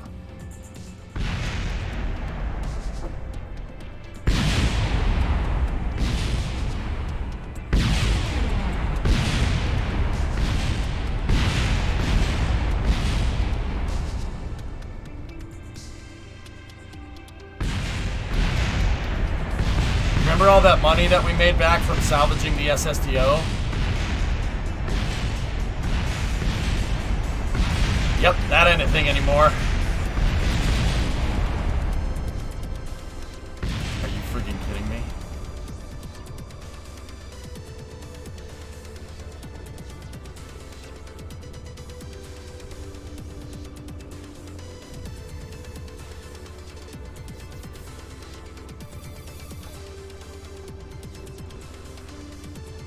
How?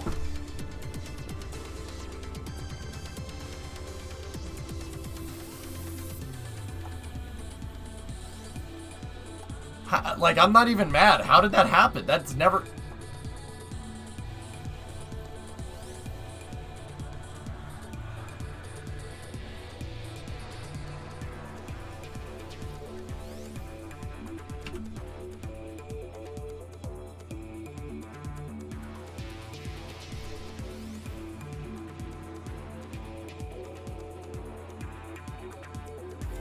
The air brakes?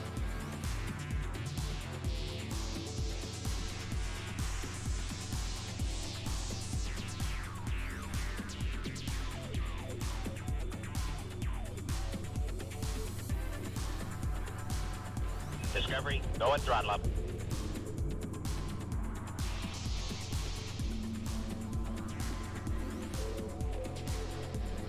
The air brakes? Air brakes?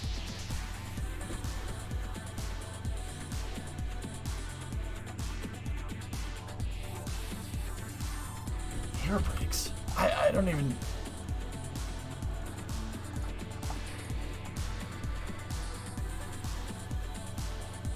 Okay, so the only air brakes on the crane are the air brakes right here. There's 3 of them on either side of the crane, and they push up against this. They push up against the sides of the pad right there to a center and align the crane, right?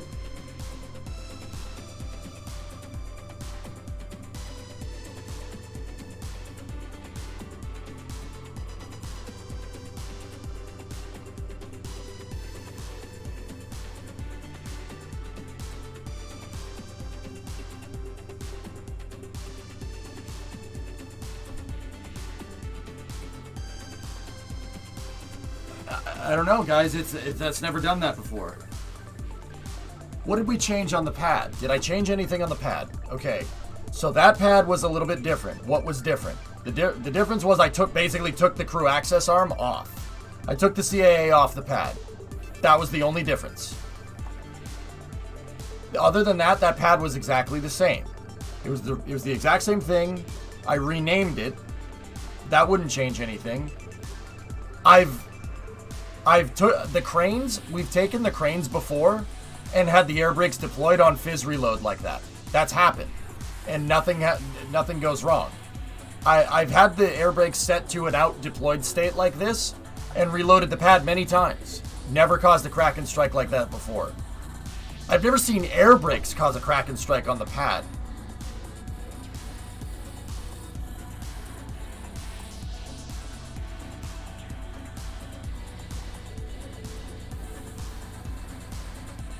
Yeah, Toma, leaving the crane docked to the pad when it's in the safe position is probably a good idea. Now that, I mean, you know, it's probably a good idea, man.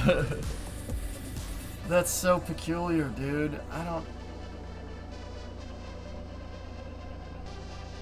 They're pretty far away, Red 8, but once again, I've used this crane 20, 30, 40 times in this exact configuration. Never had a problem. Heck, we got 3 launches off of this with that crane over there before I recovered it. I did make some changes to the...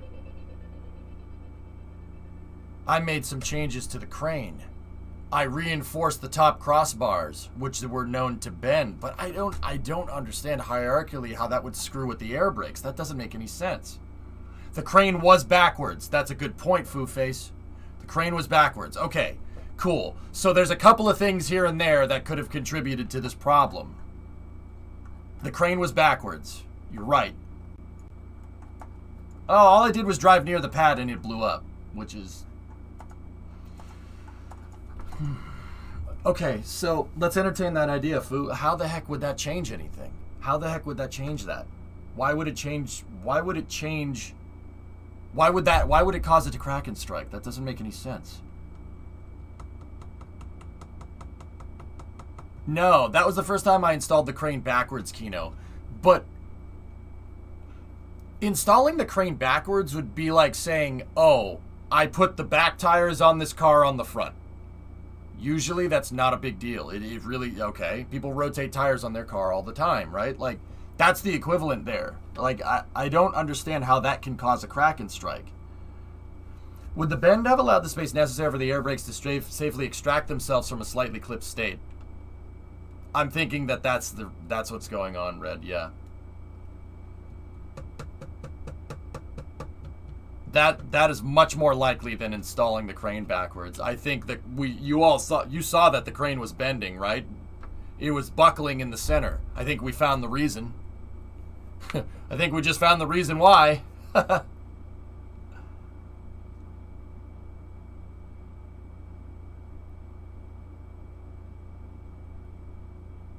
Yeah, no, Kino, no problem. So, the crane with the reinforced piece like that,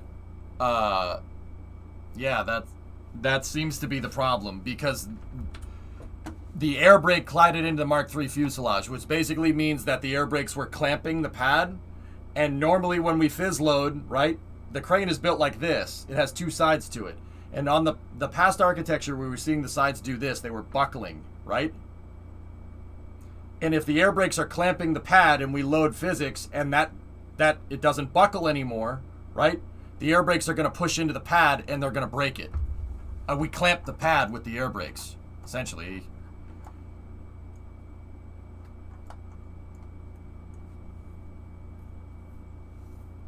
I think the easy fix, Red 8, would be just to make sure that the air brakes are retracted when we put the crane into the stowed position. That's the really easy way to fix this. I mean, it sucks. That really sucks. I have to.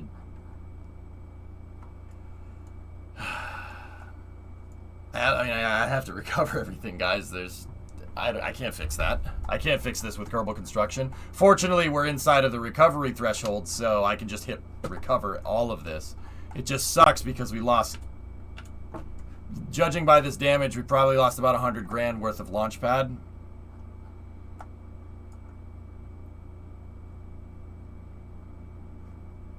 I drove near the pad, Canadian, and it exploded. That's what you all miss. That's what, hey, I got up for 3 seconds and I missed. Yeah, I drove near the pad, it blew up. I did some structural reinforcement on the crane, and that structural reinforcement clamped the pad and caused it to crack and strike. That's what happened. I had 500 G's in the bank there. Damn.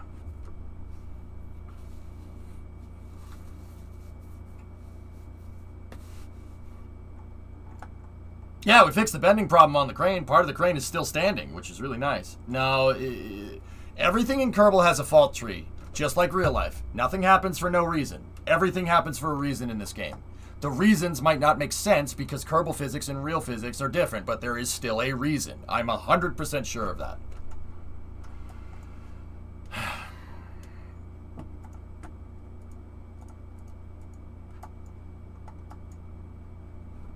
That's really discouraging, man.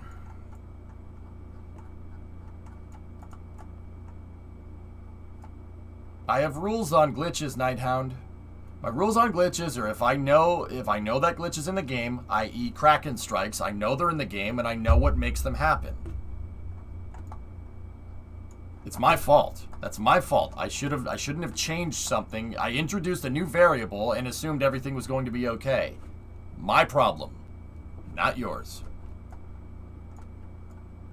So, yeah, we got to start picking up the pieces. I'll leave the fuel truck out here. We already paid for it, so... the other pad's damaged, so that's basically inoperable.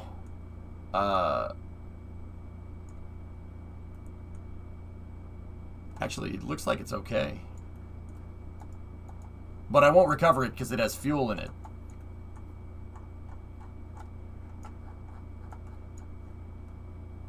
Yeah, checklist wouldn't have prevented this problem, Jim, but that's okay.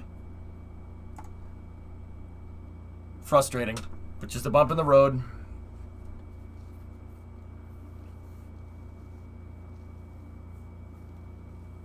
The butterfly effect is real in KSP. It absolutely happens. And you got to be ready for it. Hey, and once again, here's the thing, guys. It's easy to sit here and amend the mission mode rules, you know, when something goes wrong. That's dumb. I hate doing that. I'm not amending the rules and changing the rules of the game. My rule set, my self-imposed rules, I'm not changing them when it's convenient for me. That's stupid. Then what the hell are the rules for? You know? Because, guys, I'm sorry. You guys are going to vote on a revert every single freaking time. Sorry, I'm not doing that. That's why the rules are there. Because you guys are too nice. So we got to sit here and hit this button over and over and over and over and over and over and over and over and over and over and over again. But it's all right.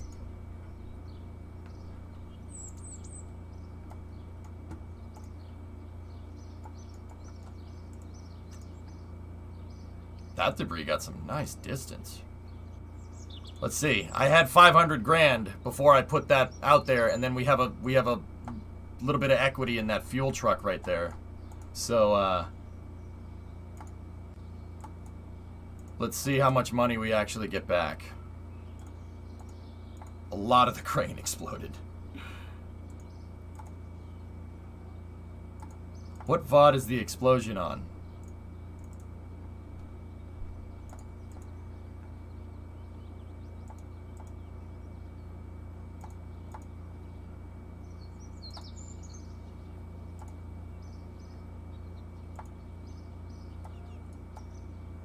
Rules are meant to be broken? Yeah, not in spaceflight. You really don't want to dick around with the rule, with the laws of physics in spaceflight. You know why? Because the second you think you can break the laws of physics, someone gets killed. Yep. Yeah, no, the rules can't be broken.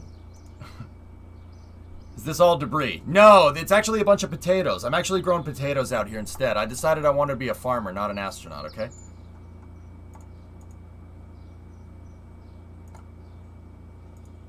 Yeah, these are just potatoes. You know, the potatoes are delicious.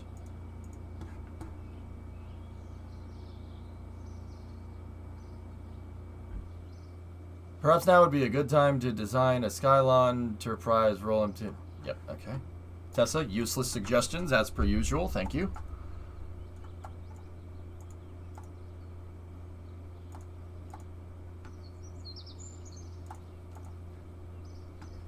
I don't know how making a Skylon, right, is going to help me get my SSTOs, these SSTOs working better. How is that going to change that?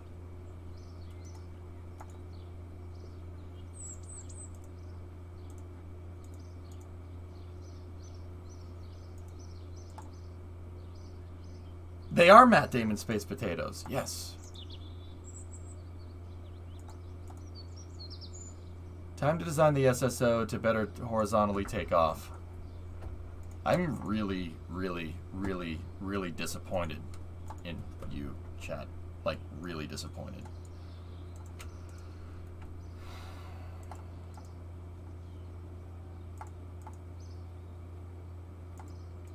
Disappointed!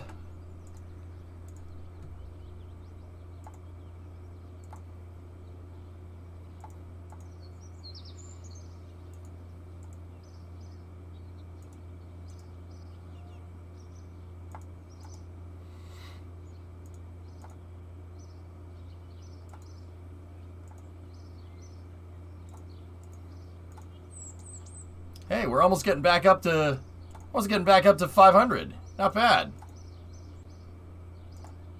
Come on, get up to 500.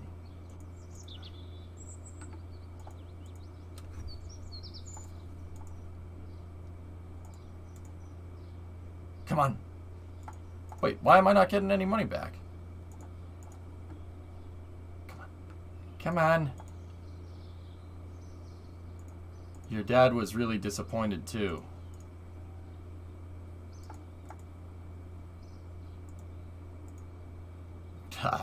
I mean, at Forlorn, I ain't touching that one. I'm not touching that one. You know, I'm not touching that one, okay? you sent it my way. I'm just gonna send that one right back. I'm gonna send that right back over to you. I'm just gonna send it right back to you. Nice, Lavi. There you go. Hey, that's a nice crane you got there. It's missing a fuselage, though. Let me see, Lavi. Mick. Alright, let's see what we got. Yeah, your crane's stretching, too. Yeah.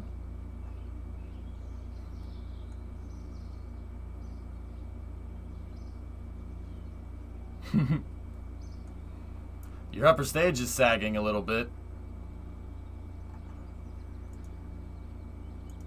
Hey, JT. No, the post-crash saltiness will never go away, dude. It hurts.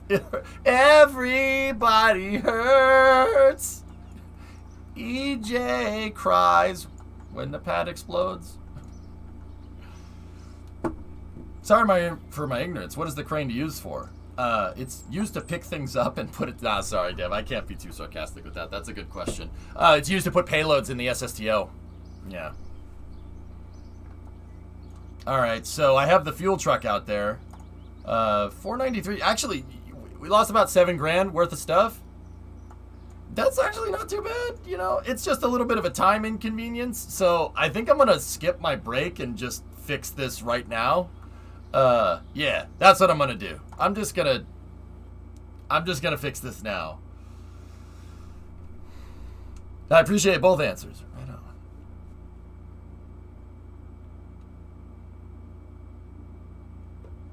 Yeah, Agent Smart, I saw it. Dude, Agent Smart, I was thinking, you know, it's... I think that the NS-16 mission changed Jeff Bezos a little bit. I'm serious. I think Jeff has a little different perspective now. I think he got some... he got what's called the overview effect. And it's messing... that's... Dude, spaceflight does that. It is a life-changing experience. Quite literally. That's what the overview effect is all about. When you get launched up into space and you look down at the Earth, and it's a well-documented phenomenon with astronauts. This is very, very well documented. You're like, you see it and you're just like, what the hell? It is quite literally a moment you will never forget. It's something that's impossible to get out of your head, and it changes the way you think about things. Abso-freaking-lutely. So I think, I'll be honest with you, I think Jeff had a little bit of an overview effect.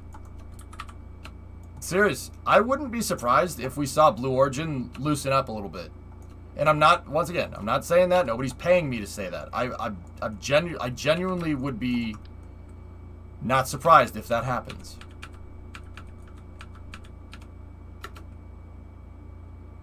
Humans weren't meant to see the ground from... You know what? That's a very astute thing to say, Crown. Our bodies were never designed or made or whatever or evolved to do something like that. Not a chance. Heck, our bodies weren't even evolved to fly. You know what I mean? Or created that way. That's not how that works at all. You know?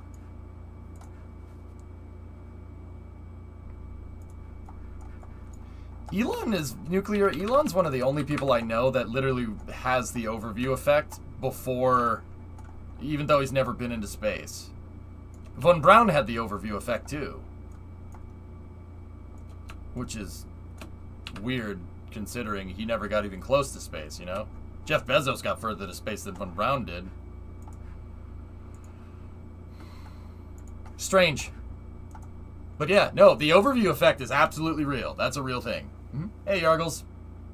All the Blue Origin poster was after his flight, though. Bauxy, I understand that because Jeff Bezos can just call people and change the corporate momentum of his company. Okay, sure. How long does it take for a car company to make a new car? Months, years. You can't just shift corporate. You can't just shift corporate culture like that. That's not how that works. Did Von Braun fly? Nope. Humanity is the biological example of hold my beer. Have you seen the documentary about Shumi? No, I haven't. I saw the trailer for it though.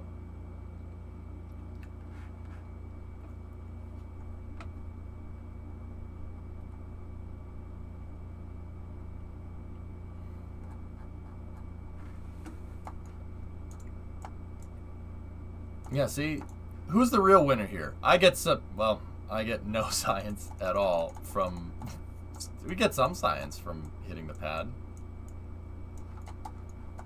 You know what we could do? We could do a science experiment in KSP to understand how seismic propagation happens in KSP. And the reason we would do that is to figure out the force that a Kraken strike hits with. It doesn't seem like Kraken strikes hit with that much force because it's not even showing up on Kerbin's seismic scanner in terms of science yield. Maybe we should intentionally Kraken strike something sometime. When will there be another SpaceX stream showing the Inspiration 4 crew looking at the cupola and all that stuff? It won't be a stream. It will be streamed on Netflix on the 30th for their 5th episode, Novacon. What's the Schumacher documentary on? Schumacher?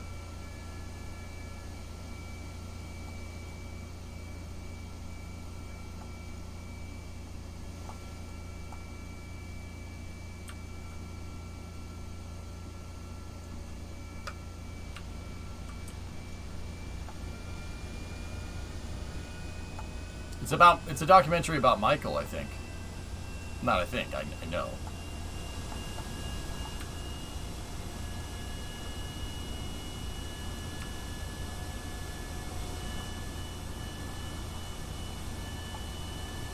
Drop a sound bum button next to the pad and call it science? We basically did.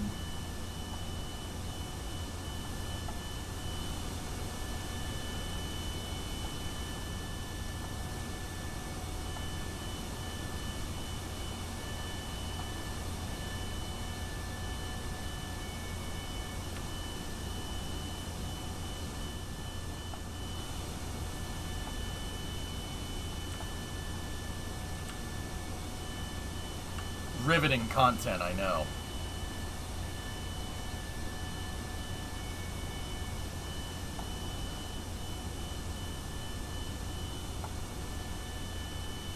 Come on, come loose. Give me the case.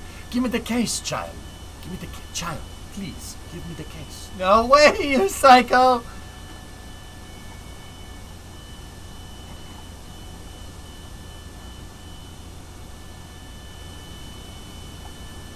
A love tap from some jet engines. Give me the gas. Yeah, come on now, give me the gas. Hey, Lamau. Go, land speeder pad, go.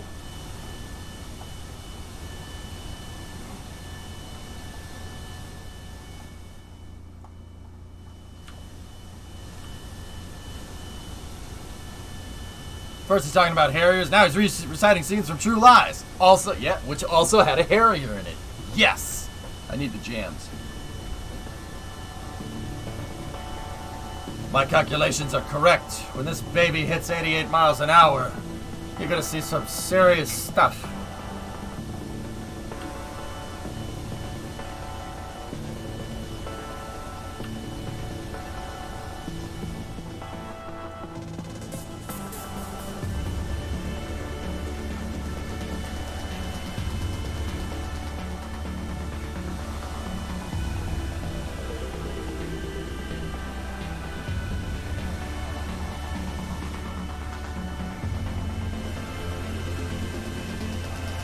You could drive any F1 car from history, 98T.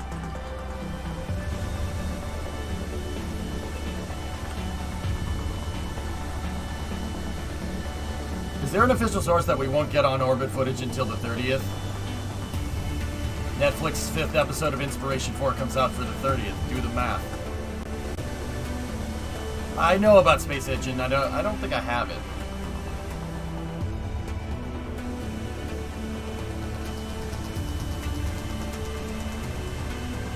Why not name the pad Project Landspeeder?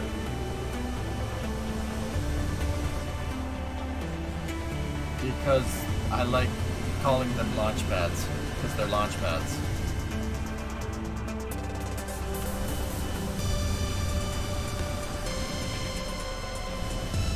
Why is this song so good, man?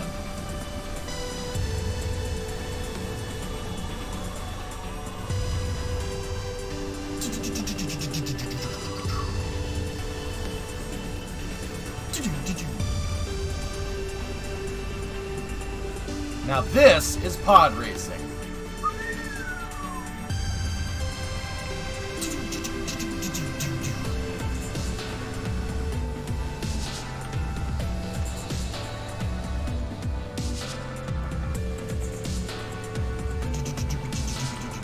I know about Teardown. Teardown is a great game.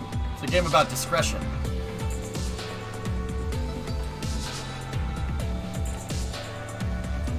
So how's Mr. Amazon's aka I'm going to screw the whole world economically wise tourist spacecraft going? I don't know. Ask him.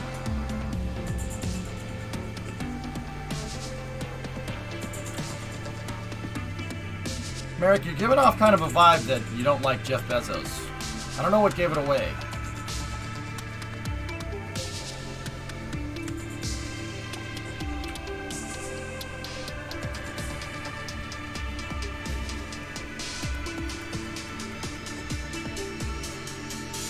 Well, that's something you don't see every day, John. Well, because he's screwing the whole world? So, Merrick, do you want to talk about that, or do you want to talk about spaceflight? Because if you want to talk about how you think Jeff Bezos is crazy or something, this probably isn't the right channel for it. If you want to talk about spacecraft engineering, I can tell you about that. But, you know, I tend to not inject crappy takes about things into the stream. And I have my own crappy takes about things too. But I try to keep it about the engineering, you know what I'm saying? You know, this isn't an economic stream. There's plenty of economic streams around, brother. I stick to the engineering. I don't stick to the bull crap, you know what I mean? That's what I'm trying to tell you.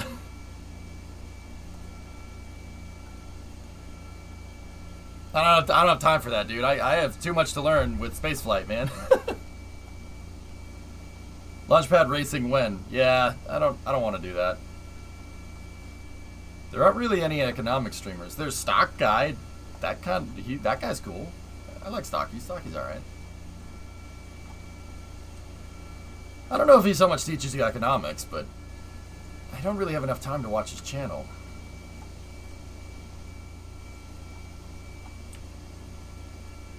Dude, I feel you. This is just beer drinking stuff. Yeah, I got you, man. I got you. Yeah. I hear you. Yeah, it's all good, my brother. No problem. Can this pad float? I mean, probably, yeah. But the center of mass is shifted to one side, so one side would be listing into the water.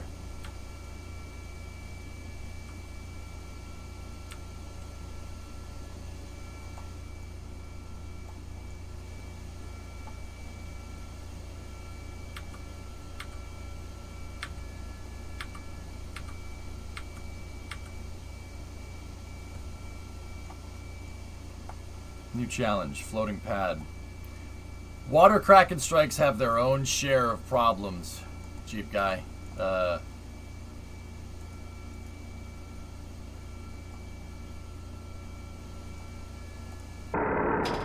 their own share of problems that I don't want anything to do with. That's the end of the sentence.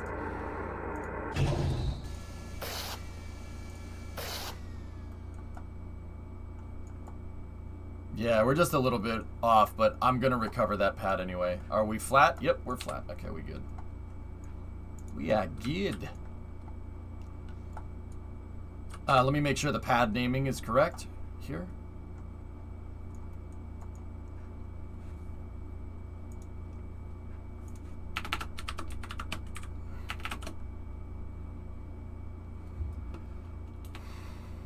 You know what? I'm just going to call it Complex 3.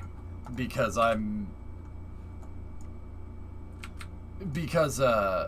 gonna recover this pad. I was thinking like, oh, twin pad would be cool, but we don't have the money to really do that if we want to get the big pad ready to go.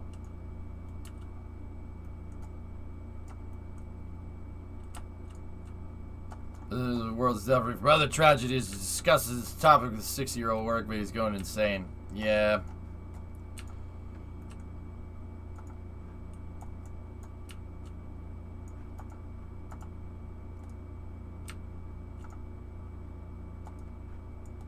Yeah, man. I mean, I don't know. Like, Merrick, if it's gonna let it bother you, it's only gonna bother you if you let it bother you. You know what I mean? Like, what are you gonna do to stop an entity like that? No one's, nobody's gonna stop Amazon. Why would we? Why would you even be preoccupied? You certainly aren't going to. So I don't really let that preoccupy my mind. It's annoying, but letting it get in your head like that is, dude, that's gonna make you go crazy. You're gonna go insane. You know what I'm saying, dude? You're gonna go nuts.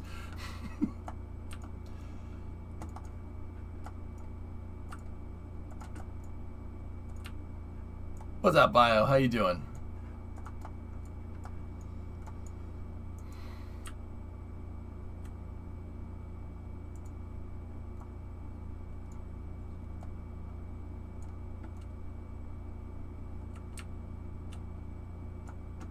I don't let that stuff preoccupy my mind, dude. I'm too busy with spaceflight.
Come on, you. Back it up. Because my daddy taught me good. And just give me a little bit of this. Give me a little bit of staminky. Really?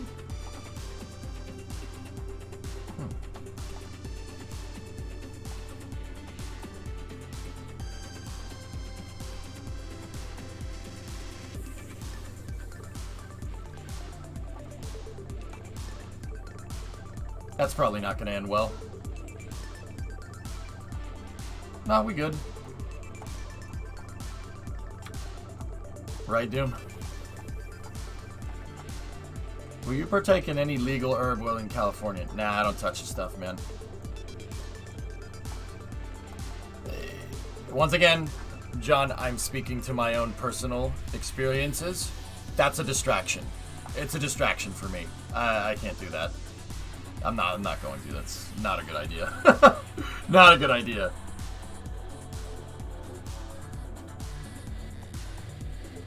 Guys, I spent the first, 24 years of my life slacking off and doing nothing. I don't need to do that anymore.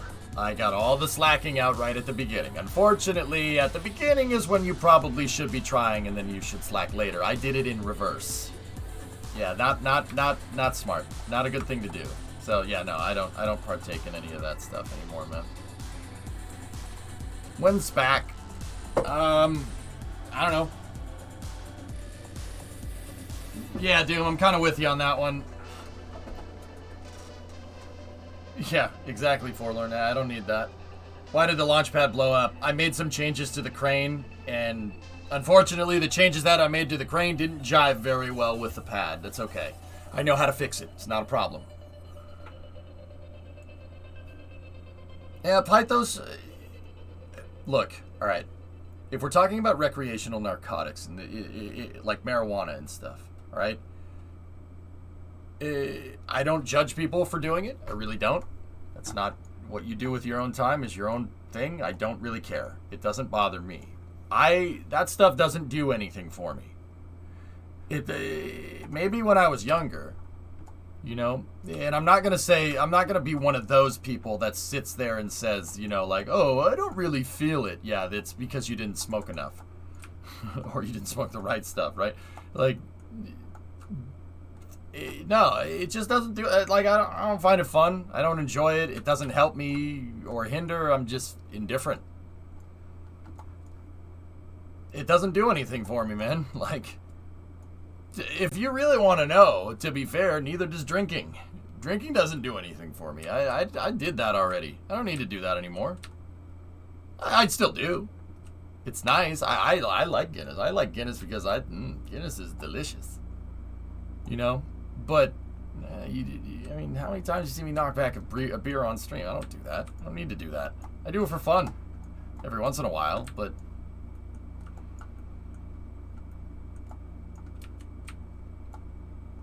Yeah, that's probably it. Grab Shark, that was probably the last of it. I don't need to do that stuff anymore. Yeah. Why do we have two pads now? I'm replacing one with the other.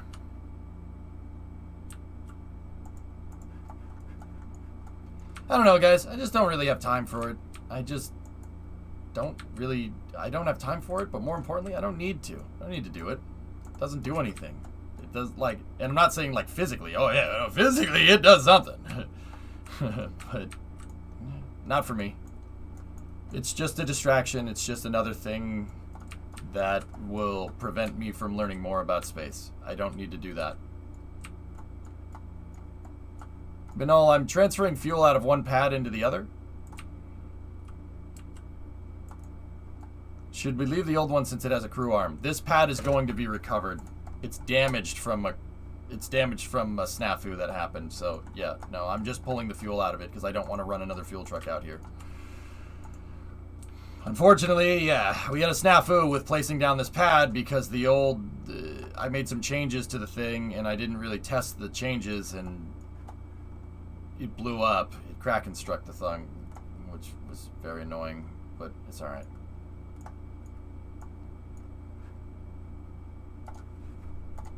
Crack and struck the thung. You know, the thung.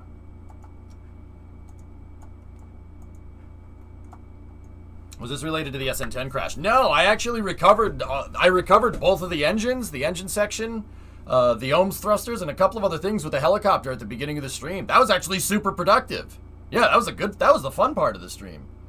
Would you apply for this? Is that the SLS media stuff? Call for nominations to the National Space Council User Advisories Group?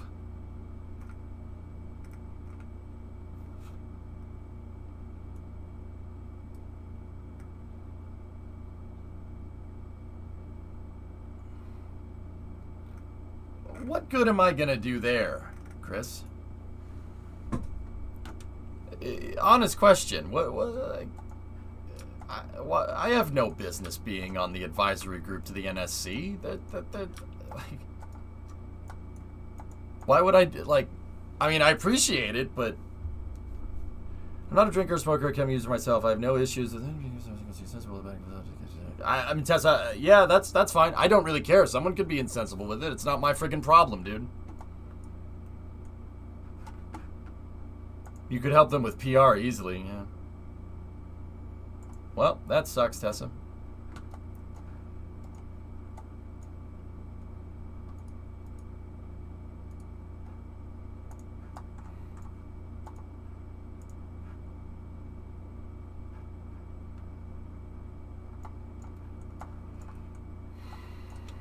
Yeah, I don't know. I have no... Dude, I have my reservations about how space flight should work, but I don't know, man. I don't think that's a smart idea.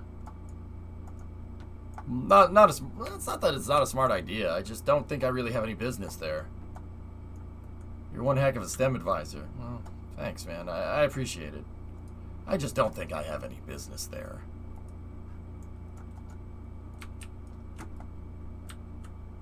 I mean, they're going to take one look at my application and see Twitch streamer and be like, no, bye-bye. Sorry, did you answer how you will do crew with no arm? I had to mute the phone call. No. I didn't answer it because I'm trying to make sure that I don't blow things up again, John. Dude, like, I know you say ask questions all the time, but, like, I have to make sure that I don't break things, man, or else we're never going to get anywhere. Actually, it's a nomination process. Do you think I have enough pull to get nominated for a position like that? I do not have enough pull to do something like that. And I'm not saying that it's not possible. Maybe someday. That would be great. I would love to. I bet you that job pays really well. Or not at all. I mean, it's probably one or the other. Now that's something I would do. I'm not selling myself short.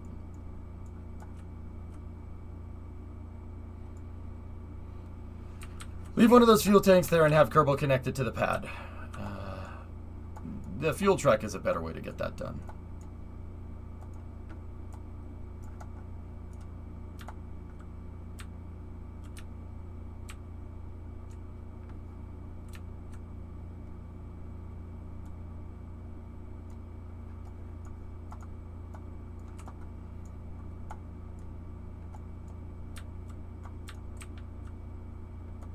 No pull, you had 2,000 people watching yesterday. And NASA spaceflight had 150,000.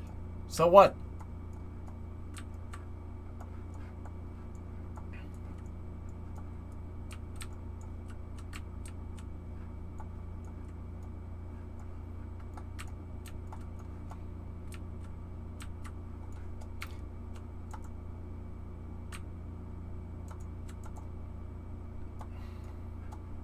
Now, with that being said, I'm not doubting my capabilities. I just don't think that I'm confident that I'm going to get it. I think I could do good as in the User Advisory Council. I'm dead serious about that. I forgot to check vessel state. Please don't explode. Okay, we're good.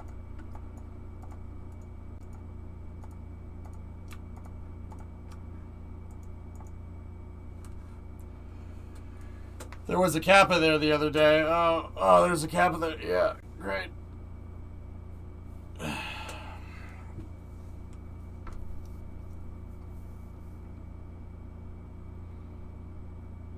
Specking out a K-76 flying...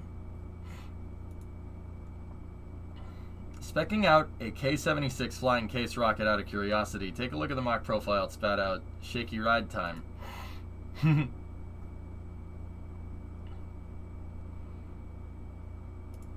K-76. Is that my K-76? Oh, no, okay, you're talking about rocket engines. Yeah, I gotcha. Cool. I have a plane named a K-76. I'm like, what are you talking about?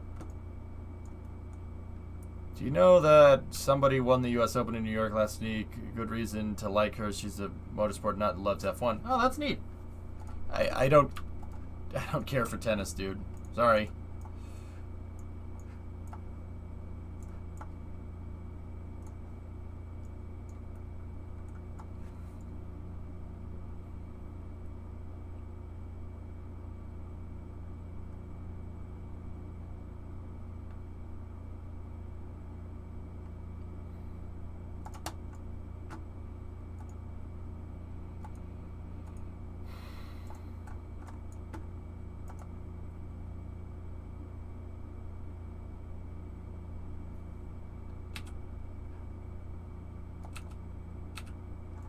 Okay, let's go ahead and recover that fuel truck. And then I'll recover the other pad, and we'll go from there. I'm not a huge on myself, but she's have to be the next Serena Williams of the next 15 years or so. All right. Great.